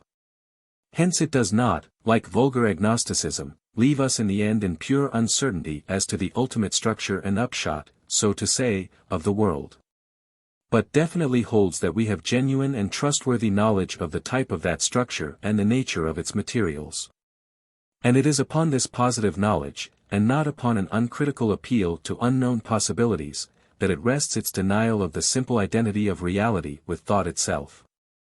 For all we know, says the common agnosticism, our thought is sheer illusion, and therefore we must confess that we have in the end no notion what the reality of the world may be. Thought is not illusory, says our systematic 413 idealism, and therefore its own witness that reality is an individual whole of experience which is more than thought is a positive contribution to our knowledge. Between these two positions there may be a superficial resemblance, but there is an essential difference in principle. So again with the mystical element in our result. In holding that all genuine individuality, finite or infinite, involves a type of immediate felt unity which transcends reduction to the relational categories of thought and will, we may fairly be said to have reached a conclusion which, in a sense, is mystical. But our result is not mysticism, if by mysticism is meant a doctrine which seeks ultimate reality in mere unanalyzed immediate feeling as such. The results of intellectual and volitional construction have not been treated by us as illusory and as a sort of intellectual and moral mistake. On the other hand, we urged that the ultimate unity of the real must transcend, and not merely fall short of, the rational scheme of thought and will. And we consequently insisted that our result, so far as it is a mystical one, can only be justified by following out the constructions of the logical intellect and the ethical will to their final consequence, and showing that each of them itself demands completion in an individual reality which includes and transcends both. To quote the admirable words of Dr. McTaggart, a mysticism which ignored the claims of the understanding would no doubt be doomed. None ever went about to break logic, but in the end logic broke him. But there is a mysticism which starts from the standpoint of the understanding, and only departs from it in so far as that standpoint shows itself not to be ultimate, but to postulate something beyond itself. To transcend the lower is not to ignore it. And it is only in this sense that philosophy is justified in asserting, above all knowledge and volition, one all-embracing unity, which is only not true, only not good, because all truth and all goodness are but shadows of its absolute perfection. 414 Section 3. The reader who has persevered to the conclusion of this volume may perhaps, on laying it down, experience a certain feeling of dissatisfaction. Our investigations, it might be complained, have added nothing to our stock of scientific information about the contents of the world, and have supplied no fresh practical incentives towards the strenuous pursuit of an elevated moral or religious ideal. I must at once admit the justice of this hypothetical criticism, and dispute its relevancy. Quite apart from the defects due to personal shortcomings and confusions, it is inherent in the nature of metaphysical study that it can make no positive addition to our information, and can of itself supply no motives for practical endeavor. And the student who turns to our science as a substitute for empirical physics or psychology, or for practical morality, is bound to go away disappointed. The reason of this we have already had occasion to see. Metaphysics has to presuppose the general principles of the various sciences and the general forms of practical experience as the materials upon which it works. Its object as a study is not to add to or to modify these materials, but to afford some coherent and systematic satisfaction for the intellectual curiosity which we all feel at times as to the general nature of the whole to which these various materials belong, and the relative truth and clearness with which that general nature is expressed in the different departments of experience. Its aim is the organization, not the enlargement of knowledge.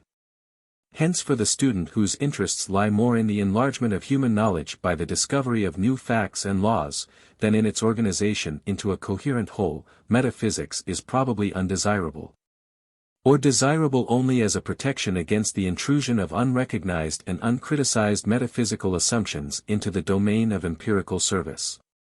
And similarly for the practical man whose interests in life are predominantly ethical, the main, if not the sole, value of metaphysical study lies in its critical function of exposing false metaphysical assumptions, which, if acted upon, might impair the vigor of spontaneous moral effort. But for those in whom the speculative desire to form some coherent conception of the scheme of things to which we belong as a whole is strong, metaphysics has a higher importance. In such minds the impulse to reflect on the nature of existence as a whole, if debarred from systematic and thorough gratification, is certain to find its outlet in unsystematic and uncriticized imaginative construction. Metaphysics 4:15 they will certainly have, and if not conscious and coherent, then unconscious and incoherent metaphysics.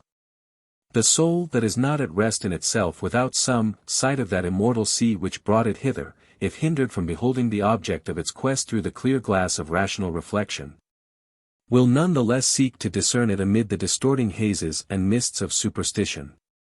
It is in such seekers after the infinite that metaphysics has its natural and proper followers, and for them the study is its own justification and its own reward. If a work like the present should prove of any help to such students, whether by offering positive suggestions which they can accept, or by assisting them to know definitely why they reject its conclusions, it will perhaps have achieved as much as its writer could reasonably expect. Consult further, F. H. Bradley, Appearance and Reality, Chapter 27, J. E. McTaggart, Studies M. Hegelian Cosmology, Chapter 9. I use the epithet in its familiar Platonic sense. The pure pleasure is that which is not dependent, in whole or in part, for its pleasantness upon a previous nu delta epsilon iota alpha, or actual experience of craving or desire. I do not mean, as Plato possibly did, that a mixed pleasure, preceded by such nu delta epsilon iota alpha, is a contrast effect without positive quality of its own. Compare the argument of appearance and reality, Chapter 26, pages 469 to 485, first edition. And the famous Scholium to Prop.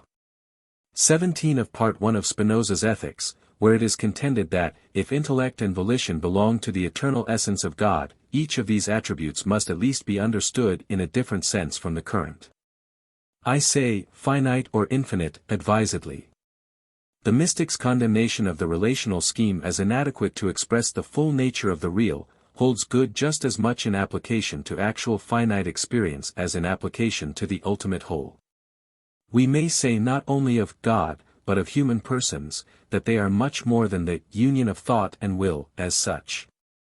And in personal human love, no less than in the saints' beatific vision, or the philosopher's intellectual love of God. We have a type of experience which may for some psychological purposes be analyzed into a combination of ideational and volitional processes, but emphatically does not, in its concrete existence, consist of a synthesis of actual ideas and actual volitions. See ante, page 152. Studies in Hegelian Cosmology, page 292. 417. Index.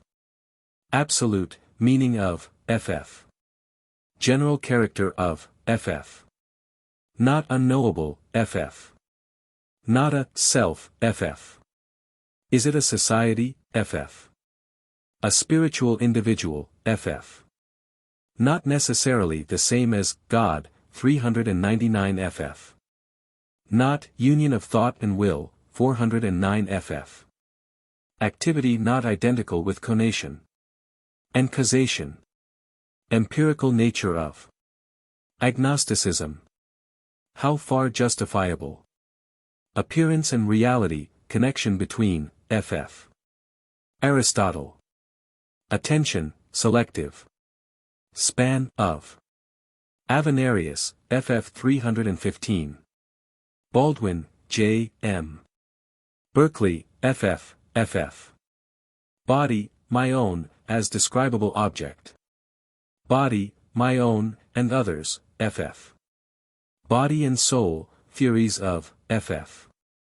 In what sense the same? Bosanquet, B. Bradley, F. H. Causation, ff. Cause not identical with ground. Causation a postulate, ff. Popular as distinguished from scientific sense. Causation in the indefinite regress, ff. Continuity of causation, ff. Immanent and transient causality, ff. Psychophysical causation, ff. Causes, plurality of, ff. Chance, pure, meaning of.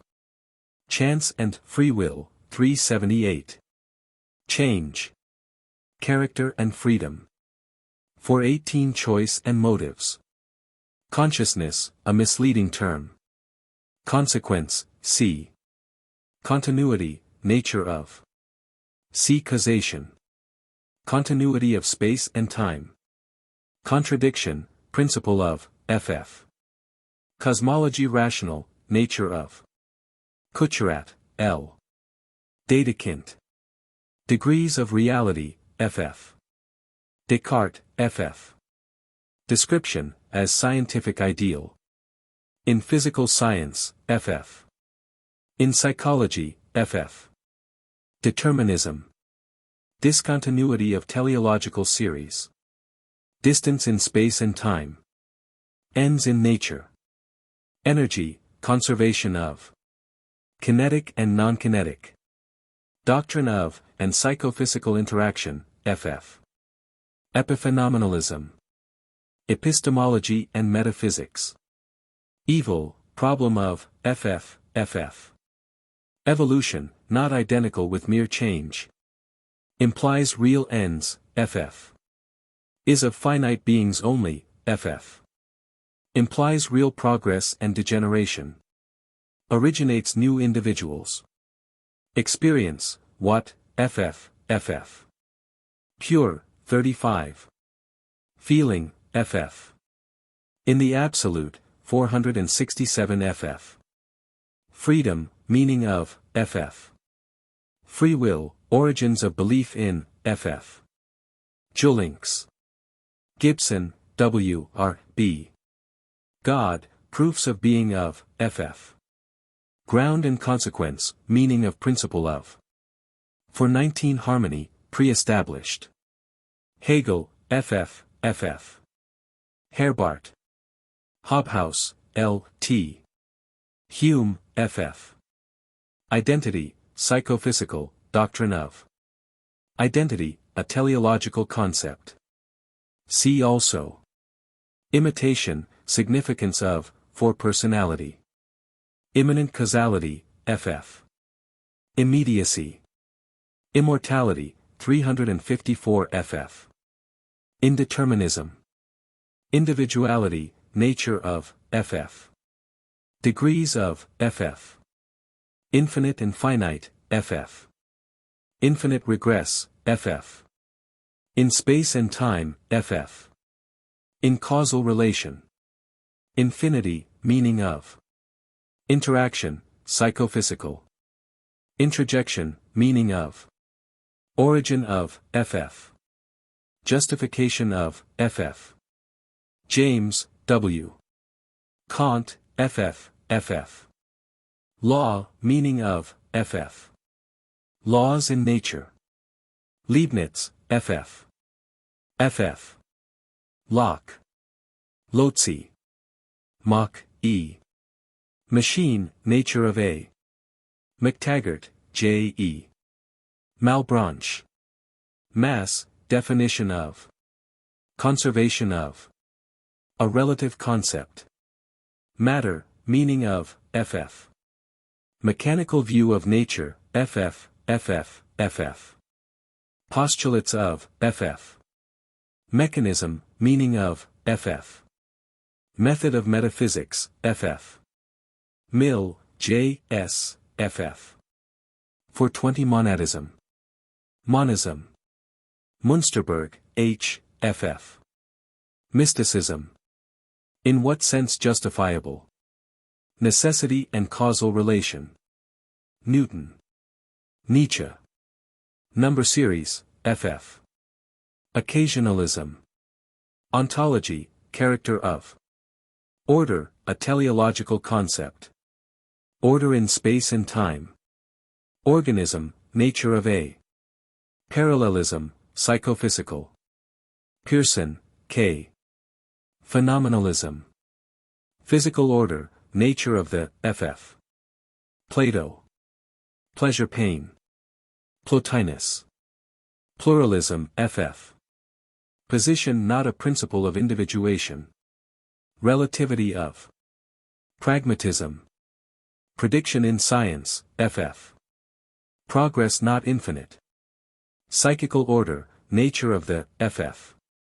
Psychology, character of, as a science, ff. Psychology and physiology, ff. Psychology, rational, nature of, ff. Purpose, nature of, ff. Qualities, primary and secondary, ff. Quality in relation, ff. Quality and substance, ff. Quality, spatial and temporal. Rashdall, H. Realism, agnostic. Dogmatic. Relation and quality, ff. Relations and relatedness. Religion, metaphysical presuppositions of, ff. Responsibility and the self. Royce, J. ff. Russell, B. 421 Self. Nature of. A teleological concept. Temporal character of. Self-consciousness, genuine and fictitious. Sidgwick, H. Space, perceptual. Conceptual genesis of. Infinity of. Divisibility of. Continuity of. Homogeneity of. Relativity of. Is it one or many? Is not ultimate. Antinomies of, ff. Of what is it phenomenal? Spencer, H. Spinoza, ff. Stout, G. F. ff. Subjectivism, Watt. Fallacy of, ff. Substance, concept of, ff. And quality. Sufficient reason, principle of. Teleological description not impossible. Teleological series, discontinuity of. 422 Teleology, nature of, ff. In psychology, ff. In biology. And psychophysical parallelism, ff. Thought and the absolute. Not ultimate. Time, perceptual. Conceptual, genesis of. Infinity of. Divisibility of. Continuity of. Homogeneity of. Relativity of. Is it one or many? Not ultimate. Antinomies of ff. Of what is it phenomenal? Time and the self. Truth, degrees of. Uniformities, statistical, ff. Uniformity in physical nature. Unity of things teleological. Ward, J. 318. Whole and part, category of. Will, nature of. Not ultimate. Transcriber's note. 2 words on the first line of P of this edition, noted below, were missing, blank. They have been supplied from the 5th edition, published in 1920. On page 226, a footnote at, refers to Mr. H. G.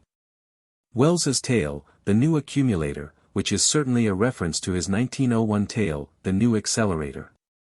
On P, the first paragraph refers to 2 points, and prefaces the first with A. But there is no B to denote the second point. It seems likely that B should precede the next paragraph, or perhaps following the introductory further. The index reference to page 467 for feeling in the absolute cannot be verified. The page does not exist, and no other page can be identified with certainty. Errors deemed most likely to be the printers have been corrected, and are noted here. The references are to the page and line in the original. The most common error is missing punctuation, purpose, dot, inquiry, dot, periphery, dot, other, dot, failure, dot, theory, dot, purposive, life, dot, subject, dot, matter, it, dot, exclusive, dot, facts, dot, purpose, dot, admitted, dot, substance, origin, dot, nature, purpose, dot, based, dot, series, dot, advance, dot, fatum, dot, considerations, dot, temperament, thing, dot. The name of Professor Hugo Münsterberg is spelled variably as Münsterberg, Münsterberg, and occasionally with a partial umlaut. The spelling has been rendered as Münsterberg to facilitate text searches at. Other corrected errors are to a, s, certain.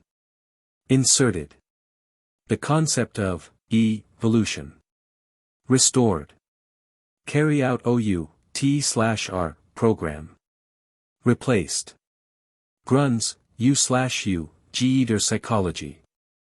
Replaced. On which it works, /. Replaced. A modification of your experience. Restored. To ask what you mean. Restored. To know your own meaning, /, Replaced. Too diffuse and technical, /, dot. Replaced. Does no destroy. Restored. In our illustration 12, 23 seconds, 32. Replaced. Increases indefinitely. Removed. Grunz, U/U, G-Eater psychology.